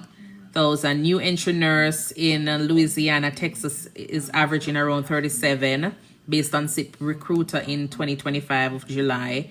Texas is around $40, and entry-level nurse is $37. Typical range from $28 to $41. Top earners reach as far as $54 per hour. So you have a lot of companies that will go ahead and cap off in terms of their rates, because, you know, if you're working 20, 30 years, and probably can't pay you, so they have to cut it off at somewhere. I think in Maine at one point, I know there was this lady, I think she was almost at, I think around almost like say 55. I don't remember if that's where they, you know, they cap her thing at, but when she was doing overtime, it was almost like $100 hour, like, you know. So yeah, they kind of cap off at some numbers in the 50s thereabouts. All right. But as I say, the average is like $47. This is national. Texas is $40, Louisiana $38. Let's see, Florida. I remember a lot of these places you do pay your state taxes and everything. So Florida is it says here hourly wage for new or entry level nurse in Florida is around $28.86, with most earning ranges from $22 to $32. Top earners reach up to $42 an hour. All right, and it says level 1 RN in Florida is approximately $34 per hour, which is broader than the new nurse category. So I don't know. And then there is another one here that says 38. So the entry level is like 28, level 1 RN 34, all nurses 38 to 42. So as I say, it depends on where you're going at. All right, and how much money do you think is good enough to take you when you're leaving? So I would say, try for 10. If you can try for 10, that is probably okay based on certain things. And it depends if you haven't gotten a job as yet. If you haven't gotten a job as yet, that is just something you'd have to take into consideration, because that money is in the event where, so for example, you haven't started working, at least you still can pay your rent and everything. But 7,500 to 10 shouldn't be a bad, especially if you're gonna be, if you're not gonna be one of those persons that is gonna be spending a lot of money. That is still gonna be a lot of money for you. You understand? Because you're thinking about rent, which probably will be anywhere between, depending on where you're going and what you're looking for. Let's just say about $1,000 to $2,000, or especially if you have kids, you'll be looking at that, and you're looking at your car note. So probably, let's say if you're single, you're looking probably like at a 1-bedroom. So let's just say your first paycheck probably cover rent and probably your car note, and your last paycheck cover all the other expenses that you have working the 40 hours, the 36 to 40 hours per week. So I'm just thinking that you probably, if you have $10,000, I think that's pretty reasonable, and you'll still have money, there in the event that, so for example, you haven't been paid, or there's something going on with your, your pay. Virginia, let me see what they say here for Virginia. Yeah, but as I say, if you come, once you come up here, you're not planning on starting out big. You understand? Unless you come up here and start buy a Porsche, you want to buy a Porsche, you want to live in a castle or something like that, then, you're probably going to have to come with a lot of money. But if you're going to come and just say, start out very simple, you just get a bed, and you get your car, and things that are most important. You get your health insurances, your life insurances, all of those things sorted out. You cover all of those expenses. And then from there, you can survive after. If you're going to just look at that, then you should be fine with even $5,000, honestly, depending on, as I say, if you've gotten a job, your rates and everything. It's not that bad. All right. You're welcome. You're welcome. Blessed Kia, welcome. Reshma, thank you so much for tuning in. Phelan, thank you for tuning in. All right, and I did posted. I haven't posted it as yet on. No, I did posted the live. I did a live the other day. I did post it on YT at ThinkNursing. So go over to that page and just look at that video. And it has a lot of questions and answers that persons were asking on the live. So go ahead and just watch the video. It's 2 hours, but it's just a chit chat, questions and answer. Just to see him. When you get a chance, you can go over there and just listen to it. You understand? There are so many tips that I did give on regarding housing, insurance, and all. Karine Roberts is saying, which state I work in? I'm currently in Texas, but I never did my contract as a RN here in the state of Texas. I was actually in the state of Maine. Yeah, in the state of Maine.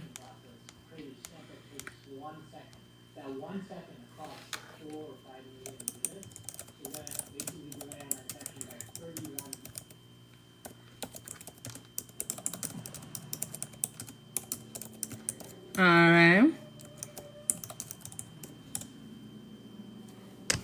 Talk the truth. Talk truth. Edits. Hi. Oh, talk truth edits. Okay. How are you doing? Oh, Virginia. Traveler. I like you. Well, I don't know if it's yeah. Let me look on this one.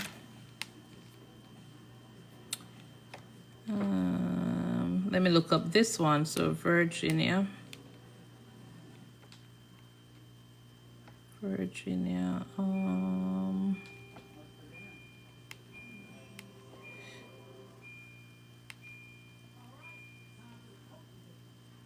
Okay, so let me see. The rates I have here, I see here. So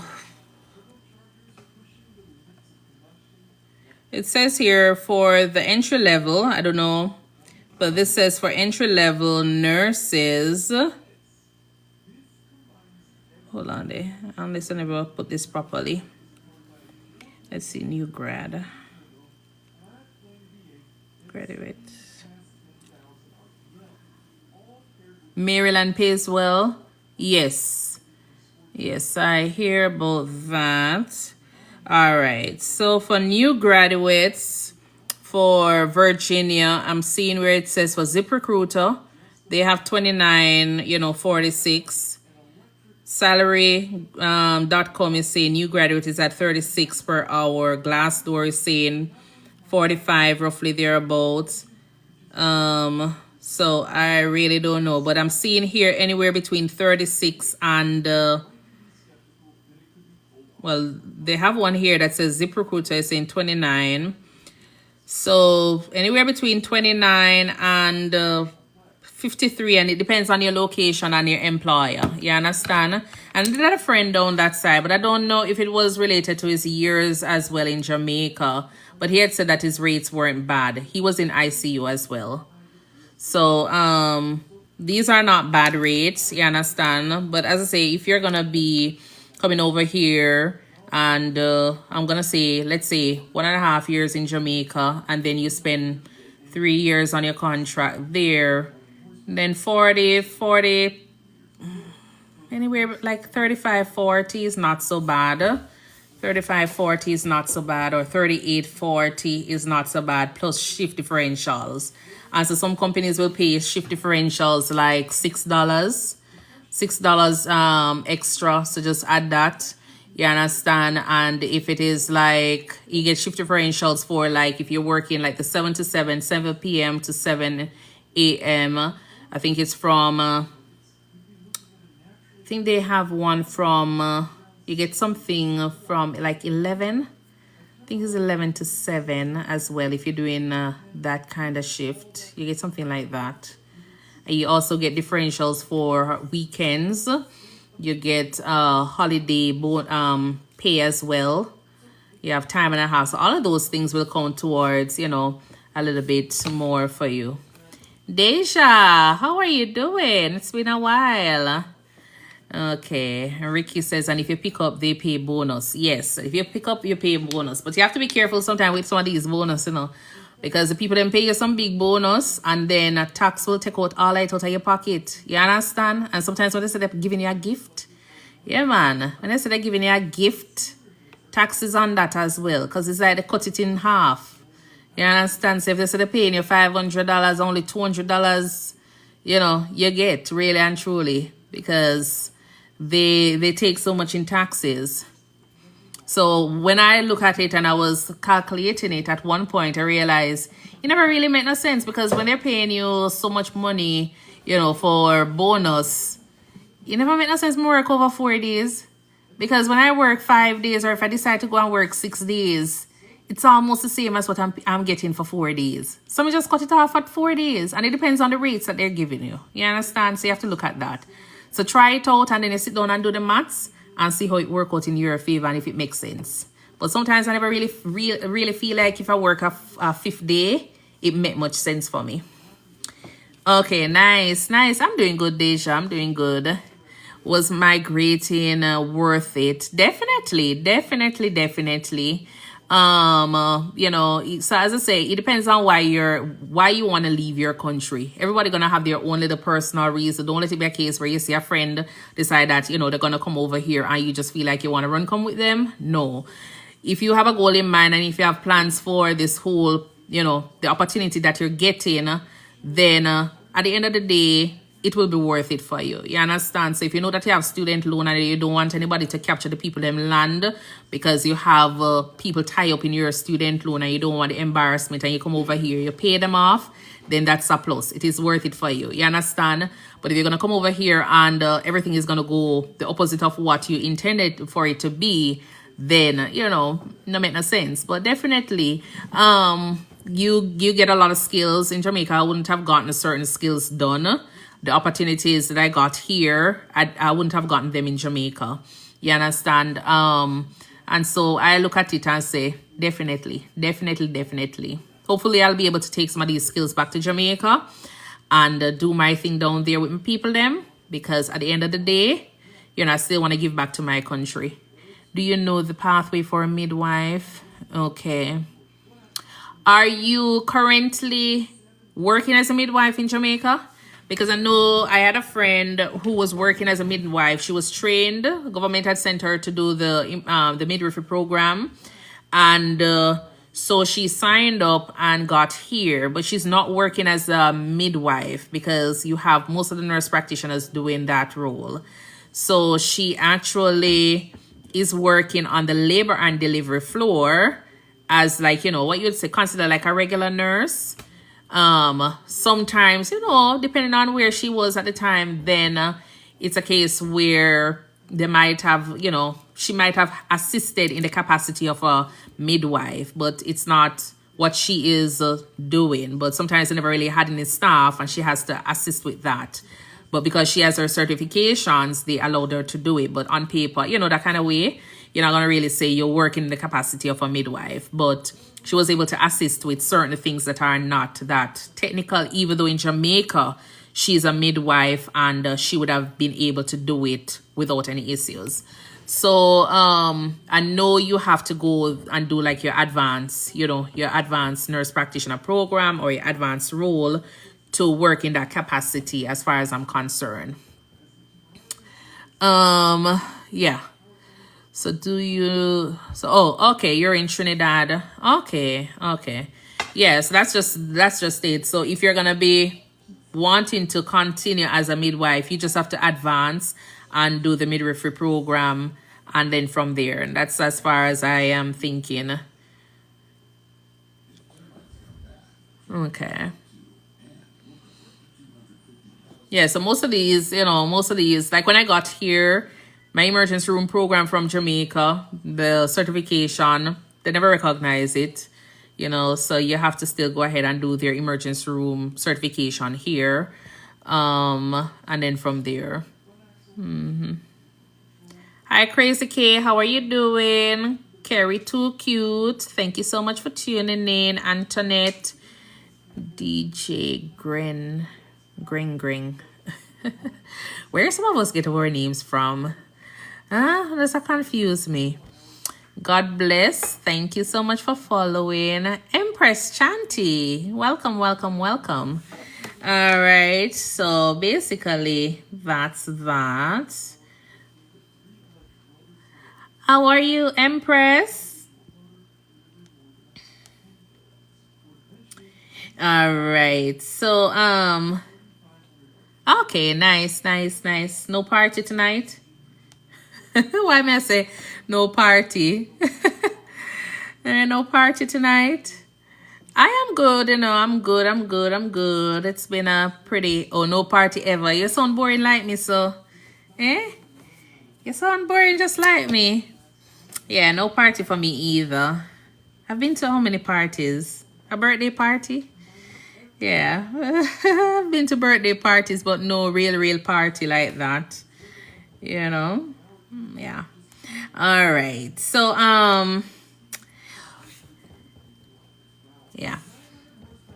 I wanted to talk. Oh, so let me tell you, some of the certifications, if you can get them from, before coming here, that will be a plus. All right. BLS is BLS, ACLS is ACLS. So like your BLS PALS, your ACLS, ENPC, and we don't do TNCC in the Caribbean if you're from the Caribbean and you're in emergency.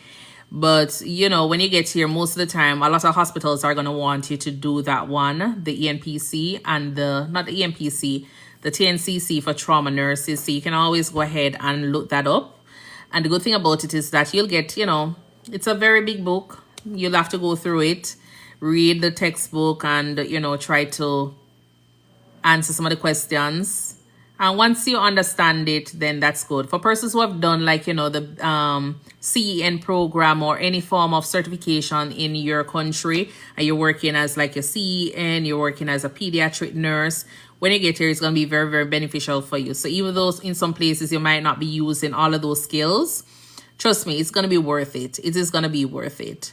All right, so if you're still able to go ahead and do them, then that's a plus. All right, but you might have to do over the program here when you get here. All right, so that's just it. But definitely look into that. All right. Hi, Lynn Roy. Thank you so much for tuning in. How are you doing? In terms of like, you know, when it comes on to your skills, someone was asking the other day, what are some of the things that I, you know, would have wanted them to start working on as a nurse prior to coming to the States here. And I was saying one of the things you definitely want to work on is like your time management. Communication is another one. You also want to work on your actual skills, hands-on, especially IVs. So if you're not comfortable with blood draw, you know, IV cannulations, those are things that I would highly encourage persons to start working on, because when you get here, especially the IVs, it's gonna really help you a lot. You understand? It's really gonna help you when it comes on to your patients, because a lot of times, you know, you might have to call a rapid response or something like that. A lot of times nurses on the floor would be calling rapid response because some of them, and it depends on the facility as well, but as soon as the patient is out of IV, then that's the case. You know, they always call for an for rapid response, or they call the emergency room to find out if somebody can come up there and do an IV. So if you're able to do that kind of skill, you'll realize it will save you a lot of times on the floor, because especially if the emergency room or the resource nurses are busy, it might take a while before you get an IV, you know, going. And if your rapid response team is tied up in another, you know, case or something, you don't want to be waiting forever before they come over to get your IV started. So definitely that is something I would highly encourage all the nurses out there, you know, whether they're transitioning to the States or you're in your own country. I would just say be proficient, or at least start attempting how to do your IVs, your blood draw, because it's very important, all right, when it comes on to you and your patient. Medication wise in the Caribbean, I'm going to talk from my experience in Jamaica. A lot of the medications down there that we use, you might not find a lot of them here, because, you know, there's so many medications. But, you know, the good thing about it is that you have the computer that is going to be helping with, you know, making sure that you're given the right medication, let's just say. So even though you're probably not all the time familiar with the medication, it's your responsibility to go ahead and read on some of these medications.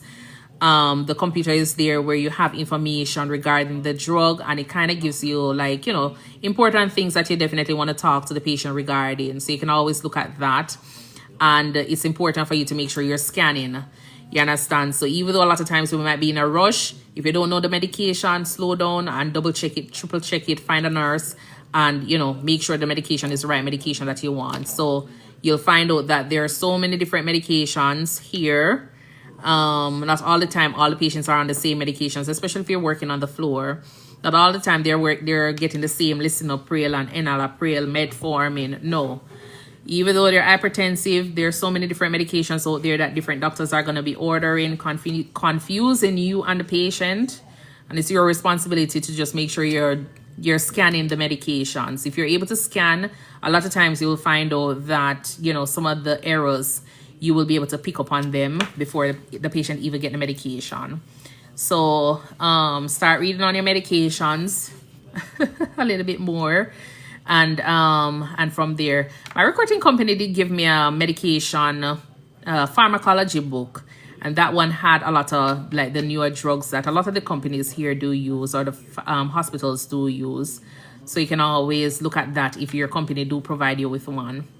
But you have the regular medication dictionary. Yeah, man, you can still use that one. You might not find that on in every hospital. I think it was only one hospital I remember seeing one of those on the crash cart, and I was like, oh wow, that was it. We never see no more again. You understand? If student nurses don't walk with a medication dictionary, that's how bad it is. Everybody just walking with the little phone. Yeah. All right. No, you're not. You're here. How are you, Adriana? But yeah, in terms of the medication, you know, just always go ahead and double check them, triple check them. When it comes onto your crash carts, you have, you know, because everywhere you go, you're going to have different dosages facilities have their own, so you have to make sure you're going according to policies and the protocols. So you will find out that some of the critical drugs, depending on the floor you're working on, some companies will go ahead, or hospitals will definitely go ahead and put those medications in a binder, or you'll have a policy or something with all the medications that you can always have as a quick reference. So it's always good when you start orientation to just find out, because as I say, not all the time whatever dosage, or the medications that you are accustomed to is going to be the same, the dosages and everything, everywhere is going to be a little bit different with how they go about with doing certain things. So definitely go ahead and find out that on day one, so that way you'll have it as a reference, where it is located. So if in the event that you're in charge of medication, you can always go ahead and scan through. And what I always say is that if you know that you're definitely not good at medication, especially in your emergencies, or if you know that you're not good with the defibrillator, say it. You understand? Because they don't want you to say, okay, then you're going to do something, you're going to cardiovert a patient, and you're clueless as to what you're going to be doing. That's the last thing you want to do in a code. You understand? So if you know you're not comfortable with certain things, if you know you're the kind of person that is going to be hands-on, or you're good with IVs, you're good with suctioning, you're good with documenting, then definitely go ahead and do that. What else?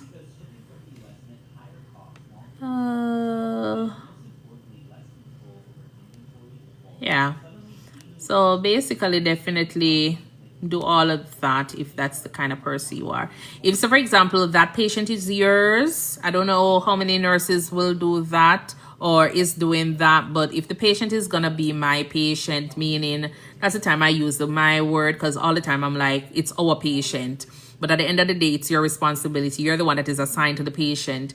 If you're going to be that person, then I always say go ahead and do the documentation as best as possible, because at least you have an idea of, what to document and all.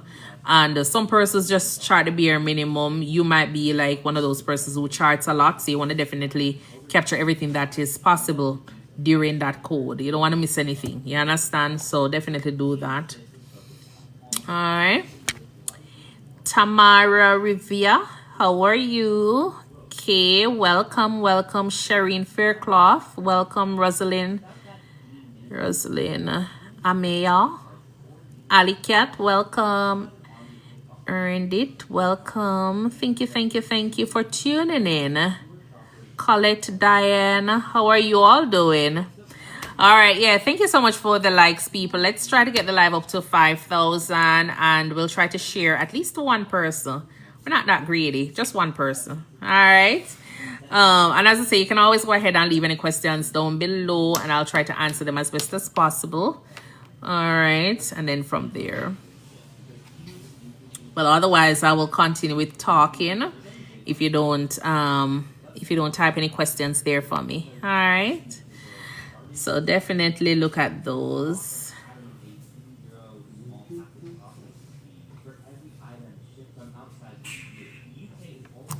Hi, Carms. Thank you for the rose. Pauline, hello. Stacy D, welcome. Jabi, welcome. And thank you so much for tuning in. All right.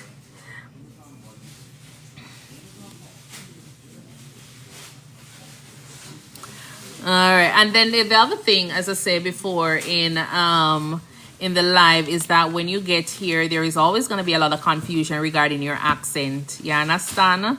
There's always going to be a lot of confusion with your accent. You're going to be asked to repeat a lot of things. What else? Yeah, people might just be lost in your words. They're not listening. They're not actively listening, so definitely make sure that you're starting to practice active listening. You are communicating well in general. That's it. Just make sure you're communicating well. If you don't know something, always go ahead and ask those questions, and just make sure that you're clearly documenting as you go along. All right. So if the doctor says this, make sure you're documenting. And as I say, it depends on the situation at the time. It's always good to document a name if possible. Otherwise, I keep it as nurse and doctor. But if there is something that I know that is gonna be causing a problem later on, I'm going to put a name there because that's the only way I'm gonna be remembering. And one thing that I do is I always have my book. I have a book that I walk with. So, you know, problem patients, quote unquote, let's just say in terms of the fact that something did happen, you probably reported it to your charge nurse, you can always just document it. You understand? So that way you have it for your reference. And even when me leave in the hospital, me I print them out. Print it and just have it in your little binder because they can always find you whenever it's time for any issue. So if you realize you're in any situation like that, just go ahead and document, print out, you know, file a complaint, print out and save it for future reference. That's all. All right. Nurse Library, thank you so much for tuning in. Okay. And one more thing I want to talk about is, anyone has any questions or anything you want to touch on? Jermaine Murray, welcome.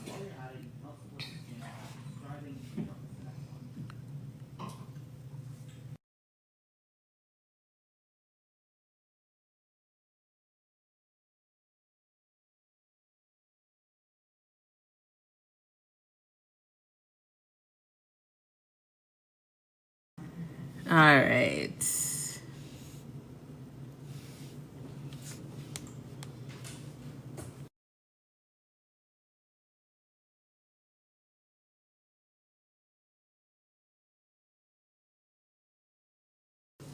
Oh, you know what? You see, what we need to work on as well is stress management. Yeah, man, or self-care. Because a lot of times, you know, as nurses, we don't focus on it, or not until you get to the States here, you really know much about self-care. Because you might be working and you're just going about doing your own thing, and it just seems okay, life is just okay, you're dealing with everything. But when you come over here, America will stress you out, you understand? Work will stress you out because after a while it becomes something like you're just working, sleeping, going back to work, sleeping, and the same thing over and over. So one thing you have to start doing is start working on self-care. You understand? Start work on self-care because that will kind of keep you together and help with preventing you from reaching that phase where you burn out. You understand? So make sure you're doing that. So start put things in place as to if whether or not you're going to go to the gym, you're going to start doing long walks. If it's a case where you're going to go to the spa, go and get your back rubbed down and your foot rubbed down. Whatever it is, if you're going to dedicate one day out of the week, you know, for movie nights or game nights, whatever it is, find the time and start focus on that. Because as I say, a lot of times you will come to work and you might hear that they're giving away a bonus, and when it's the time for your off day, you take your off day and go and work. No, don't let it be a case like that. So, you know, start thinking about how you're gonna be preserving yourself for your future, or for your husband, or your wife or your children, because you might find yourself just working and just burning out. You understand? So make sure we focus on that. Because as me say, when I was working in Jamaica, yes, work did hard, but me nobody feel as though, you know, I was tired and exhausted all the time, and I'm in the work. So even though we did short staff and we never really have all the resources to take care of the patients, no, we were actually overworked in Jamaica. You understand? But when you get here in the States, you will realize that the resources are here and no, you're going overwork. You understand? Because even though sometimes you might have just 4 patients, you might just have 4 patients dealing with, you might find out that the 4 patients coming like 40 patients you're dealing with. Because there's so much things that you have to do, plus the knee and the back rub, the foot rub, belly rub, you know, and the pat on the shoulder and all of them things. There is a lot of work you're going to have to do. A lot of responsibility. So find the time, because it's gonna be a lot. You understand? It's gonna be a lot. So how can I get CNA revision materials? Please help out. You know that you know the other day I had somebody who was doing this. It wasn't a CNA. I don't think it was a CNA course. But they were doing some course for, was it CNA? I don't remember if it was a CNA. But honestly, I don't know much about the CNA revision, materials. Let's go on to chat.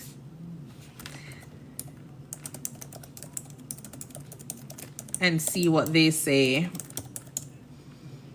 But as I say, you can always find a lot of information, like, as long as you have the topics, you can always come online and look up information. You can go onto YT and look up different videos as to how to, become a CNA and the different skills that you need, and just work with the information from there. And especially if the information is from a trusted, source, just go ahead and just read broad in that aspect. But regarding the CNA revision materials, I'm seeing something here. Yeah, I think it was the same book, I think I have a book with something like this that I saw someone was doing regarding like the care of the older adult, basic anatomy, communication. It was a textbook, personal care, like taking care of their fingernails, doing a little diabetes check on all of those things, bed making. So as I say, as long as you're able to cover all different areas and you just study and be, just study broadly, then that should be good. I see where it says Mosby's Essential for Nursing Assistant is one of them. Oh, the textbook that the person was using is the Nursing Assistant Essentials of Holistic Care. That's the one. It's a blue book, and there is a elderly person and somebody in a white that was using, that was taking care of that person. So you can always go ahead. Let me see if I can pin it. And then they have free online resources here. CNA practice test at cna.plus. How can I do this? I'm gonna screenshot it, and I'm gonna try to put it somewhere.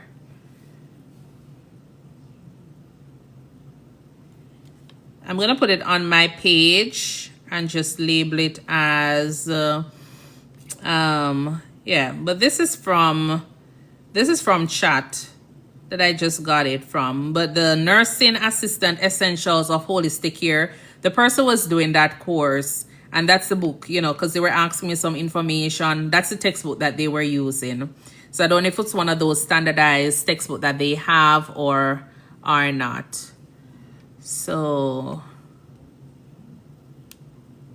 all right, so I'll go ahead and put it on my page shortly, and you can just go ahead and look at it.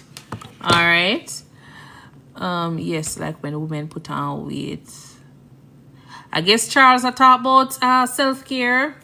Yes, a lot of times, women tend to put on a little bit of weight, especially nurses, and when we're on night shift and all, because our little clock is like going backwards. Yeah, we tend to do the opposite of everything else, of everyone else. So everything else that we're doing, we do it at night. You understand? Because night becomes day for us. So we eat at night, and, we put on weight at night too. So, yeah. Hey, Shanique, thank you for tuning in. Michael, Nutrition by Andrea. Welcome, welcome. Melissa or Marissa. Yeah, so you definitely can look at those books, and they have free online resources for practice exams. It says nurseaidtesting.com. So nurseaid, let me try to pin this thing. Why is it making that noise? Okay, so all of a sudden my phone, it decided, oh, because I put my phone to go on, to sleep at 9. Yeah, because if you don't do that, you find yourself on TikTok for the whole night. So I have to put my phone on timeout. All right, so that's it. So CNA Essentials, CNA Revisions.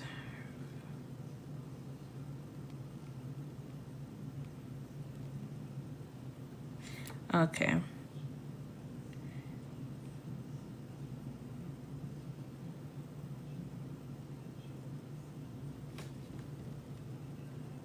All right, so I am pasting it on my page now. I don't remember.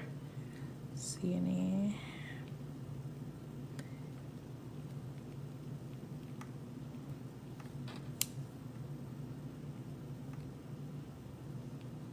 So you can look at it and just save the link or go on the website and just look at some of the things. But as I say, just study broadly, get the information. Should be pretty basic in terms of, you know, just some things that we would normally do on a daily basis. And then from there, just make sure it's more focused on the elderly or the patient population that you're dealing with. All right, so CNA. Nurses.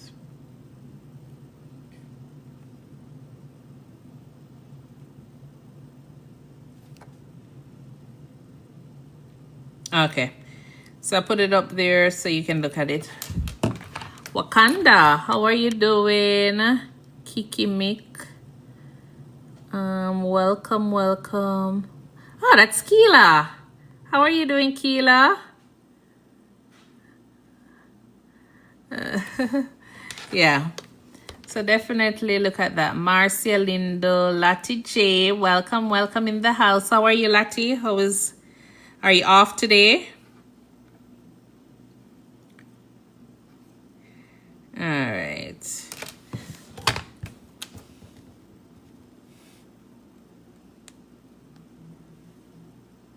No, you're at work? Okay.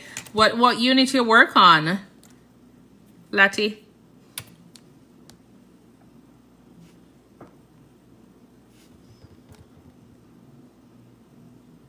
What state you in, Telly? What state you in again, Lati? There was someone who was asking me something about the rates in Maryland, Virginia. Yeah. What state are you in? Maryland. You're in Maryland. Okay. What's the average rates down there? Or what's the rate looking like?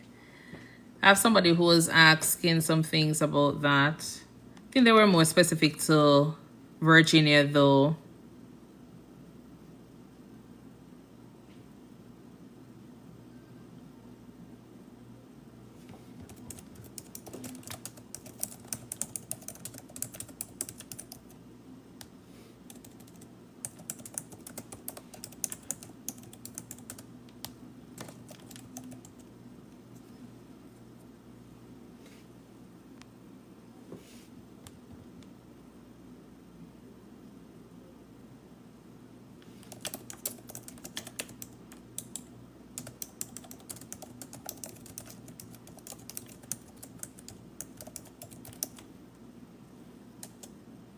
Okay. Oh, they do it by the years of experience. Okay. Okay, cool. Yeah.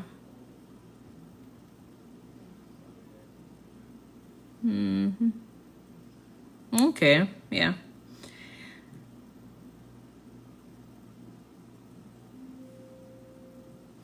Hi, Stacy Ann. How are you? Thank you for following. Joy 45 to 60. Okay. Okay. That's not a bad rate. That's not a bad rate. I think there was someone who was saying Virginia pays really well. So thanks for that. And Lati is a nurse from Jamaica. So she has some years of experience as well. But she says the range is about 45 to 60. To 60 there. What computer system do you use for charting, Lati? Hey, Stacy Ann. That's how I used to spell my name, Stacy Ann, until I was, in grade 6 when I was supposed to do my, what we call GSAT. I was supposed to go into high school, and that's when I realized my name don't have an E in it. But I tell you the amount of beating I get when I was growing up because I was missing that E. Oh, Lord. Yeah, man. It was a couple of years ago I saw this. My mom had this diary, a black diary that had some little lines in it. Yeah, it ruled up real nice. And I was looking through it and I realized I was writing my name Stacy-ANN, but my name was actually with a E. But may I tell you, the amount of slapping I get when I was younger for that E. And only to realize, never put it on the birth certificate, but that's another story. Yeah. But yeah, I'm doing good. I am doing good. I'm doing good. I'm Mark Kelly. Welcome, welcome to the live. Thank you guys for liking up the live. All right. Thank you for liking up the live. All right. We did talk about the apartment. We did talk about apartment. We talked about public transportation. Mine was the opposite. I used to spell it without the E. Okay. Good night, Imar. I am doing good. I'm doing good. How about you? I am doing good.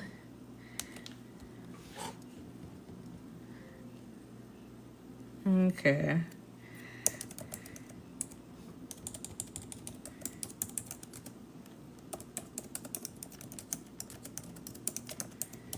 Okay. Okay, nice.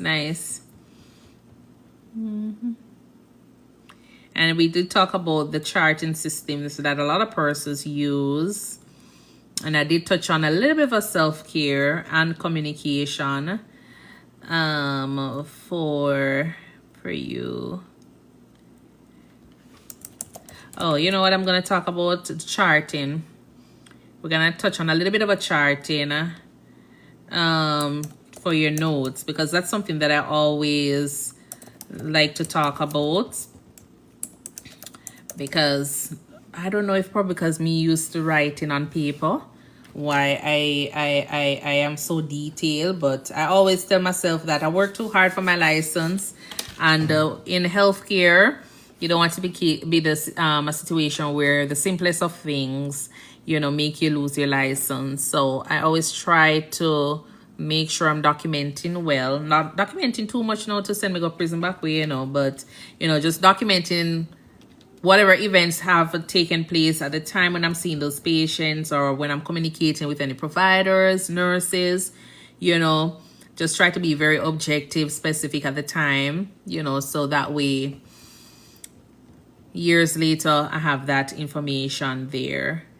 But a lot of times, you know, we don't do, because we use the computer system, you find that a lot of persons, I don't know if they just feel as though examination of the patient is not priority anymore. I don't know, but you might realize that a lot of persons don't do that. Yeah, they just go by, you know, what the doctor order, and that's it. So I feel as though a lot of times, you know, us as nurses, we start acting as, what do you call it now? You're just like the doer. You know, you're just going out there and just doing this because somebody tell you to do it, you're doing it. You don't have the reason, the rationale for doing it. We're not that proactive when it comes down to doing certain things, and so, you know, we have to wait until somebody tell us to do it. But when it comes down to documentation, even though we're doing whatever, a lot of times we're documenting, and we're not documenting enough to protect ourselves or license, as well as for, you know, for patient safety. But, you know, it's always good to make sure we're documenting our subjective data, what the patient says, what the objective information, whatever you find, you make sure you document it. As I say, when it comes on to your patients, because you're using the computer system, what I always try to do is, when I do get shift report or a shift change, what I try to do is always write a little brief note. Find the note section in your chart and put in something to say this is how the patient looks to you. Because a lot of times, because the computer is set up in a way where you're just clicking, oriented and alert, click. You know, chest, you look at lungs, clear, bowel sounds, you know, present, and all you're doing is just tick, tick, tick, tick, and we get into this habit of tick, tick, tick, tick, tick.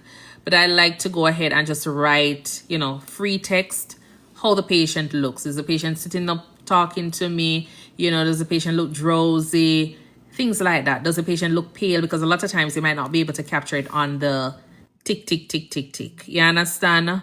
when you're doing your assessment or your documentation. And the last thing you want is to say that the skin looks normal, but then this patient either looks cyanotic, the patient is just white. And we're not talking about like, but patient is just looking so pale and we didn't capture it properly.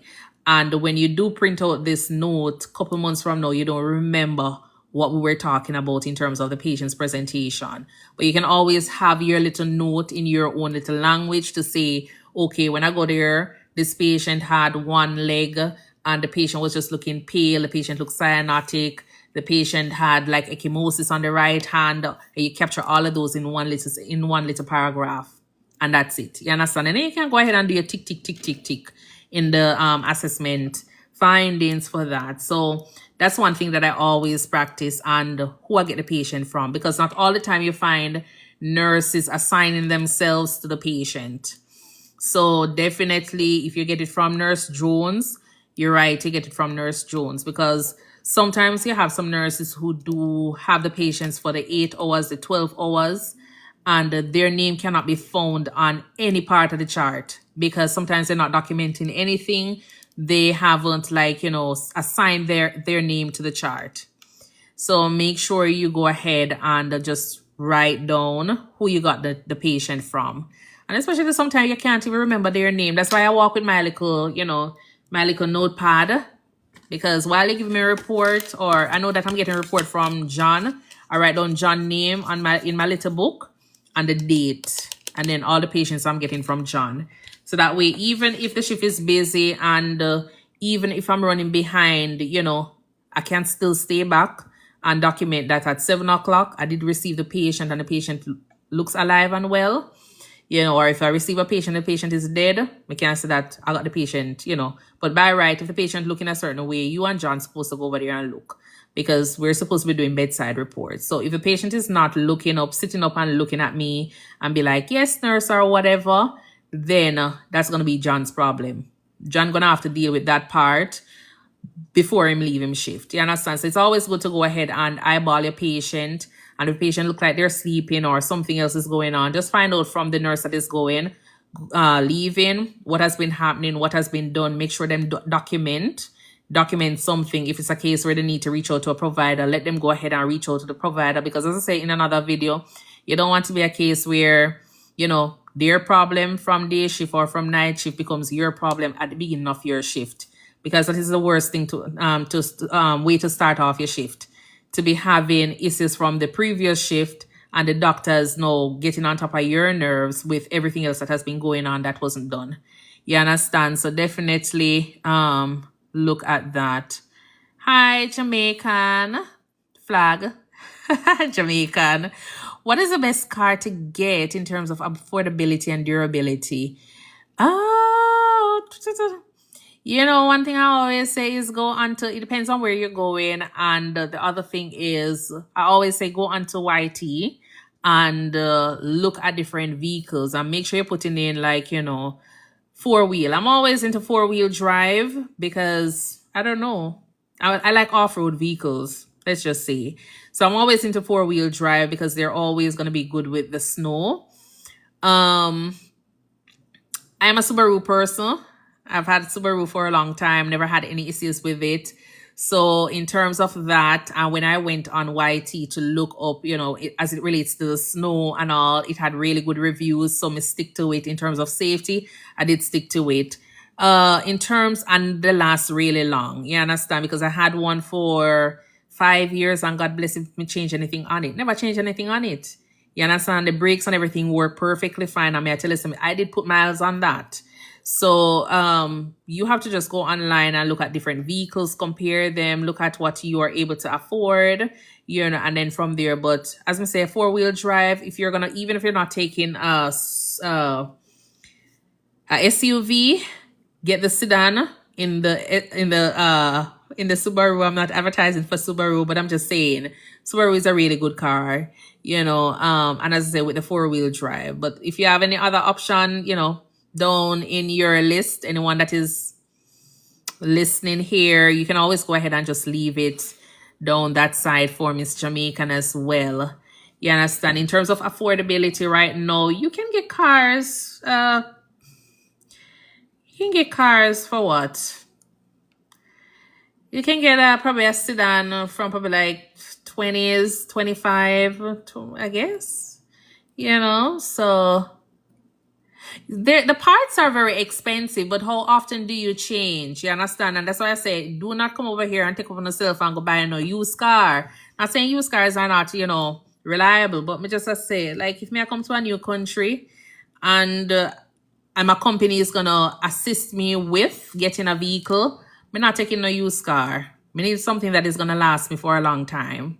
You understand? So as I say, the parts for Subaru are gonna be expensive, but when are you gonna be changing? If you do get one, just think of it that the car is gonna be under warranty for a long time. You have your insurance that is gonna help with certain things as well. But in terms of the parts itself, you won't be changing anything on that vehicle for a while. You won't be changing anything. As I say, it took me 5 years, and I was driving in snow with that vehicle. You understand? I was driving in snow with that vehicle, and it was roughly 5 years when I actually changed my brake pads, and I never miss a servicing. Never miss a servicing. You understand? So it did its time. You understand? So if I would do it over again, I would go back for another Subaru. And that was and as I said, I had Subaru from before, and I never had any issues with it, and people were saying the same thing. Subaru parts are expensive, but when you get the car, how often are you going to be changing parts on that vehicle? So unless you go and buy something that is used, and even if you do get one that has low mileage, there's a possibility you're not going to be spending that much. But as I say, if you do have the opportunity for you to get a new vehicle through your company, the company's assistance, go ahead and get something that is going to be reasonable. Make sure that you're planning for the next 5 years, because you're saying that, okay, then during that time you're working on your goals. So you don't want it to be a case where you're changing a car every second. You want it to be a case where when you just come to the state, whatever vehicle you have, it is something that is going to still last you for 5 years, even if you have 8 kids, within that time period. Yeah, but at least, if you get a regular SUV, you should be able to hold you, your husband, your wife, and 3 kids around the back comfortably. You understand? For 5 years. So just think about that. But yeah. All right. Do you have kids? Jamaican flag, Jamaican? Do you have any kids? Because that is something you have to just take into consideration. Because when I moved here, I never had any kids, but I know I wanted kids, and I wanted it to be a case where I wasn't gonna be changing my vehicle 2 years in, because I'm still transitioning. Let's just see, I haven't fully settled in, so I never wanted to be a case where I'm gonna try to get a bigger car or something like that. So I just go ahead and choose something that is gonna work for a couple of years. So, and it wasn't a case where the car was making any noise or anything. It drives smooth, and it was just feeling comfortable just the same. So, but to each his own, yeah, so just look at that, and look at the prices, and the down payment. And as I say, depending on your recruiting company, a lot of times you might not have to pay down anything that much, especially if they know that, if they're working with that company, as well. So take that into consideration. All right.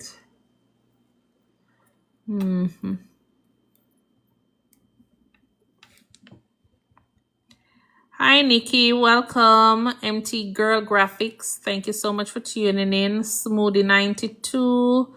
Melody Ross. Kevin Henry. Thank you so much for tuning in. Can I have you guys just go ahead and just double tap the screen a little bit? Let's go to 5,500. Just need 100 hearts, likes. Yeah. And that's it.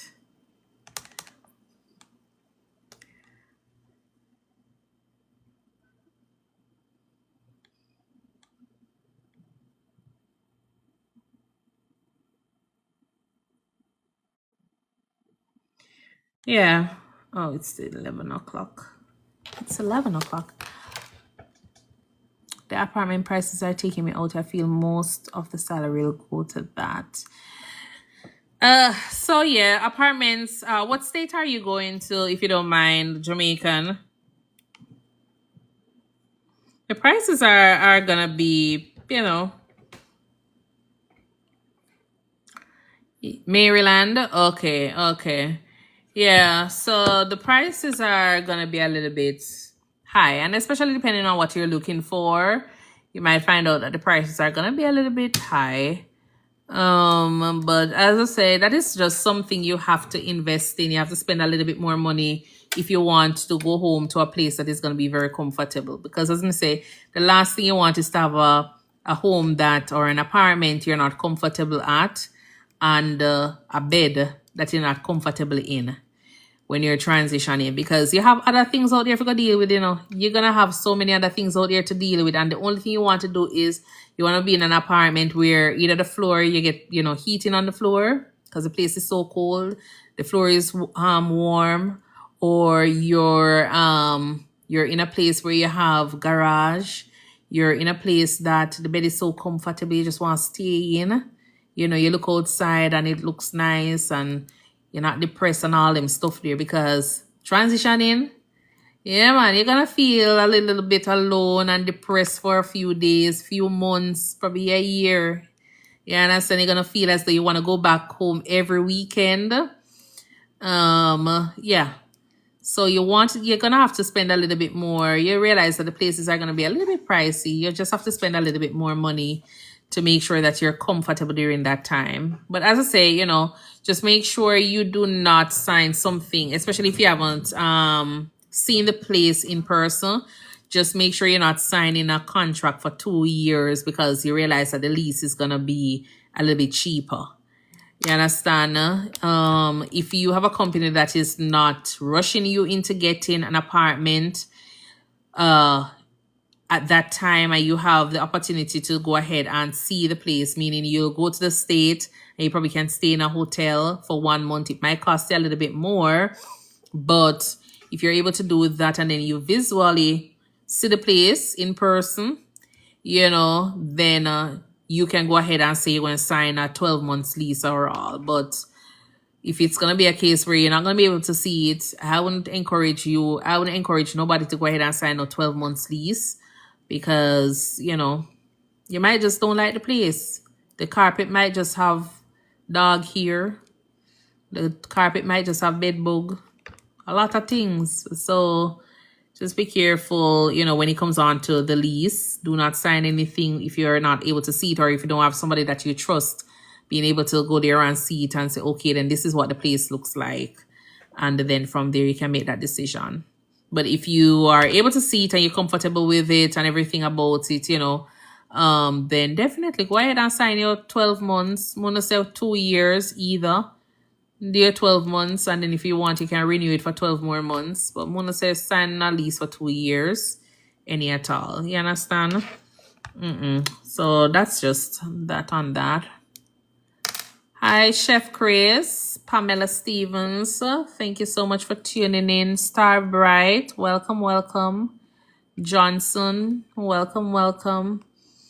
Yeah, but as I say, I did talk about this in a little bit more detail in another live I did, and I uploaded the entire live, the TikTok live, to my YT page at ThinkNursing, so you can go over there and look at it and just listen. A lot of persons were asking so many questions that day, so it was a really packed live with transitional questions, nursing transition questions regarding vehicles, the different visas that has been issued, and how to go about with, completing your contract and all.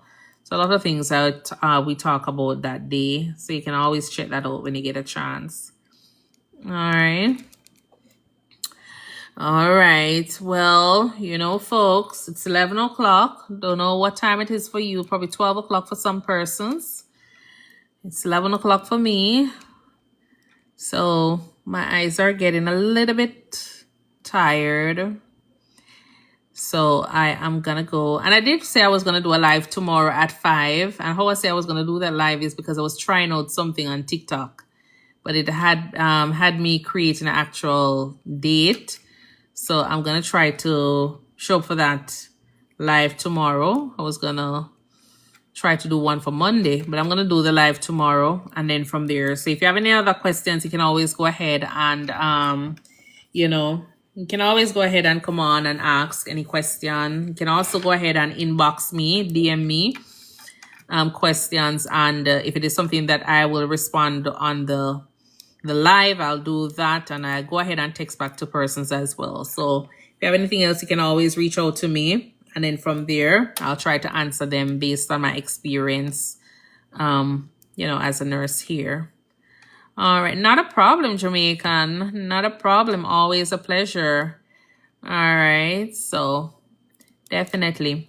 All right, but thank you guys. Oh, seriously, I'm not gonna just give me the 200 likes so we could go to 6,000, just the 200. So all right. So yeah, so I will see you guys tomorrow, and then from there, we'll chit chat. And as I said, just inbox me if you have any questions, any concerns, or anything. And then from there, thank you so much for those likes. From there, we will, continue to have a wonderful time. As I say, I just share my content here because as a nurse, when I was transitioning from Jamaica, I never really had that much person to ask. And sometimes I just feel as though if you find somebody that is from your own culture, explaining certain things and telling you their experience, you might feel a little bit better. Because when a recruiting company come and tell you that, oh, this is what we're doing, it's always going to look nice on paper. But when you have somebody talking about their experience, it's a little bit different. And especially if you're able to relate to that person culturally, I find that you will benefit a little bit more from what is being offered or what is being said. Not saying that what I'm saying is gospel, because you have other persons out there with, different experience, but I'm just saying based on my experience, it is something that you can learn from, and it will help you along the way as well. So that's just it. All right. Anyways, I'm gonna go. I will see you guys in another live on another day. And remember, if you haven't followed us yet, go ahead and follow me, and me will follow you back. All right. Until then, I will see you guys. All right. Bye.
Hi, how are you doing?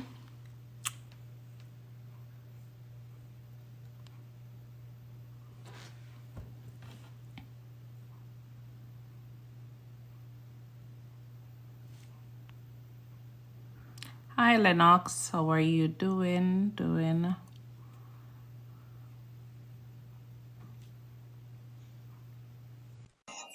Hey. Welcome. No, so I want to tell you, since I one game we did a bad up a while ago, you know. Okay. We play 2 games more time, it's nice, it's so fun. We play 2 games more time and it's so fun. You know, so I don't really understand the game thing though, but every now and again I might accept it just because accepting sake. And I guess that's TikTok. So see the work? Yeah, but I work right now, but you know, I work can slow more time. I go on in case any guests want anything, you know? Anybody walk in, want check in, want a room or anything like that, you know what I mean? Okay. I say me here, so I'm gonna try do some edits on my videos. Then I have some videos come I try sort out my channel. So I have some videos when I try work on, but it'll take a while before me get the edits done. Yeah, so I know when I subscribe to the channel. Yeah, you need to go over there and subscribe. Yes, and send it to everybody else. ThinkNursing. What? Don't call the name. Don't call the so I'm gonna say YT. All right. No. Because I think it will ding the thing I was told. So it's one word. ThinkNursing. Yeah. ThinkNursing one number there. No number. And just subscribe. And that's where I'll put my long form content. I'll put information regarding my vacation. Oh. Yes, because TikTok is not about long form. TikTok is not for long form content. And so I find out that, you know, they might push your content, but you're not going to push the longer form content. So it's usually short form. You know. I always have all like dance move over the shows. No. You know, Lance, me not put no we call it. Apart from TikTok over here, so I don't really do anything else. I don't do anything else. So they need to give us a proper TikTok dance. No, right? me telling you say I'm not really a TikToker. Me telling you say I'm not really a TikToker like that. I just come and I share. None of us are. Well, that's not a part of me. So if we have see a rock and so I'm not me telling you say this is the only thing we get from me because that's it. There is nothing more to offer. Not a thing more to offer. So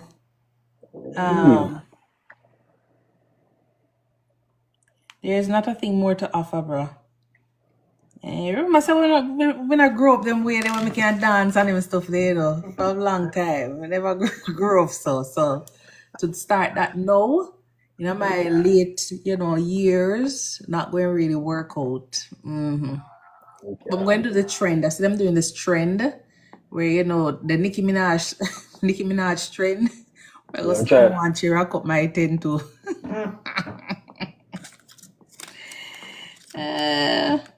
So yeah. I said it's so funny. It's very creative too. One look on the stage, man. Yeah, I see a few persons doing certain things. It's pretty impressive. Pretty impressive. I never know that TikTok was this much fun though. Actually like it. Listen, I had it for a while, right? And I'm like, yo. Hi. Crazy. How are you doing? Good night to you too. Yeah, man, win, man. Big up yourself and teacher. How is your night going? Entertainment. So I never know it was that much fun, but yeah, I actually like it. Yeah, but I'm a little bit worried, you know, because I heard that coming. I've been doing a little research and I heard that they're coming with this M2 new foolishness and we might have to go over to M2 or just give up on TikTok in totality. That's why I encourage people to make sure that, you know, just like the other day they had the whole thing with TikTok kind of was shut down and a lot of people running crazy. So I think we should try to not put our eggs in one basket and maximize on other platforms. Mm-hmm. Yeah, because if you download, like try and download all the videos, save them in a safe place so you can at least repost if And need as I be. say, and that's what I say, you see, when you have your YT page, you can always go ahead and download your videos from TikTok and upload it to YT and maximize on that. So that's the only thing I can say. That's me. Call it when we can do a YT, you don't know. Same thing we do over TikTok here, so you can do over there. So I've seen channel like different people have them different channels. So whatever it is that you have to offer, you bring it over Reels, there. post, be reels. No, it don't really matter. So you have persons who just post reels or shorts. Shorts, yeah, Understand? shorts. So you can do that, and you know whole heap of things about healthy eating. So why you don't go ahead and post them stuff there? You know, that True, true. you teach or whatever. You go over there and you teach. That's Yes, your. I have a confession. Oh, that I no. have a confession. Hi You know, Thomas. I have a YT page, long time. That Well, I you was need doing, to get it up I and was doing running. raw food and all kind of stuff on it. I'm like, I'm gonna rise it up back. Yeah, man, go over there and just start, transferring your content from here over, and start get people to move over to that channel. I'm never on everything right now. You look good, man. You look good. I've got Thank you. binge. I've got binge watch it. Your thing one at a time. So, me chat now, so the content it lot like it. I try to provide as much as I possibly can. But I'm trying to do more like, vlogs kind of, more like day in the life. But as I say, I want to talk with a lot of nurses, have them come on and share them story, day in the life of a nurse, day in the life of a LPN, CNA, those kind of vibe. And comparison for like, where they used to working in the US or wherever it is. So things like that. I must admit though, because I mean, honestly, I have never been interested the way I'm invested in medical field, especially nursing. Now, I wasn't that invested. I know that they are important, and we are used to work in the inner city community downtown. They are, nurses, doctors, and they are protected. It doesn't matter the level of whatever is happening in the community. Those persons are always protected, so we kind of always look out for nurses. But it's ever since I started watching your content and listening to your experiences and just listening to the information that you're providing, I became very interested. you know, Because people don't really talk about nursing, like, the because Monday to I Friday. was wondering if it was like a sacred covenant. I don't know. Because if that is the case, then you are operating outside of. Outside of.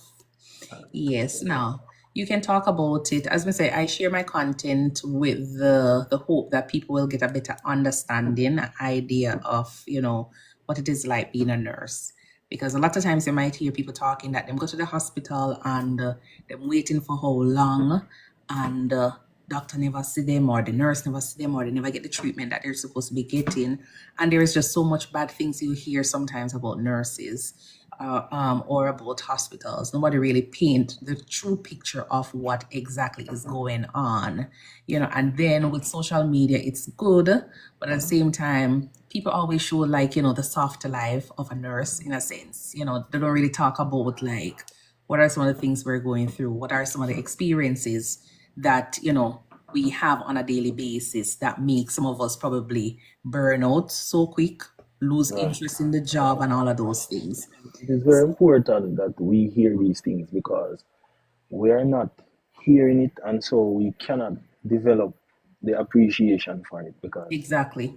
we don't know what happened behind the scenes. Sometimes we go to the hospital and they take forever to see us, Exactly. and we start cussing and behaving some type of way. But if we had insights in terms of what goes on behind the scenes, maybe when we come, we can be a little bit more patient. Exactly. You know what I mean? Because we don't know that doctors are short. We don't know that we have nurses that is waiting on a shift change that will never come, that never came. We don't know that we have nurses on the floor from yesterday have gone home to their families or anything like that. So when it is talked about the way you're doing it, the next time we go to a hospital or we go to And any I have a health better facility, understanding. we can be a little bit more patient and be a little bit more respectful because we understand that there are a lot of things that are going on behind the scenes that we're not aware of. And that's basically, and that's why I want it to be a case where I can get different persons. So you have nurses in the US, Africa, Jamaica, Caribbean, wherever. I want to talk with the nurses so people can hear that nursing is the same, but the experience in different places are going to be different, and there are different things that are going to be driving the outcome, the overall experience that you might get in a different hospital or a different place. You understand? Because Big up yourself. a lot of times we might hear people talk about, oh, when we come to the US, they talk about the experience that they're getting as a patient. They talk about, oh, they don't have to wait long and they feel as though they're treated better and all of that stuff. But at the same time, for me, I think, because I've worked in a lot of hospitals here in the state, and even some of the public hospital, the wait time is still long. You understand? Not everybody get through in 30 minutes or 4 hours. You have people waiting for the same 6 hours, 8 hours. Some people don't get in the bed. So it depends on where you go. The experience is going to be similar. The same set of problems we experience in Jamaica, where you have the short staff, lack of resources. A lot of places here in the States still do have that. The experience. I have a very important question. I've always wanted to ask you this question. And if you had answered this question in any of your videos, my apologies, because I just learned the other day that you should not go on someone's page and just like. You have to watch your content. So it's best to go and like 3 videos at a time, watch them to the end and interact with them and so on. Just don't go and like all the things at once. And you know how to do it, so you can actually get the full score for engagement.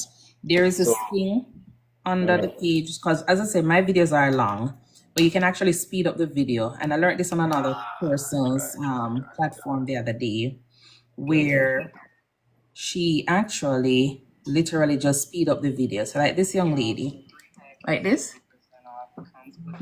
you just press it and it literally speed up the video and you just watch it all the way to the end.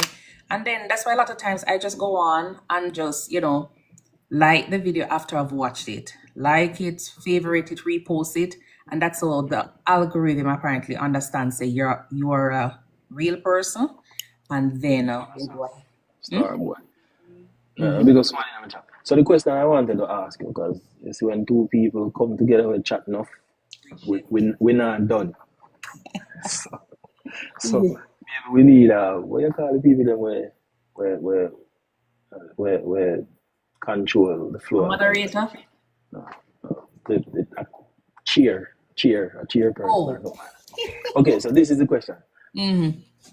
What is it that inspired you to choose nursing as a career?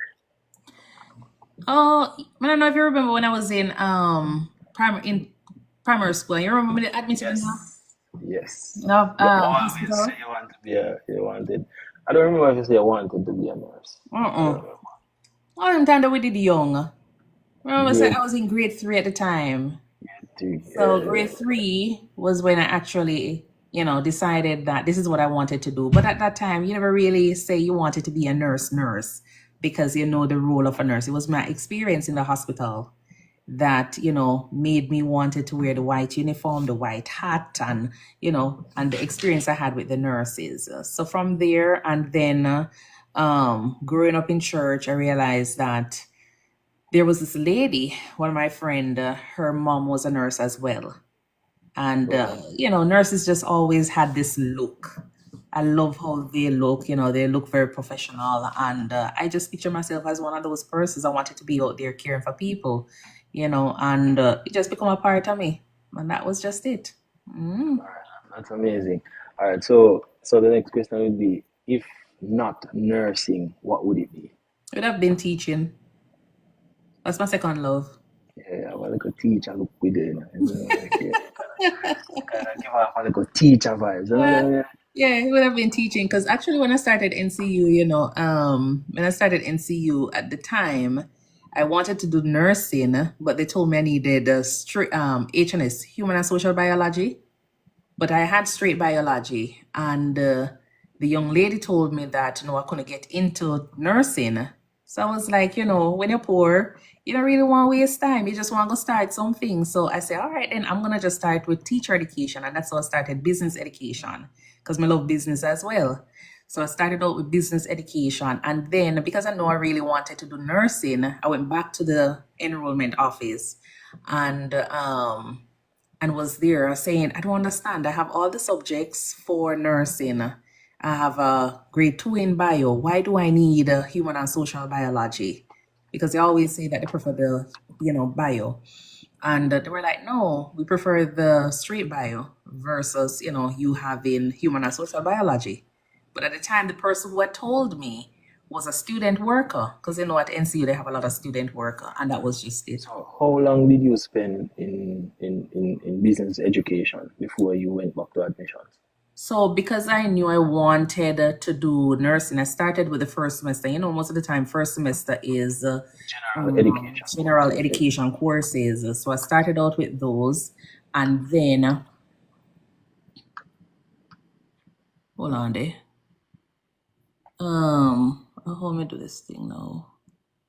Cause some of them people I want to go on. Okay, I don't really know how to do this. But yeah, so I started out with that, and then I went back up to the admissions office and was talking with them. So most of the courses I started out with, because even though you're doing certain things, you have to be smart, if you really wanted to do something, because at the time they wanted me to do like pre-college to do the human and social biology, but I never wanted that. And I said, because that could be more money. And so I said, all right, then let me go back up there. So all of those courses I did were transferable to the nursing program. So when I started, it was just pretty easy. But yeah. Okay. So during your studies, right? Mm-hmm. Which aspect of nursing or which course in nursing you find to be the most challenging, and what did you do to overcome those challenges? So for everybody though, they will tell you that pharmacology is one of the hardest part of nursing. That was the most challenging part. Pharmacology, the medications. Yeah, medications. So not necessarily the dosage and calculation aspect of it, where it's the maths, because we have a problem with maths. But in terms of the medication, there is always Yeah, I just saved my life. Proceed. But it was more the drugs and understanding the mechanism of action. Because if you don't really understand how the drug work, that is always going to be like the challenge. So that was the major part of it. But as you go along, after a while you kind of get used to it, because when you realize the exams are not. Did you employ any specific strategy Who, to me? overcome the challenges that you experience with pharmacology? No, sir. Them just have some book and you read it, and me go on YouTube. Oh Lord, I go on YT, and I can't deal with this thing. I go on to YT and just type in like the drugs itself, and make sure I'm using reputable site. Okay. So, and see how the medication actually works. And I'm the kind of person, I have a photographic memory. So once I am able to see certain things, I may understand it, then I'm able to, discuss it whenever they ask about it. That is the strategy then. All right. So what was your favorite, and why was it your favorite? Which one? Subject in studying. Favorite subject? Oh, goodness. You couldn't love all of them. I did enjoy pathophysiology for some strange reason. I don't know if it's because I love to chat.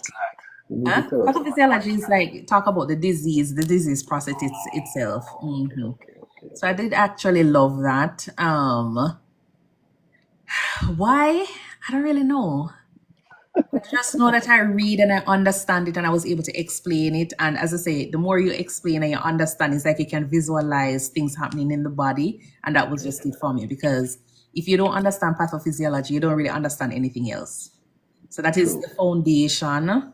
To me, that is the foundation of nursing. If you can't talk about how, say for example, appendicitis happen, then I don't feel as though you can manage a patient properly without having that basic idea. So, but yeah, that was just it.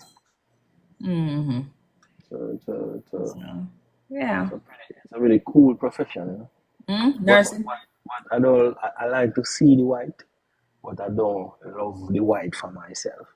Oh, It takes too much time to care for white, you know. right. You can imagine when we're Jamaican, we have to wear a white uniform. When I say white, they must be white, you know. Uh-huh. We don't talk about cream white and blue white, you know. We are talking about real white. We I are talking remember. about soap up with cake soap and put in a plastic bag for zinc. And put it out the door. Them kind of white that we are talking about. Mm-hmm. So I love the white, but I love it for myself, you know. And even white shirt, you know, wear because we have to wash them. You can't bother with them. But you know that you have OxyClean. OxyClean, you just put it in there and just leave it and you're good to go. And especially when the hot water touch on that, you don't need to do any. No, nowadays when I really hand wash again. I don't hand wash anymore. We used to put the white shirts in, but when I find out about OxyClean, you don't need to do anything else. You just put it with some hot water, put the OxyClean in, and that's it. You're done. Your white them look so cute. So yes, that me use as in clean. So that's what me use nowadays. OxyClean on my white stuff. It makes the clothes them look brighter and all. When I talk about flash whatever, flash blue. Okay, so sometime when you're live, when the flash goal come up, if you meet the flash goal, you get extra points. So if you click it, you can. Is the persons who are participating for catch a cash goal, the flash goal. One of the chats said, especially in the parish where we're from. A person in the chat, one of my classmates, said especially, we're talking about white, so she said especially the parish that we're from. You know the red dirt? Manchester, who that know? You know the person eh? Yeah, but little boy right there. She name Island Girl. Island girl. Oh, I don't know. Her face on little boy actual name. Oh. Red dirt. Lord have mercy. Them time they you not even want to wear white shoes. You don't want to wear white shoes. So but yeah, nursing is a very good profession. I love it. I love it. Yeah, some days, it's sad. Some days it is sad and, it feels depressing some days. But overall, it's a very rewarding profession. That's how it is. You know, even if it was not nursing, because even as an educator myself, sometimes you mark some tests and you wonder who teach them that. You know what Exactly. I mean? Like, who teach them that? You don't get that. Island, they can't big up the thing to see your face properly. You see me? Hi, Tony. She can't believe I forgot her name. Oh.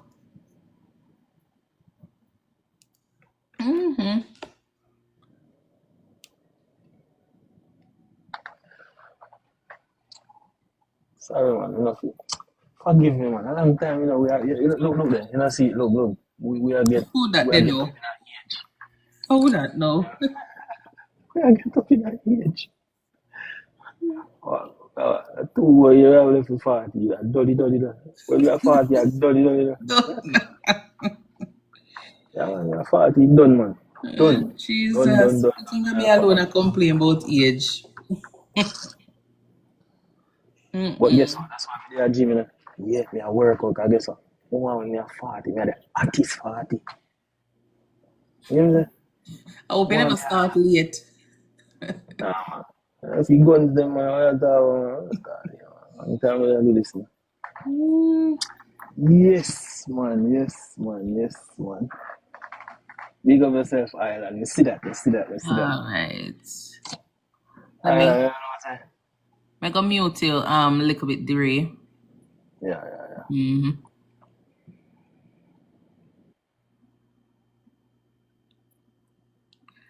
All right.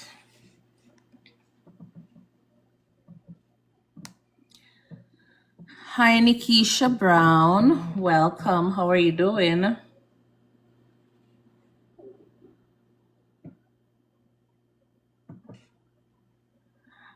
Florence, how are you doing? Thank you for tuning in. Know you guys are just passing through. I'm just here trying to do some edits on some videos. And I say, let me just come on the live and see how things are going.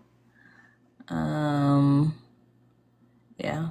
Oh, can't like up the live. Hi, Dance. How are you? And where are you joining from?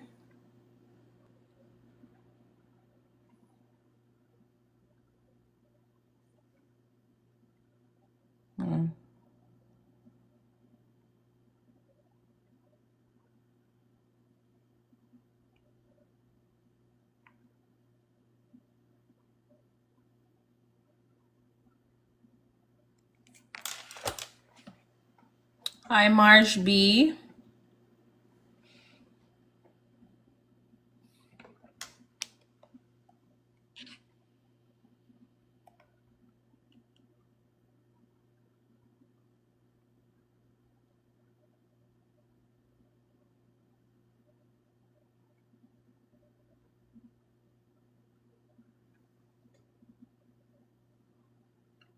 Hi, Champion Bubbler. How are you doing?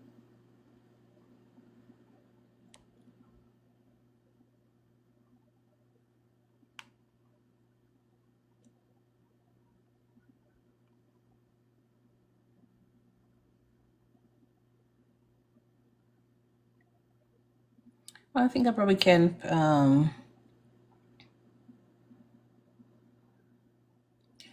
play some music in the meantime, right? Millie Windet, how are you? Thank you for tuning in.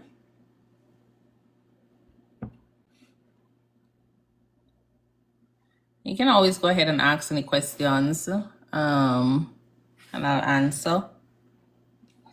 I am just here doing some edits on some videos. And you can always go onto YT and subscribe to my page there. All right, and follow me for nursing content.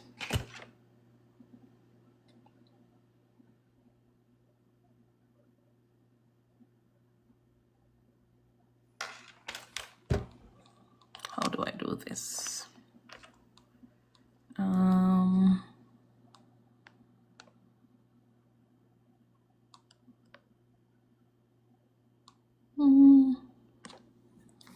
Okay, I don't know how to do that. The British Ali. All right, let me play some music.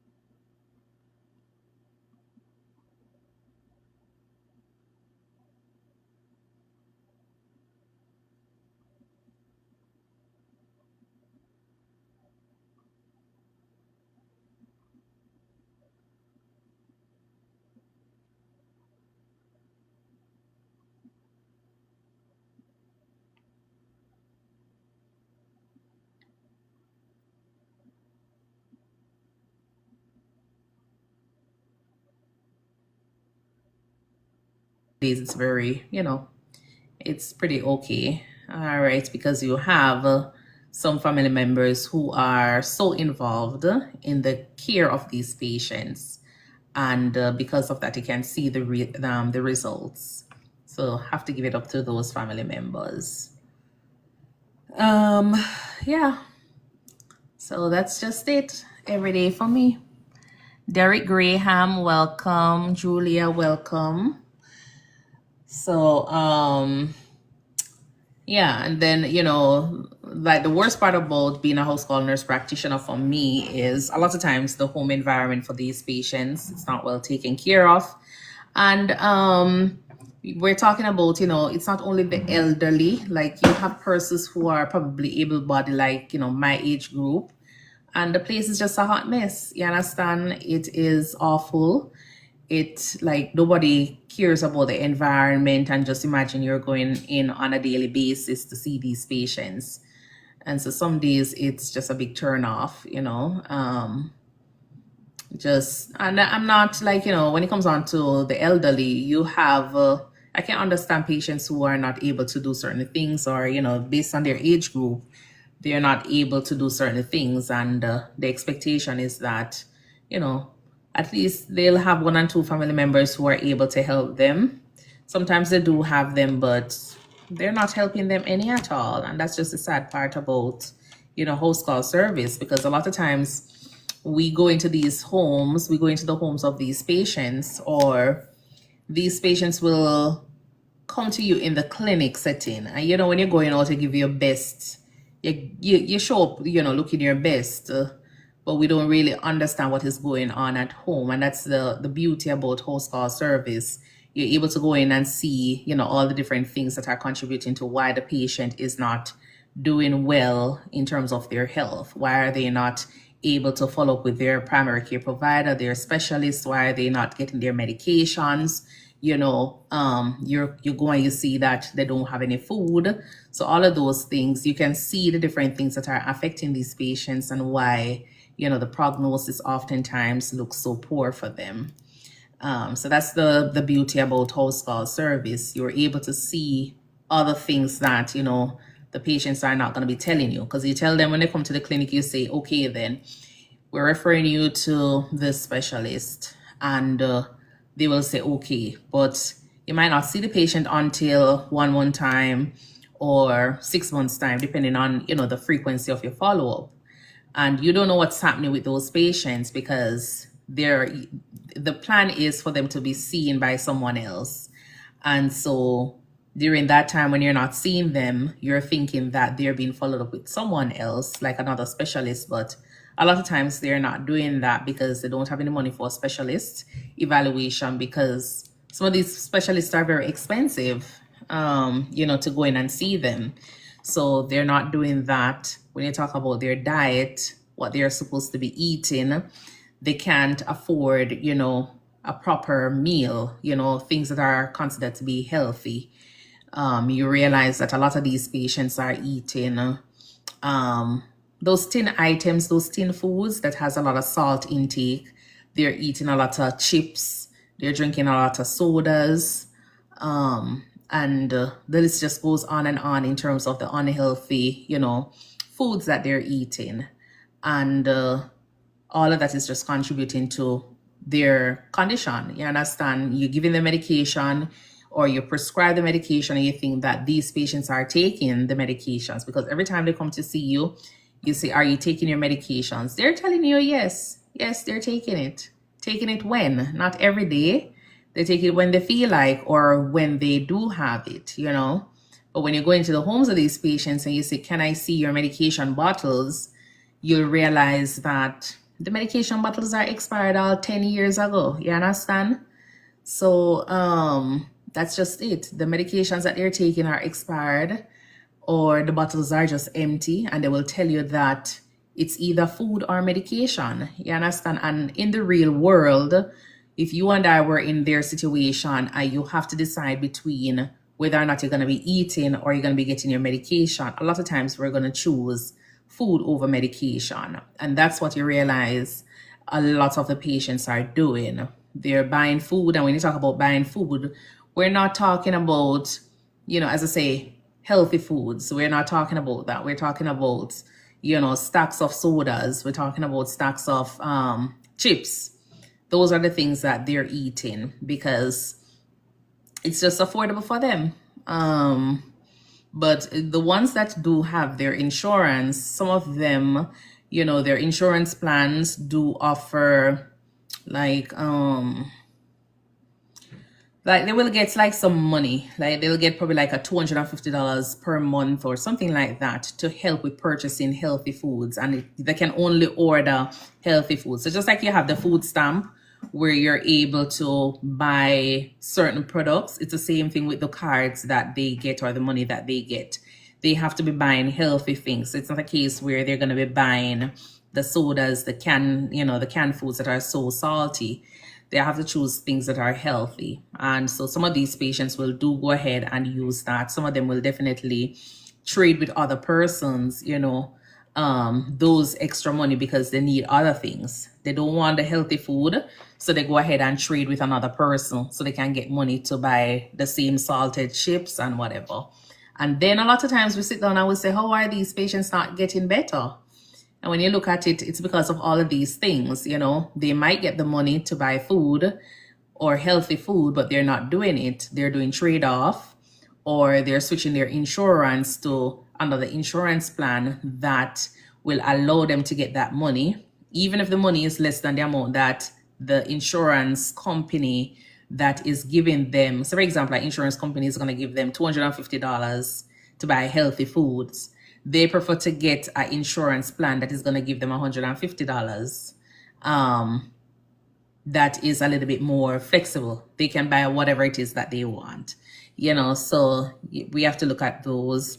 And then, as I say, all of these foods that they're taking in, their conditions are just worsening because nothing is helping. You understand? They're taking too much salt in, so their blood pressure is still high, their kidney functions are off, they're still swollen, and the list just goes on, and the complications just continues to just pack onto each other and make their cases, difficult to treat. So yeah, that's just it. And then, like in house call, with everything that is going on, even though we have all these resources, not all the resources are available at hand, let's just say, because sometimes you might find out that we might need a patient to get, like their CT scans and all done. Those are things we're not able to get done through the house call service. Most of the time you have to have them go into the emergency room to get it done. But in terms of like your x-rays, your EKGs, blood tests, those are things that we're able to get done. Ultrasounds, those are things we can get done for these patients if, their insurance to approve them. Home health services in terms of getting like physical therapy, wound care, all of those other things has to be approved as well. So we might see them and we feel as though these patients need the services, but if, the insurance doesn't approve it, then the patients don't get it. So sometimes you might find out that you're seeing patients and they definitely need physical therapy and they don't get it. They need a wheelchair, they can't get it. Or if they do get approval for a wheelchair, it might take a long time. Or you might hear that, they still need to spend $150 to get a wheelchair. So what some persons will do is probably go to Salvation Army and find a wheelchair, a used wheelchair. Or they'll go to like the thrift store and find something, because what they're going to be paying with their Medicaid benefits doesn't make any sense, because it's going to cost them an arm and a leg to get that wheelchair. So they prefer to get something that is already used, probably broken, but it still can move them around. You understand? So that's just the way it is for a lot of persons out there that I've encountered working with. And don't get me wrong, not all like the patients are in that situation, but majority of them, especially the ones on Medicare, yeah, all of those patients that are on Medicare, it is just a sad situation for them. It's really, really bad for them out there because, as I say, a lot of times they don't get approval for certain things. Yeah, and that's just it. And not to mention, like, housing as well. That's another challenge that a lot of patients do have. So you might find out some of them are like in what you call like a group home or a boarding home. And yeah, it's just not conducive either, because a lot of these patients sometimes will be sleeping on the floor. You probably have one little room that is, what do you call it now? How tall am I? 5 feet 5. Let's just say a 10 by 10 room, and you probably have, 4 or 5 persons lying on the floor in that place. You understand? Just because that's what they are able to afford, and those persons are still having to pay some of these owners, for the little spot that they're sleeping on. So that's just it. Then you realize that sometimes they go ahead and pool together. Like, it depends on how much they get for their, their benefits. So some of them will be on disability. Sometimes you'll hear them say that they get $500, but then they have to spend $250 for rent. And when they're renting, they're boarding with probably like 2 other persons or 3 other persons, and out of that you still have to think about, these patients need to see a specialist, and specialist money is totally different from regular primary care. A lot of times, it's a little bit more expensive depending on the insurance, and if you don't have the insurance, out of pocket. And then, as I say, a lot of these patients, they do have a lot of underlying problems. So trying to get them onto their medications, and just imagine you only have $250 remaining out of the benefits that you're getting. It's a bit of a challenge, because medications are going to cost, let's say medications cost them $50 or $20.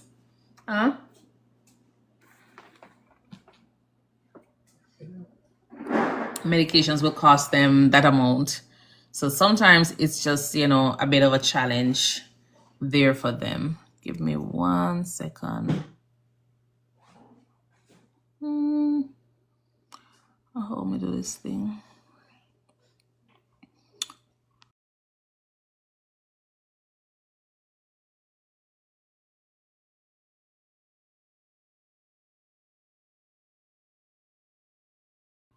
All right. Yeah, so that's just it for a lot of the patients. So that's why I say a lot of times it just seems, sad and depressing going out there.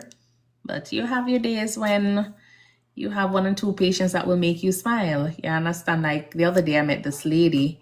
She was what, 89? Yeah, but she lives alone, and she lives alone, but her daughter wants her to move in with her to another location. But she says she's feeling depressed. So I was trying to find out why is it that she was depressed, because I would think that it would have been a nice thing for her to move in with her daughter, because the place was just a little bit, it needs a little bit of a fix up. And that's why I say a lot of times some of these patients, their family members live so close. And I don't know if it's a case where they just don't care or what, but they don't really check in that often with them. They don't really check in that often with them. They don't try to help with cleaning up their home environment of their parents. And as I said, these are elderly folks. We're not talking about a 30-year-old with a mother who is probably like 50, or a 60-year-old who is very ambulatory. We're talking about 85-year-old, 95-year-old, and their place is just looking like a hot mess. Like they don't have any family members, alive and well. So she was there. So she was like, no, she's feeling so depressed about the whole thing because her daughter wants her to move in with her. My family office, but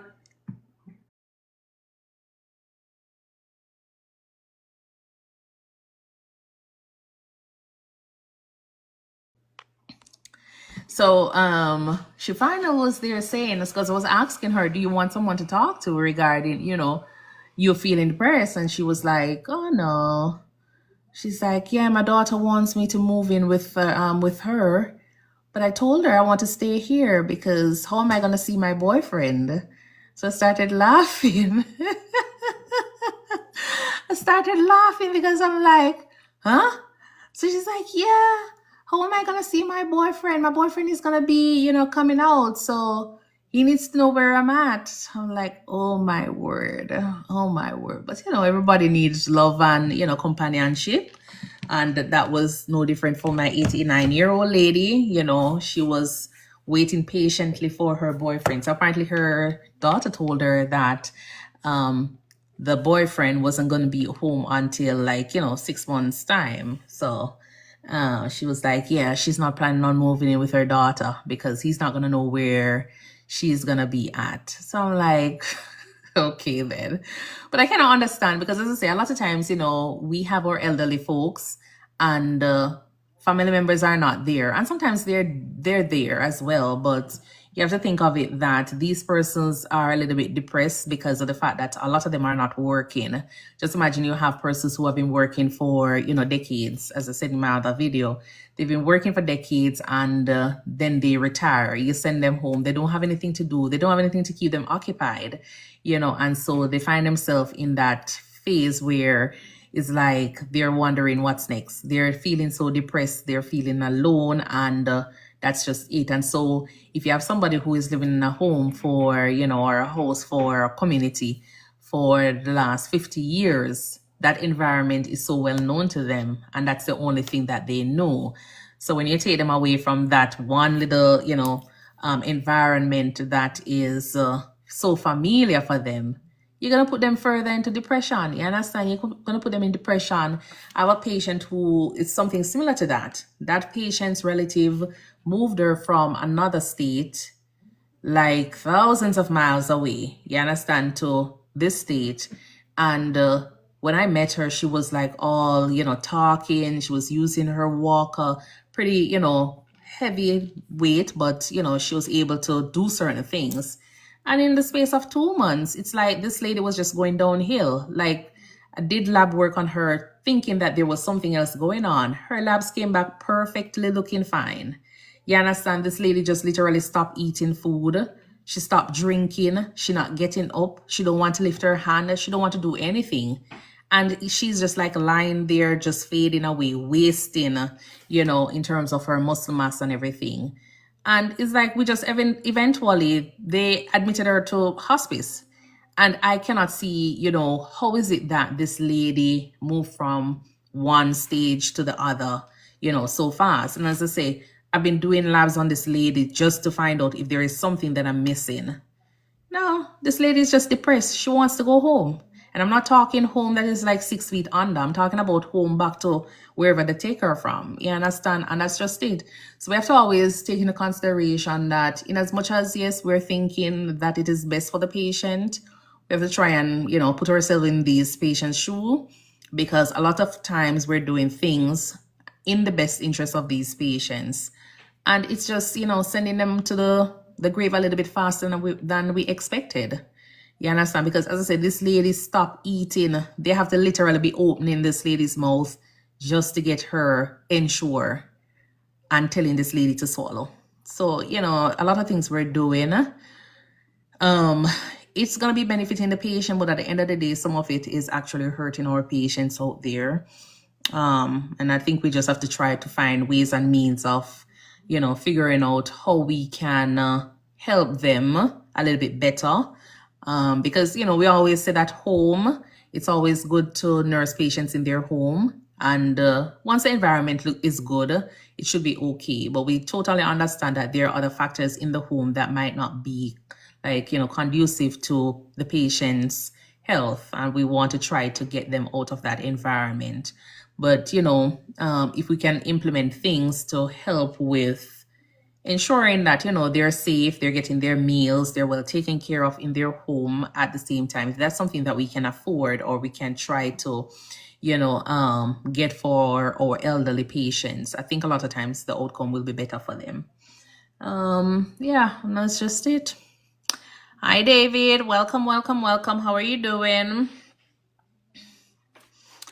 Yeah, so, that's just it. That's just it. So, yeah.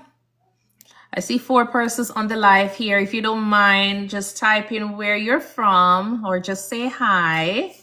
Thank you so much for tuning in. All right. Robert Small, thank you so much for joining. Carolyn Lauren.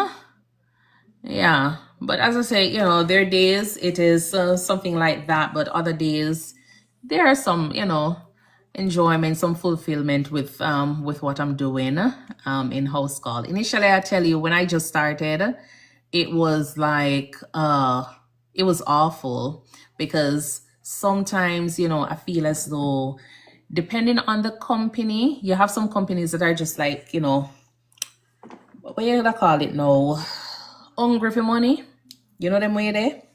Yeah, man, they're so hungry for money, and what they do is they literally go and find all the patients who don't need the service.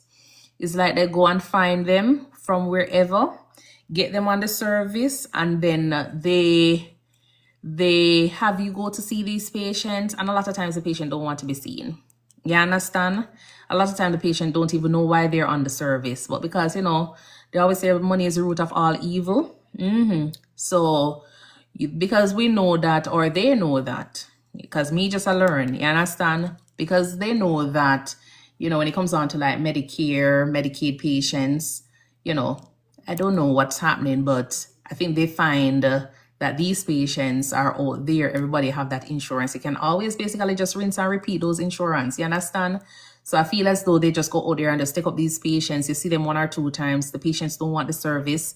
And then, you know, they just get kicked off the service. But yet still we're billing them. So it's a lot of like unfair, you know, games that are out there when it comes on to a host call. And a lot of times you just have to make sure you're finding yourself in a company that is very reputable, you know, a company that is very ethical. And if you know where you stand, then from there you can actually, you know, make a decision. But you'll find out that when you start out, you might find yourself in some of those situations. And that was just it for me. Like, it was just depressing, because a lot of times you might just go in to see a patient and you're wondering, why are you even seeing this patient? You understand? Because the patients don't have an idea that they are even with a host call service. You understand? Some of these patients are so confused, and they're signed up on the service, and we're just doing things for them. Like, you know, so it's got to make sure you go out there and do what you know is right, what is best for the patient.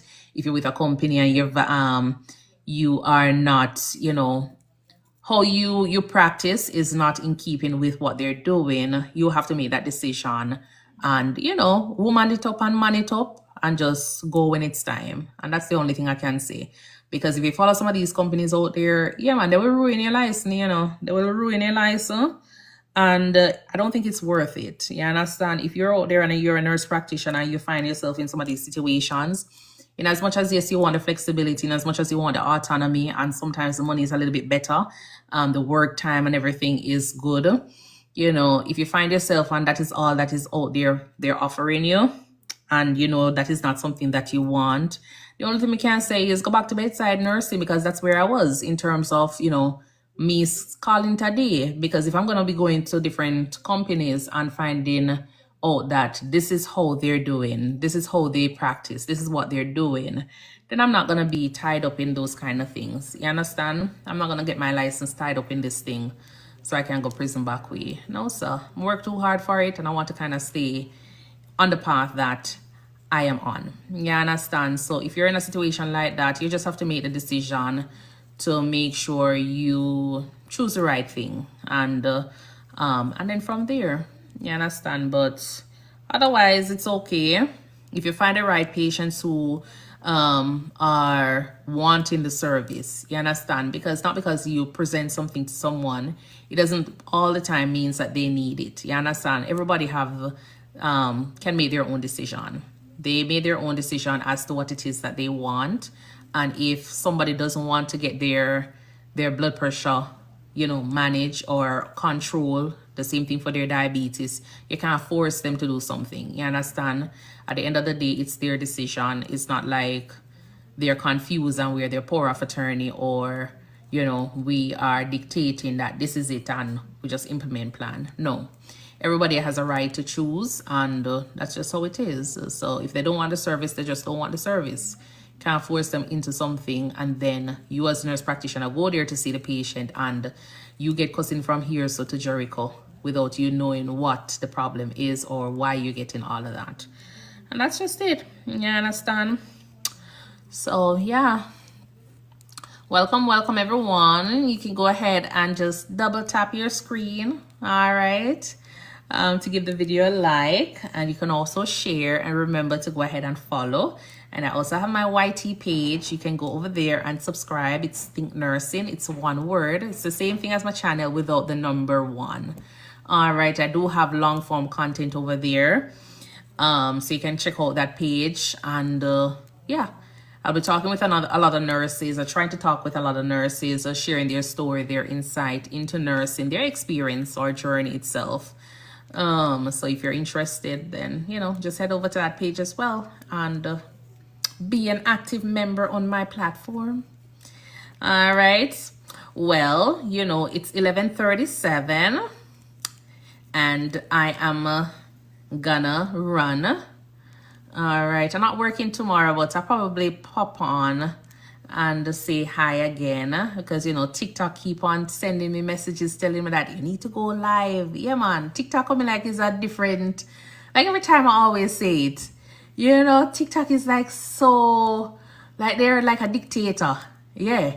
They might tell you, say, yes, you need to go live today, you need to do this, you need to I'm like, oh my word, I just want to come on and just interact with my people. But I keep on sending me a bunch of things, you know? They're sending me a lot of things. But yeah, I will show up tomorrow. I will be doing a live tomorrow because I'm going to be home. So I will do one tomorrow where we can talk a little bit more about nursing. Don't have a topic as yet, as usual. You know, I just come and sit and then we just find something and talk about. But if you have any questions, you can always, you know, leave them in the comment, go through my videos. I will definitely do a follow-up on your comments. I usually try to do a video so that way other persons can see it as well. And yeah, if you have any questions, just definitely go ahead and leave them there. Oh, and I'm a nurse from Jamaica, so I talk about, you know, my experience as a transitional nurse or international nurse as well. So if you have any questions regarding that, you can always go ahead and ask. All right. Anyways, me talk a lot. So I did say I was gonna go about 5 minutes ago. Watch the rain, my laugh after me. What you laugh after me for? Why you laughing? 5 minutes ago, me say I'm gonna go home. I gonna go on my bed. Yeah, a lot of information, man. So you go. So anyways, enjoy your shift. All right, enjoy your shift, and we'll chat to you later. And then, folks, it was nice having you guys stopping by. All right. But as I say, go ahead and follow my page and follow me. I follow you back, you know, because everybody win on TikTok. That's what TikTok is all about. All right. And make sure you're not only liking the videos, make sure you are watching the video. And as I say, in order for you to actually go, not necessarily go viral, but in terms of getting your videos out for the algorithm to know that you're human, just like Kujo, who just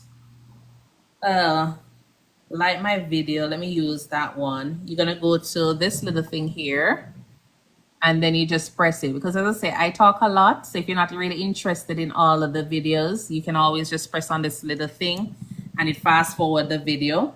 And then you go ahead and make sure you do the like, what's that? You know, the thing at the side there, the like, the repost, the share, yeah, all of those things, favorite, go ahead and do it.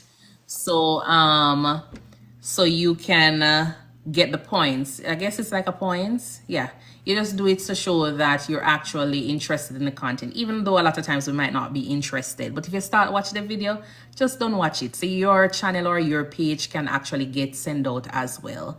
So, you know, don't just click on the like and that's it. Just follow the algorithm, all of the things at the side, and just do it. And if you're able to do that with 5 persons in your list, you will realize that you'll attract more persons when you do that. Because I was doing that, like, you know, I went on this lady's live and that's what she said, and it worked for me. I got like 200 followers on her live in one day. And then I started doing it with about 5 videos per day, and it worked out. You understand? You start finding out that persons are coming to your page. So if you want to build, you know, TikTok is a channel or it's a platform. It's not for selfish people. You understand? So if we're going to be thinking that we're going to be following only one person, or, you know, and then you have a lot of followers, it's going to be difficult unless you're well known and all. So each one reach one. So you do the same thing on everybody else's channel or page. You don't have to do it on everybody because we can't do it. But if you commit to 5, only 5 per day, you will realize that you'll start building on your page. All right. Anyways, peace out. All right. Enjoy your night. Later.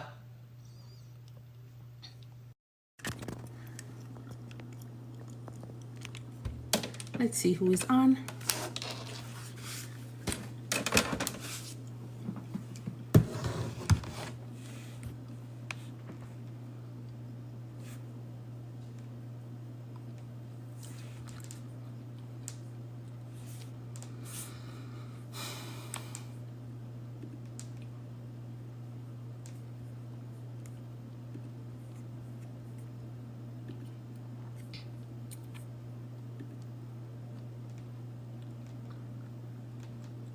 Hola, hola. How are you guys?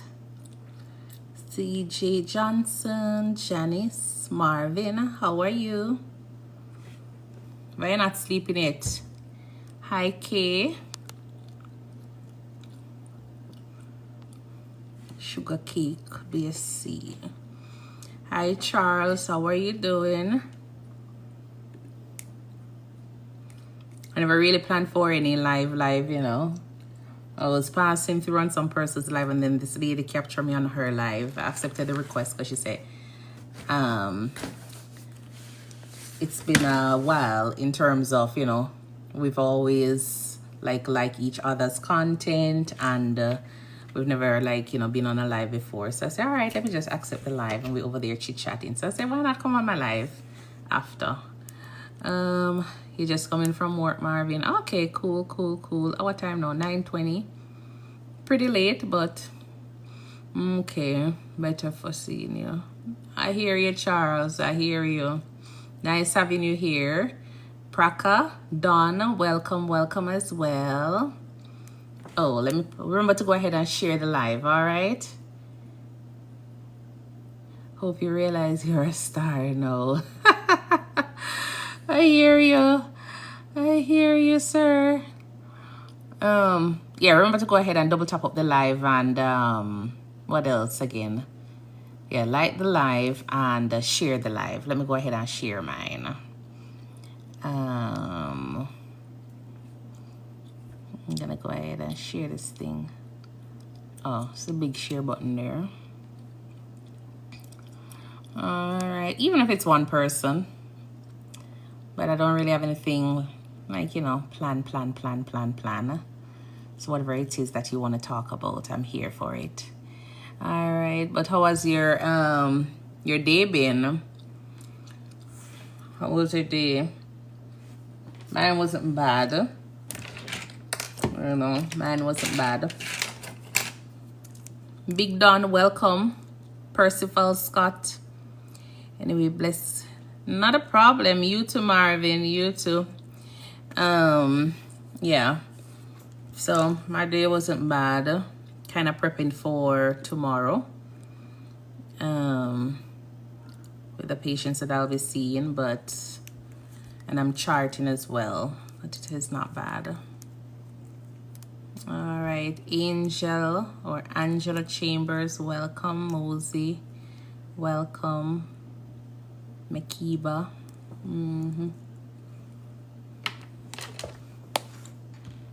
Bobby 102, welcome. Let's see what's going on here.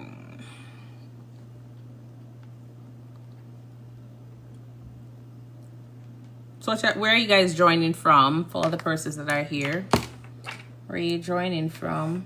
And is it hot where you're at right now? It's a little bit warm here in Texas. Anne Brown, welcome.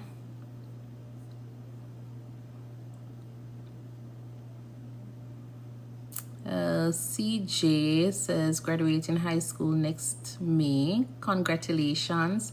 Going into nursing. Any tips or advice for me? Yeah. You know, just study hard because you still have 1 more year. Study hard and just stay focused because nursing is going to require a lot from you. You know, there's so much you're going to have to learn. So just stay focused, and if this is something that you definitely want to do, then, you know, trot on. Bobby Tennis from Florida. Charles is at yard. Okay. Okay, nice. The Northeast. Which part of the Northeast now? Which section that? Look how long we leave the North. That's in Maine. The Maine section you're talking about. I lived on that side a long time now. Yeah, I'm not down that side anymore. Not down that side since 2018. It's 2018? 2018, 2019. I left down that side. Yeah, I couldn't deal with the cold anymore. I couldn't do the snow and all those things. So, no, I'm in the Dallas-Fort Worth area. I'm not in Houston. I'm in a quiet little place in Dallas-Fort Worth, and I love it. I love it down here. Well, some days, except when, you know, it's raining and you hear about tornadoes and all that stuff. I haven't seen one, but yeah, just the thought of it scares me. I prefer the hurricane if I was supposed to choose. Okay, you were there in March. Okay, nice. Hope you had a wonderful time. Hope you had a one. I think I've only been to Houston 2 times. Yeah, only twice. I've been there. It was okay. I was trying to find a Jamaican restaurant, but couldn't find one. Bobby 10. I was in Florida, what, 2 weeks ago? Or 3? Yeah, probably like 2 weeks ago. I was in Florida, and that was good. Did have a wonderful time in Florida. Never did anything because it was more like, you know, just relaxing and enjoy, you know, just enjoy myself. And that was it. But it was good. Yeah. But it was hot though. It was really, really hot. The sun that scorched up my skin down in Florida. Yeah. But otherwise, it was a really good vacation. I was in, where was I? What place the name again?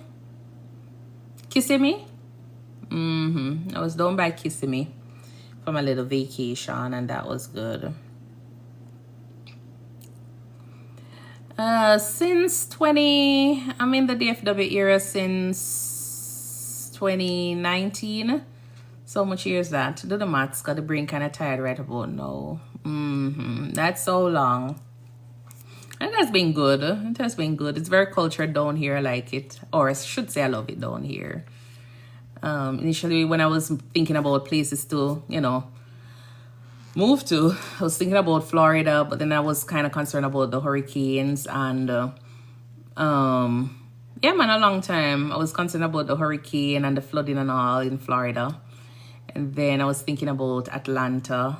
I was like, Then I said, let me go down to the place that has the cowboy hats and the belt and all them stuff there, you know. But funny enough, there wasn't any. I never really come across any like that. Except some days when I'm at work, depending on the place I'm working, I'll see 1 or 2 persons be dressed in their cowboy shoes and their belt for work. How it works?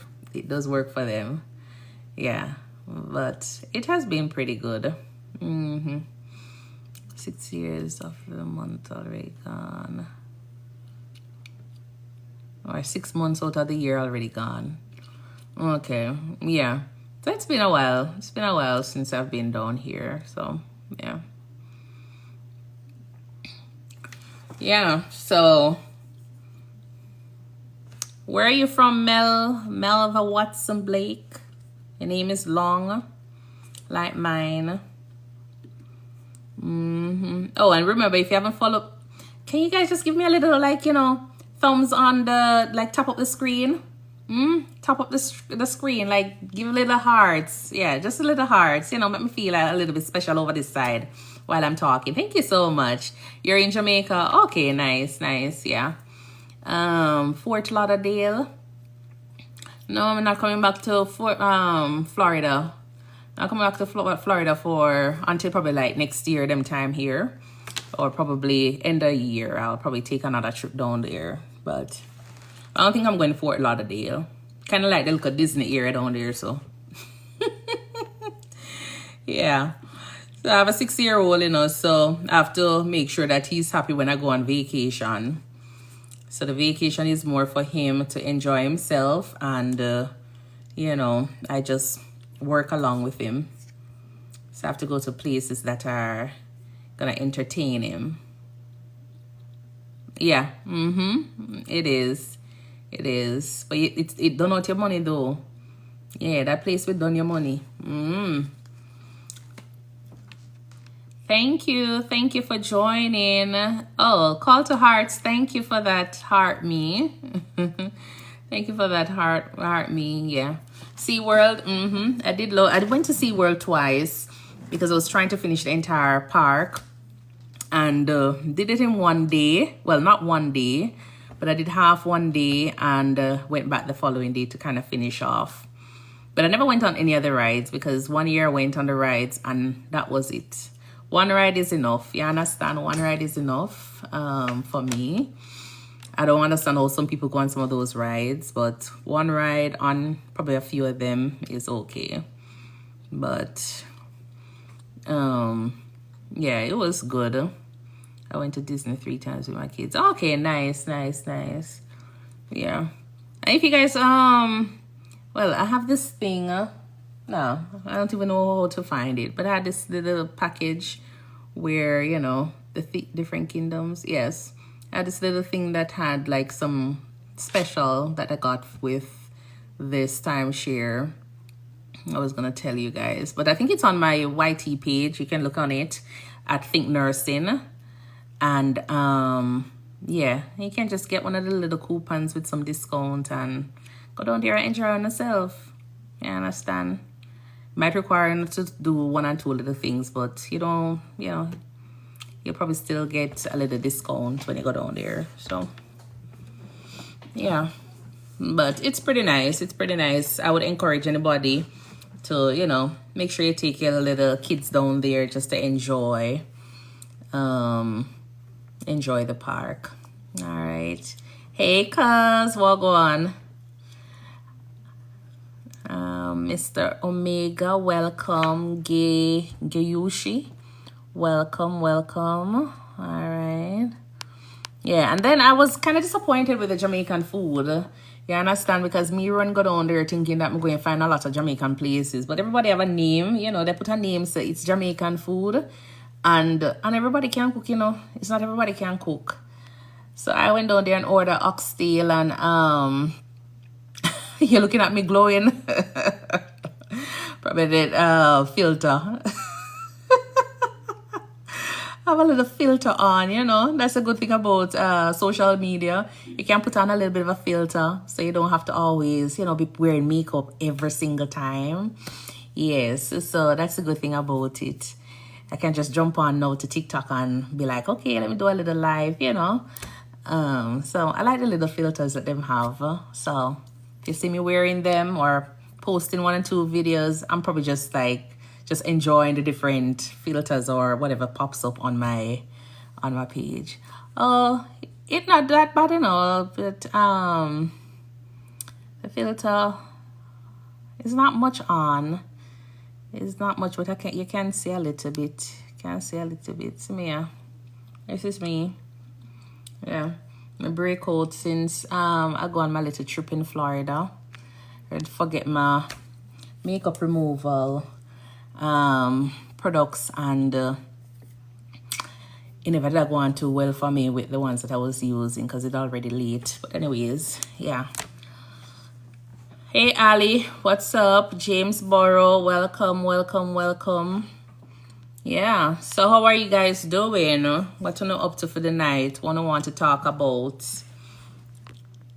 Oh, I remember my video. I posted a video regarding this case with a patient that I saw, and everybody's saying go ahead and report and all. You know, that is in the process and everything. But you know, usually I try to, before reporting, I always try to see if I can provide resources and see how we can work along with the family members, see if they do any, you know, make any changes or anything like that before I rush to, you know, jump in to report.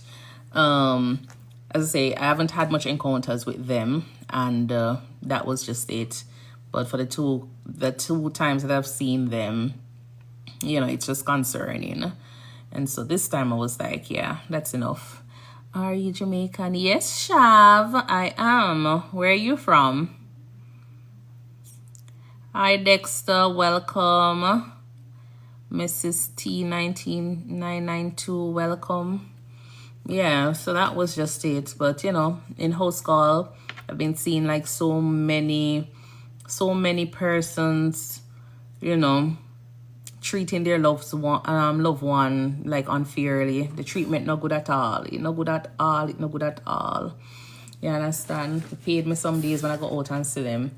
And then, you know, me just tell them as is. You understand? If I tell them I go call Adult Protective Services on you, I go call them. You understand? If I tell you I'm gonna do that, I'm gonna do it. If I tell you that, yes, I am a nurse in the States here called to Hearts. I hate it as well. How long you been in the US as an RN?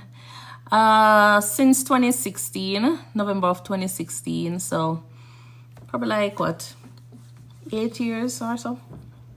Well, 2016, 17, 18, 19, 20, 21, 22, 23, 24, 25. Yeah, 8 years going, 9 years. Yeah, it's pretty, you know, go ahead and make sure you follow me on my YT page at ThinkNursing. I share my transition story. I talk a lot about my transition, and you can ask me any question. You can inbox me. My bio does have my telephone number. You can always go ahead and text me, and then, you know, any little information you need regarding transitioning, feel free to, you know, just ask me. 8 years went by fast. Definitely. It doesn't even feel like 8 years, you know, doesn't even feel like 8 years, but it's going. Yeah, it's going. But yeah, the elderly abuse, or even just in general, patient abuse, because I see, you know, anybody from age 13 upwards. But a lot of the patients that I see are like probably in the 50s, thereabout, in the host call setting. And I'm in Texas. A lot of them are like in the 50s upwards, you understand? And some that are disabled is the same situation with them. You know, their elderly relatives are not taking care of them, or not even the elderly, because if you probably call somebody, tell somebody in their 70s that they're old, and probably, you know, feel disrespected. So let me not even bother say elderly, because these persons are like in the 70s, 80s. But, you know, the parents of these 50-year-old persons or 40-year-old persons who are disabled, they're not taking care of them either way. I did post a thing where I had this encounter with a patient, and it was a disabled young lady in her 40s, 50s. But she looks, you know, probably like a 6-year-old in a fetal position, you know, because her limbs are just like, you know, her limbs and everything just after a while become so deformed, you understand? And she has a wound when saw the patient, but there is always an argument between the husband and the wife. And I tell you, these are persons in their 80s, thereabout, you understand?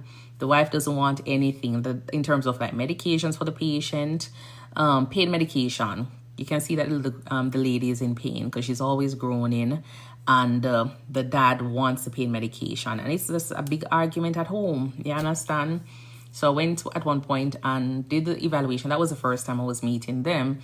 Did the evaluation, ordered the medication, and I said, look, if you guys decide, whoever decides that want to go and pick up this narcotic, they can go ahead and pick it up, you understand? But I'm not going to be standing here with you guys back and forth regarding whether or not this patient is going to get it. I say, this young lady is not able to say anything to you guys, and this is what you guys are here doing for her. Nothing. So anyways, I went back and saw them, and it's like disappointment just, you know, comes again. because I did order like some antibiotics because she has a very large wound. I did order the antibiotics and went there, was checking to see how she was doing. And the dad was saying that we're not doing anything for her. So I said, I don't understand. What do you mean by we're not doing anything for her? Because we've referred you guys to social worker. We've referred you to hospice. You know, she has wound care. She has a home health aide that spends 5 hours per day, Monday to Friday with her. And you both are at home. And, you know, she was referred to pain management. They refused hospice. They refused pain management. The only thing they accepted was wound care and the home health aide. And he's saying that we're not doing anything for her because the patient is having more wound, like on the leg. And he's a little bit concerned about it. The wounds are not getting better. So I'm like, okay, then. I say, has she completed the antibiotic? Because it's going to take a little while. Only to find out they haven't started this antibiotic. After 10 days, they haven't started the antibiotics. So I say, how is it that you're expecting for the wound to, you know, be improving if you guys are not giving the medications? You're not giving pain medication to somebody that is not able to tell you that she's in pain. And you're still complaining that she's in pain and we're not doing anything about. We refer you to pain management, you refuse it. Like, what are we supposed to be doing? You know, we refer you to hospice. The wife doesn't want her to be on hospice because she doesn't think hospice is, you know, a good place for her to be. She doesn't like the idea of hospice. I said, well, if you need 24-hour service, you're complaining about home health care that a aide comes in 5 hours out of the day to see her or spend time with her at the home with you guys. And you're complaining about that because you're saying it's not enough. You want somebody to be there in the nighttime because you don't want to get up out of your bed either to help. And you can see that the husband is frustrated, you know, because he was just kind of asking me to talk to the wife, like literally to be begging the wife. I spent roughly like 2 hours at the house trying to talk to this wife regarding the importance of all different services, what we're referring her for, and how it's going to benefit, you know, the patient. Because the husband is like, the wife has never been in that room to help with changing, turning, regardless of the child or the lady. Because as I say, she's in the 40s. Regardless of her being in the room, you know, crying, bawling early in the morning, and her room was like next to the other. The lady literally locked her door. And the husband was like, look at that. She locks the door and doesn't even get up to come and help, you know, hear what is going on in the room, see how we can help. And so I'm there and I'm like, look at that. Like, you know, usually the women are usually involved. And only to find out is the elderly, you know, male, the man, the husband is the one that is doing everything. And then she's complaining that we're not doing anything. And then only to find out nothing is being given because she's withholding all the medications. And so I literally just go around and just tell them, look, if I come back in 2 weeks' time and this is not done, you guys are going to get somebody else involved. I'm going to get somebody else involved because obviously you two adults, I'm sorry to say, but even though you're in your 70s, 80s, you two adults are not responsible enough for the person here on the bed, and somebody else need to intervene because one person can be having, you know, wanting medications for the patient and the other person is not doing it. And because you're the wife, the husband is going to be like, yeah, we're not going to do it. So that's just it. You realize that a lot of times you're having this big confusion. And when they come to the hospital, you know, you have to give them top of the line care and they make it seem as though they're giving the best care at home. You understand? They make it seem like they're giving the best care at home when really and truly some of them not doing anything at home for the patients them. They're not doing anything at home for the relatives that they have at home. So it's just frustrating sometimes, you know, that a lot of times this is just the reality of what the elderly or the disabled individuals are going through. So it's just sad. Yeah, but it's crazy out there. It's crazy. The patient that I saw with the mom who has like 3 adults, 2 daughters, grown adults in the house with another adult granddaughter. And when I went there, I just say, this elderly lady is a caregiver, the home health aide.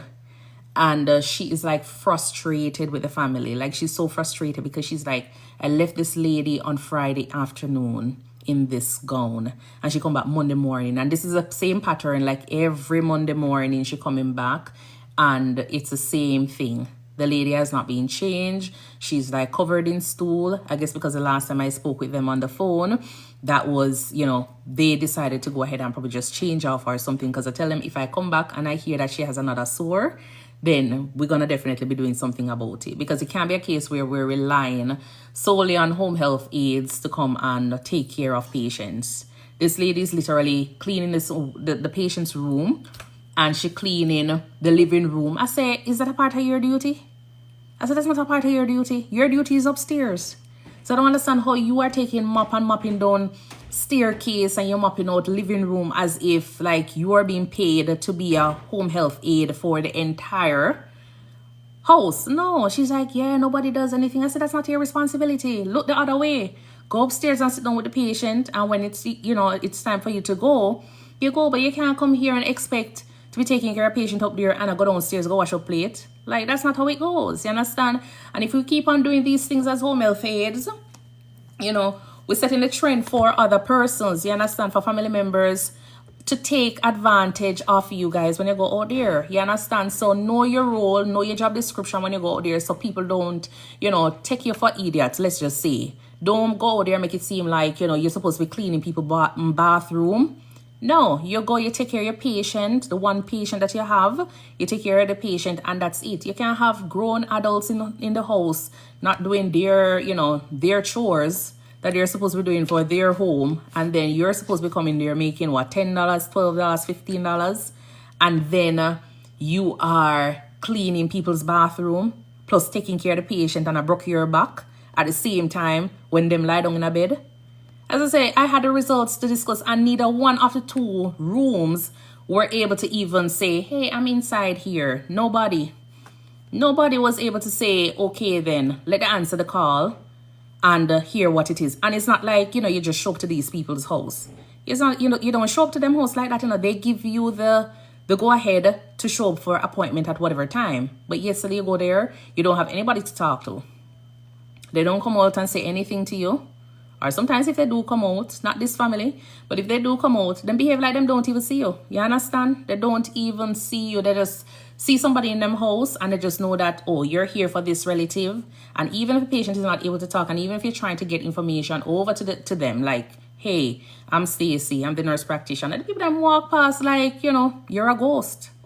Them not have no interest. And then when it's tax time, everybody want to write off and say, oh, yes, I'm here to take care of mama, I'm here to take care of dada, and all them stuff there. It's not right. If you're taking care of people, or if you have them as a part of, you know, your household, it's your responsibility to take care of the people them.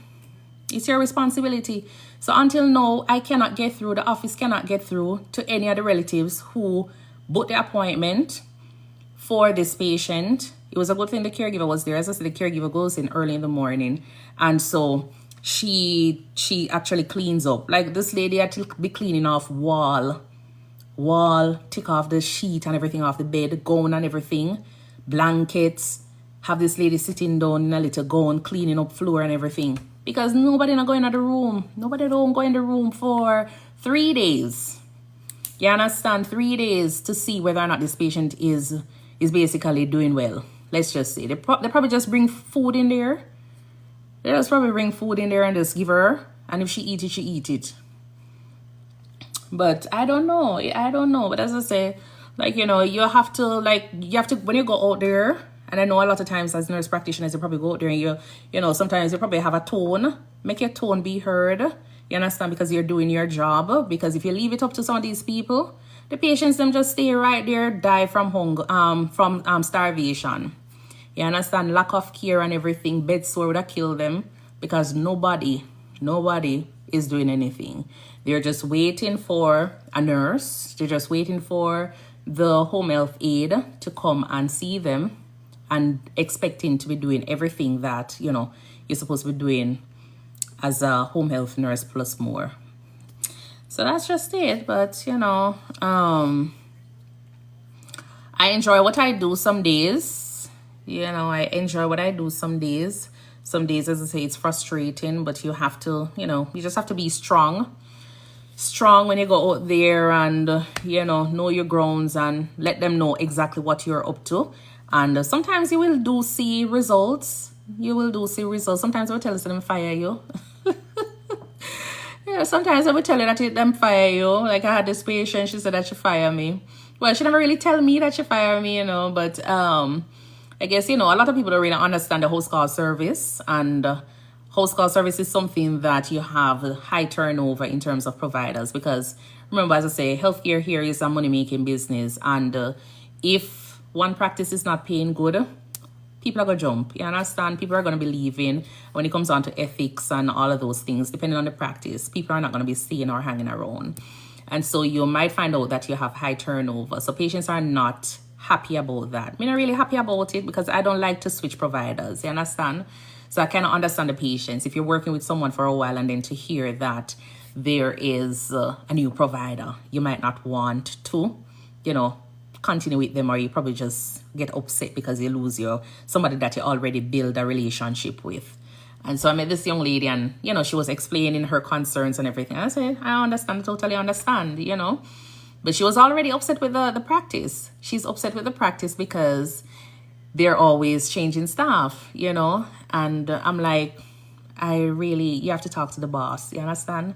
You have to talk to the boss. You're throwing out everything at me right now, and I'm just meeting you for the first time. So talk to the boss about it, and all. And she says, yeah, I've spoken to them, whatever, So I saw her, and the practice has like a psych nurse practitioner. They have pain management.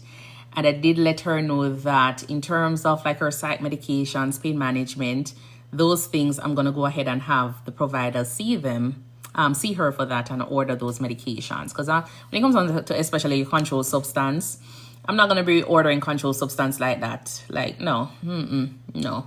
And especially, I know, we say pain is, depending on what the patient is saying, it's subjective. Then I totally understand that. I totally understand it.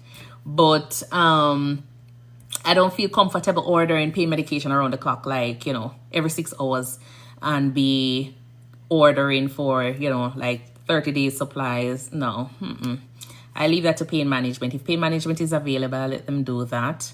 And so that's the situation with the office. We have pain management. So she's upset that I was telling her, but she never really understand that the person that was seeing her was also a pain management specialist, and that was just her problem. She wanted me to go ahead and order her pain management medications. And I said to her, you already have a contract with someone else regarding pain management. I'll let you deal with that. So I never know that, after I had that conversation with her, she was upset about the fact that I wasn't ordering her medications. So she sent a message to my boss. Well, not to my boss, to the pain management nurse practitioner that was seeing her. But that pain management is like with another provider or another office. And so they reached out to me to let me know that this is what the patient is saying. And I'm like, sometimes it's always good to have, somebody on the line when you're having a conversation regarding certain things, because I was trying to explain to her like the different rules of different persons, and she wasn't getting it. She wasn't understanding. So it was a good thing I had somebody else, talking with her, trying to explain so she can understand. And that conversation came in at the time when we were talking about the message that she sent over to the office. And I'm like, look at that. If I never had another provider trying to explain to her how the host call practice operates, then it would seem like I am just out there not wanting to prescribe medication for patients. You understand?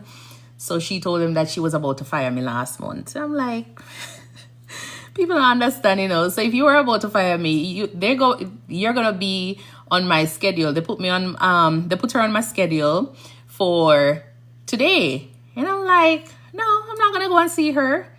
No, she wanted to fire me because obviously probably she wasn't comfortable with something that I was doing. I'm not comfortable going because based on the message she sent, you can see that she's really upset about me not wanting to order pain management, pain medication and everything.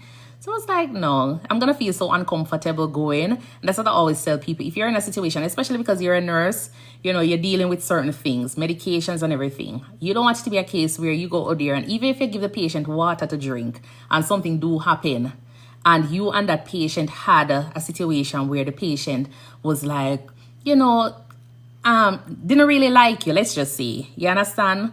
You said something and they never really like your response or whatever it is. And, you can realize that there is a standoff kind of attitude with that patient.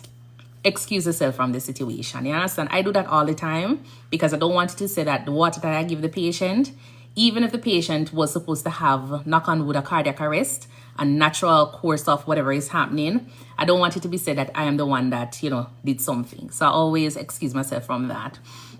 And so it was the same thing. I said to my boss, I said, no, after that letter that she sent, you know, with how she's feeling and the fact that she wanted to fire me from the last time, even though me never know that I did something wrong, except I was trying to explain to her, got another provider to explain to her how the service is operated and the different specialty that we have and who is in charge of what. I never know that this lady was upset. So you can imagine me now go to her house, reading that letter, and then, you know, knowing that she don't really like me. You understand? Like, no. So we come to a conclusion that she needs to find another practice because she did report it as well that she never liked the pain management specialist because they weren't ordering the medication that she wanted. So, you know, so she fired that one as well. So she fired everybody. So I don't know who is going to go and see her. So we went ahead and just discharged her so she can actually find another provider. So I know she's going to be upset. But sometimes, you know, things you do comes back and haunt you sometimes, let's just say. And that was just her situation. Oh, hello. How are you guys doing? Thank you so much for tuning in. I think I see the office of my Prime Minister. Let me see. I see the office of my Prime Minister here. I don't think he's on my live. I think probably he's on like another live. But if he's on my live, I don't think he's on my live. I think he's on another live or something like that. That's Andrew Holness. Big up yourself, Prime Minister Holness, or Dr. Holness. All right. Kamar Blessings, welcome. Omar Simpson, Marsha, Nurse Ems, welcome, welcome, welcome. Denise Parker, Carlene, Faithful, thank you guys so much for the follow. Call to Hearts, thank you, thank you, thank you. You know, it's a call to hearts. I'm going to put you on my live though as a, who me send a request to? Lord have mercy, sorry. I don't know if I really wanted to send a request. But call to hearts, I'm gonna give you, I think you do a really good job at being a moderator. So I'm gonna try to figure out how to put you as a moderator on my page when I get a chance. Yeah. All right. So that's just it. All right. But we don't have a real topic tonight, people, or my folks, my friends, my family. We don't have a real topic tonight. We're just kind of passing through. So if you have any question or anything, you can always go ahead and leave them in the comment and I'll try to answer. But I'm a nurse,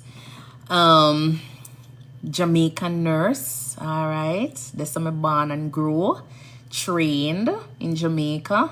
Then I transitioned to the States here, working as an emergency room nurse. Well, I was an emergency room nurse in Jamaica. And then I transitioned here in the States. Was doing traveling for a while. Went back to school, did my NP. Wanted to do emergency room, but then I wanted to be outside of the emergency room because I've been doing that for like 11 years. Wanted to do something different. So I did geriatrics. And yeah, some days I you know, I feel as though it's a little bit boring, but it's very exciting depending on where you go. You know, I think it's one of the dirtiest dirtiest jobs in nursing. Correct me if I'm wrong, but yeah, it is one of the dirtiest jobs in nursing for me. Because even though the patients would normally come through the emergency room and they're all messy and everything, you're not really going into their home. You understand? You're not really going into their home. And it's not everybody, you know, forgive me, is really clean. So, yeah, I think it's one of the dirtiest side of, you know, nursing. But you get a chance to see the patients in their environment, you know, and see how different things are contributing to, you know, their overall health. And you sit down and listen sometimes and you look at your situation and say, Lord, me bless. You understand? And you look at where you're coming from and you say, yes, me bless, bless, bless. Because some things that you see, you ever really know that it's really happening. Or even, you know, when I look at, you know, Jamaica and looking at America and be like, yeah, you know, saying in Jamaica certain things are going on, but my word, my sentence, like some things I'm seeing nowadays, I kind of have to scratch my head. So that's just it. So it gives me a different, view about America, nursing, culture, cleanliness, them stuff there. Yeah, man. I get a different view of it. Is it something that I want to do full time or for a long time? I don't think I will be able to survive. Yeah, man. I think mask and so I'm gonna run out by the time I finish. So I don't think it's gonna be something that I'll be able to do for a long time. But if you have the right persons out there going out and you have the resources, where you laugh about trees. If you have the right resources, the persons, it can be very good for the patient. It can be very good for the patient. And if healthcare is never that expensive, yeah, man. But for the ones that are below the poverty line, to beat them bad, it's really bad for them. You understand? It's really bad for them. One thing I always say is that even though, poverty, there are different levels to this poverty thing. And even though I think the lowest class in Jamaica still have access to certain medication. You understand? Your little blood pressure medication, your diabetic medication, some chemo, chemo medication, them have access to it. Everybody have access to it. You understand? And them, each month, them get them little supply. It might not be much, but they do get their little supply, even if they're not paying anything. They're probably paying $10, $20. I don't know. It's supposed to be free. But what I realize here is that everything is here, but some people can't get nothing at all. You understand? Some people just need $6 to get 90 days supply of medication, and them can't afford it. You understand? Them can't afford it. So, as I say, give thanks to give thanks to where you were grown, where you are living right now, and the resources you have, because some persons here in the land of the opportunity, or the land of the free, what we call it again, living the American dream. And some people up here are suffer. You understand? They're suffering. Healthcare is not their best friend. You understand? Because they can't afford it. They cannot afford it. And so that's just it. Imar, good night to you too. Imar Kelly, welcome.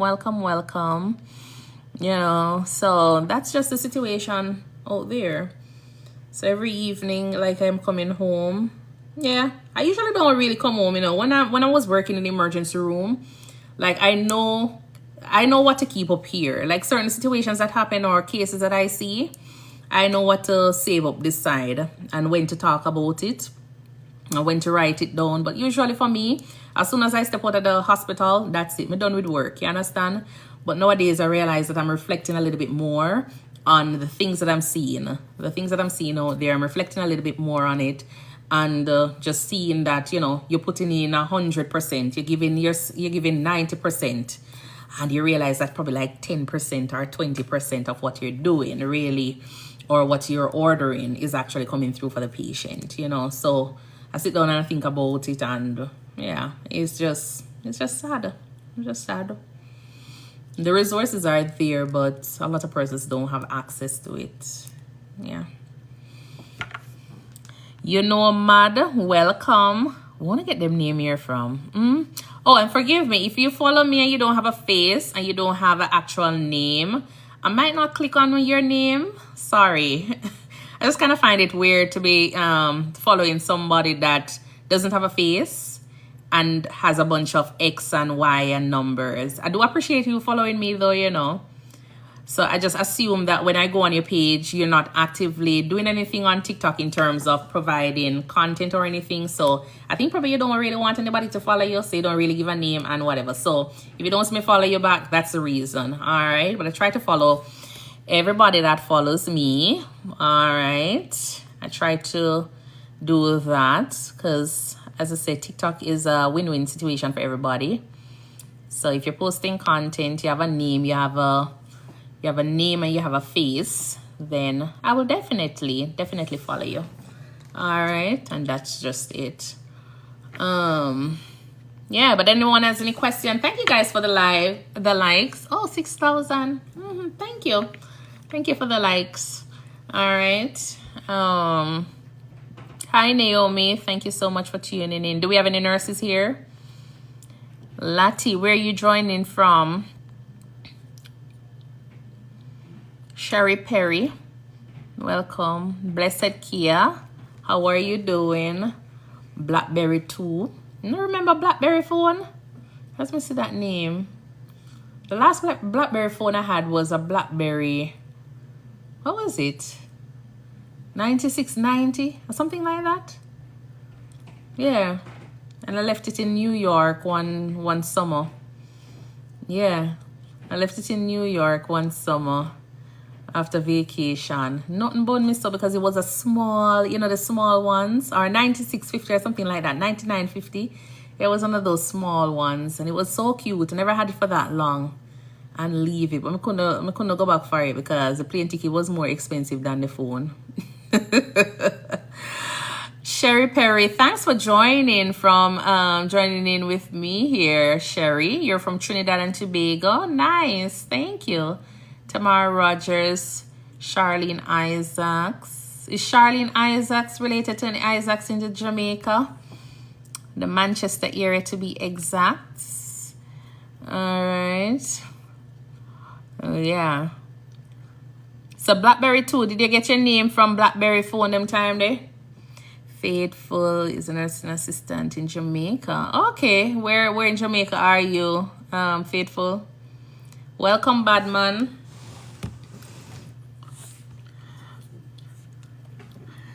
Yeah, there's some really good nursing assistant in Jamaica.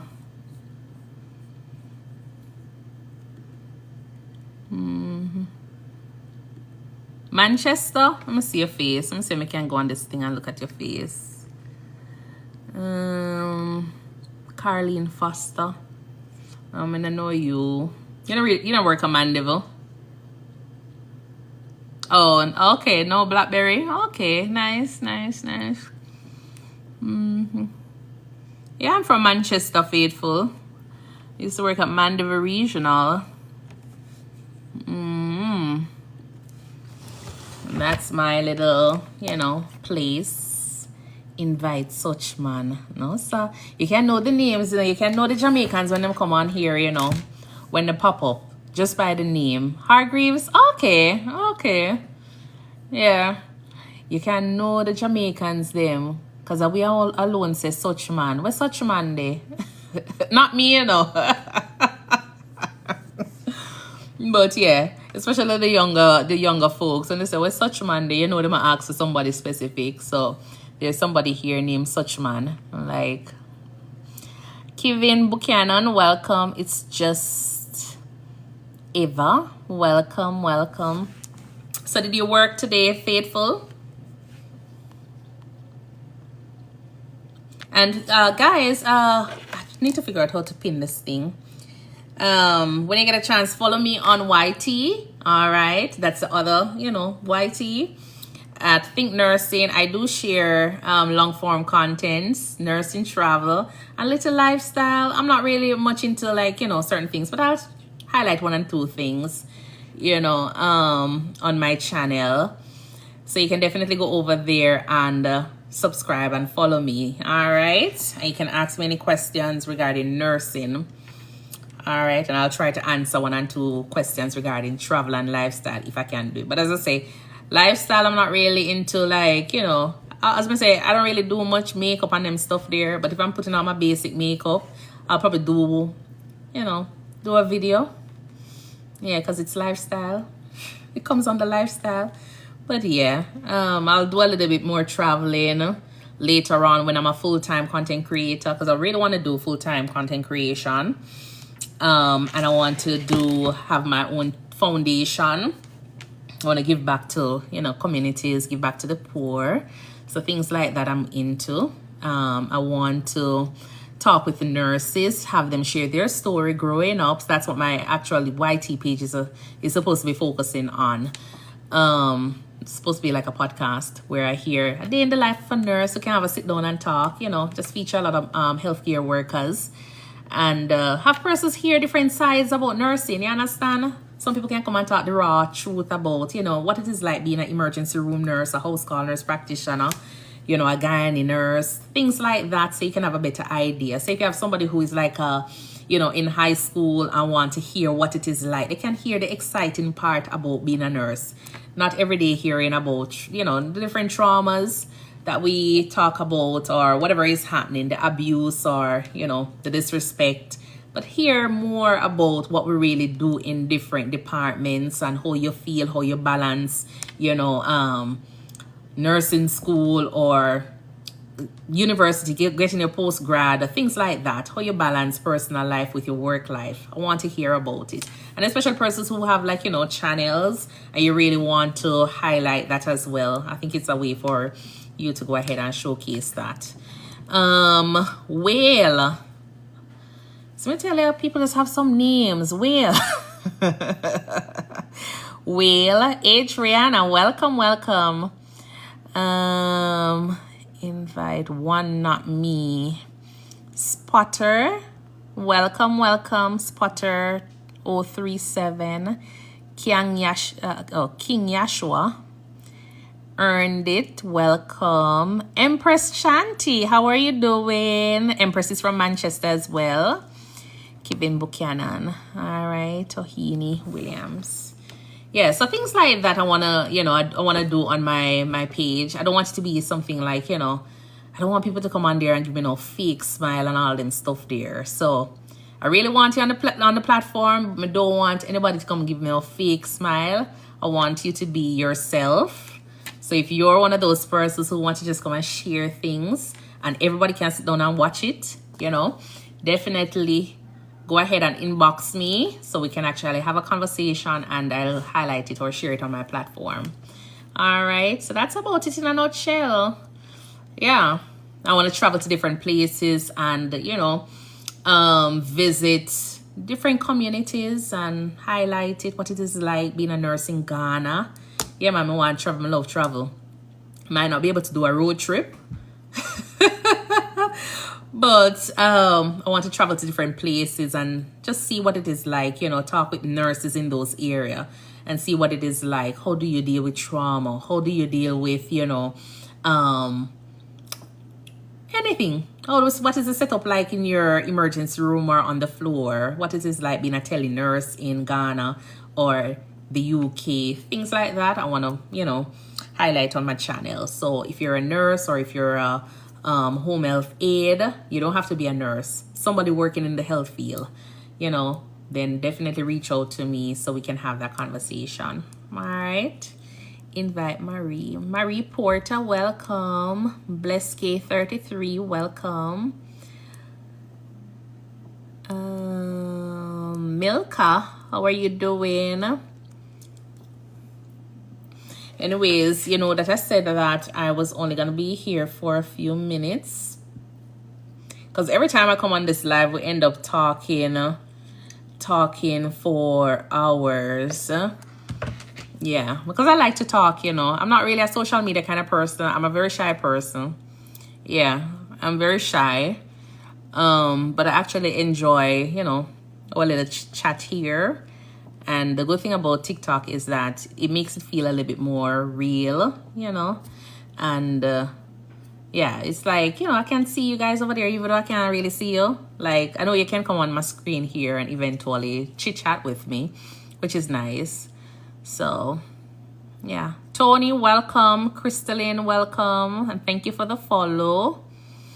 All right, and as I say, when TikTok gives me the opportunity to go ahead and follow again, because it reaches a point where I think, you know, because of the amount of persons that I follow, it says that I'm basically following a little bit too quick, so I have to wait, or I think probably tomorrow, hopefully it will reset where I can go back and do some more follow on the folks that have been following me. Because as I say, TikTok is a win-win. You understand? The only way you don't win on TikTok is if you're selfish.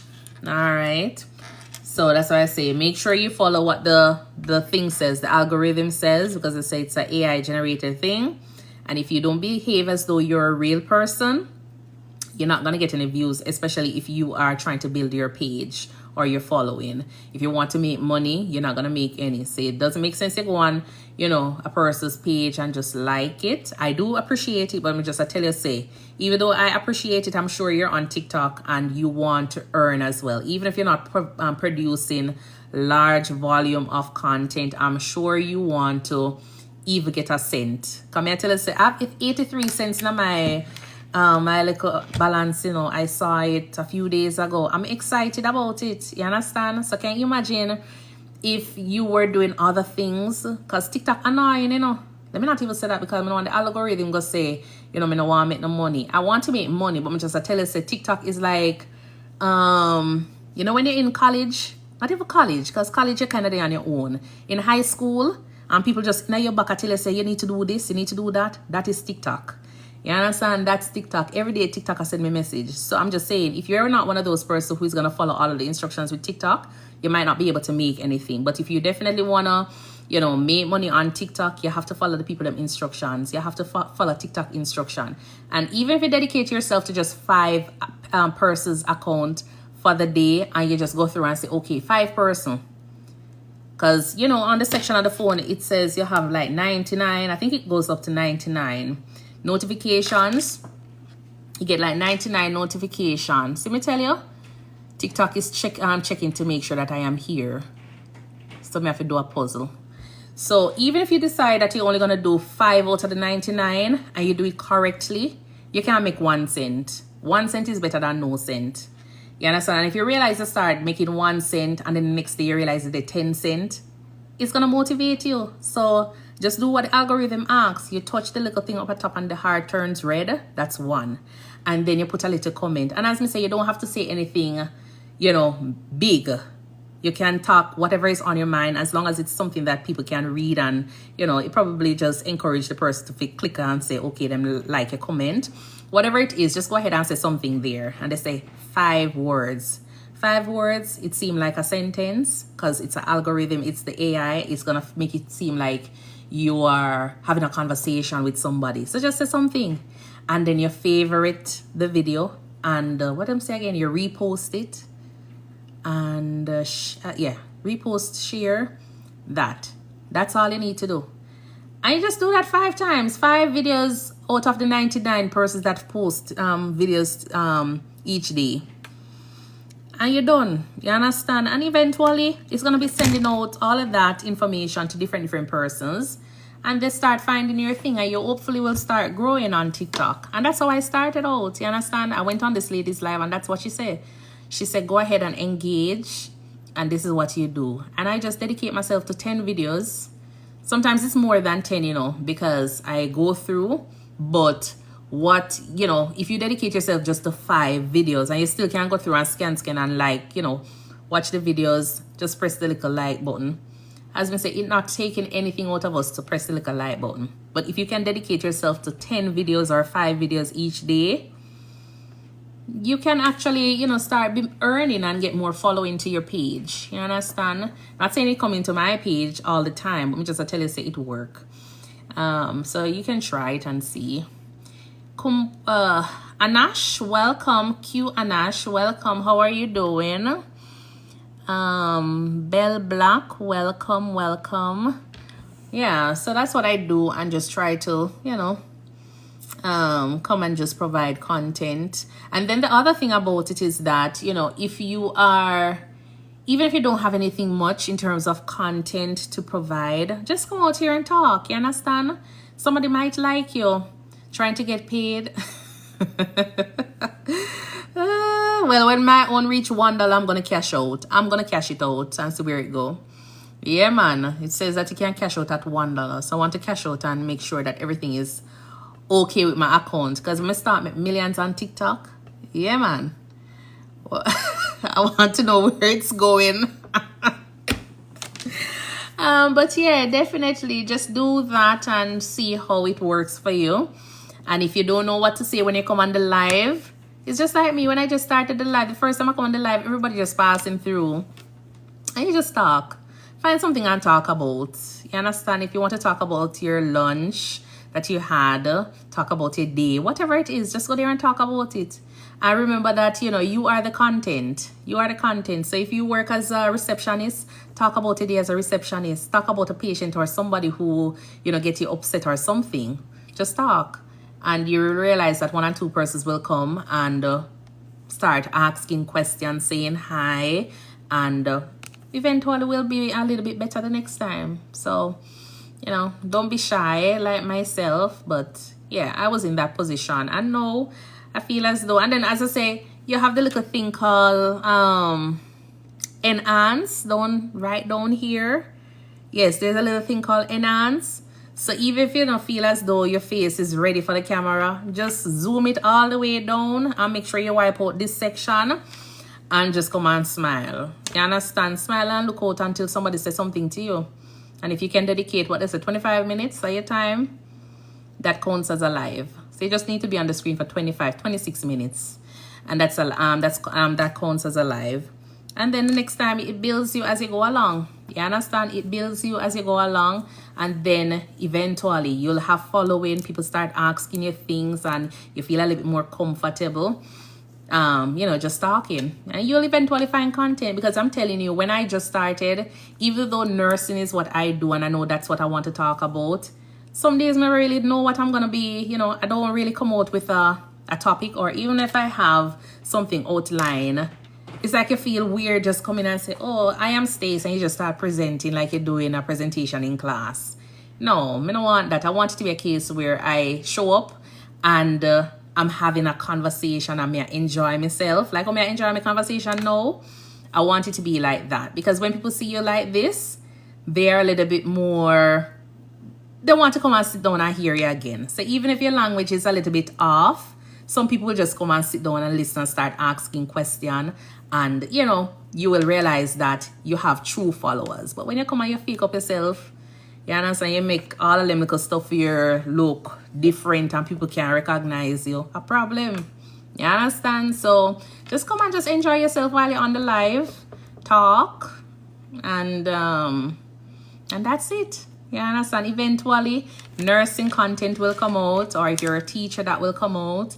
If you're a doctor, it will eventually come out. You understand? But it's a process, slow and steady.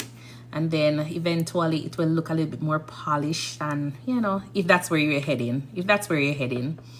All right. I want mine to be like, you know, I just want it to be a conversation we're having. Hi, Kevin. Welcome, welcome. Yeah, I just want it to be a conversation. You ask me a question, I answer it. And that's it. I am doing well, Kevin. How are you? Adeline, welcome. Sandria, welcome. Yeah, so that's about it. Anyways, as I say, at 10 o'clock my live is supposed to be finished. And it's 10:24. So I know you guys are still here. Okay, nice, nice. Where are you joining in from? Even though you guys are still here, I'm gonna wrap up because I'm gonna try to wake up at, oh Lord, 5 o'clock. Trying to wake up at 5 o'clock. I say I'm doing this gym. So there's this gym that I'm going to, but I never go for the last 2 weeks because I was on vacation, and then me come back and, you know, just feel as though I'm still on vacation.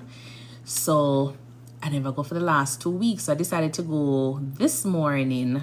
Today what? Tuesday, yeah. Oh, I never go yesterday because it was raining.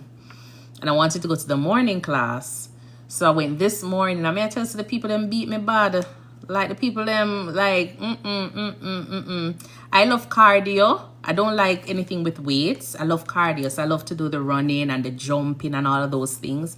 People them beat me up the whole morning for 1 whole hour. I was just like there, you know, trying to catch my breath. People them take my breath away, man. After them finish with me. At one point, I think to me I have earning in my belly. Yeah, man. After them finish with me. But it was good. No, me can't walk. I never decided to,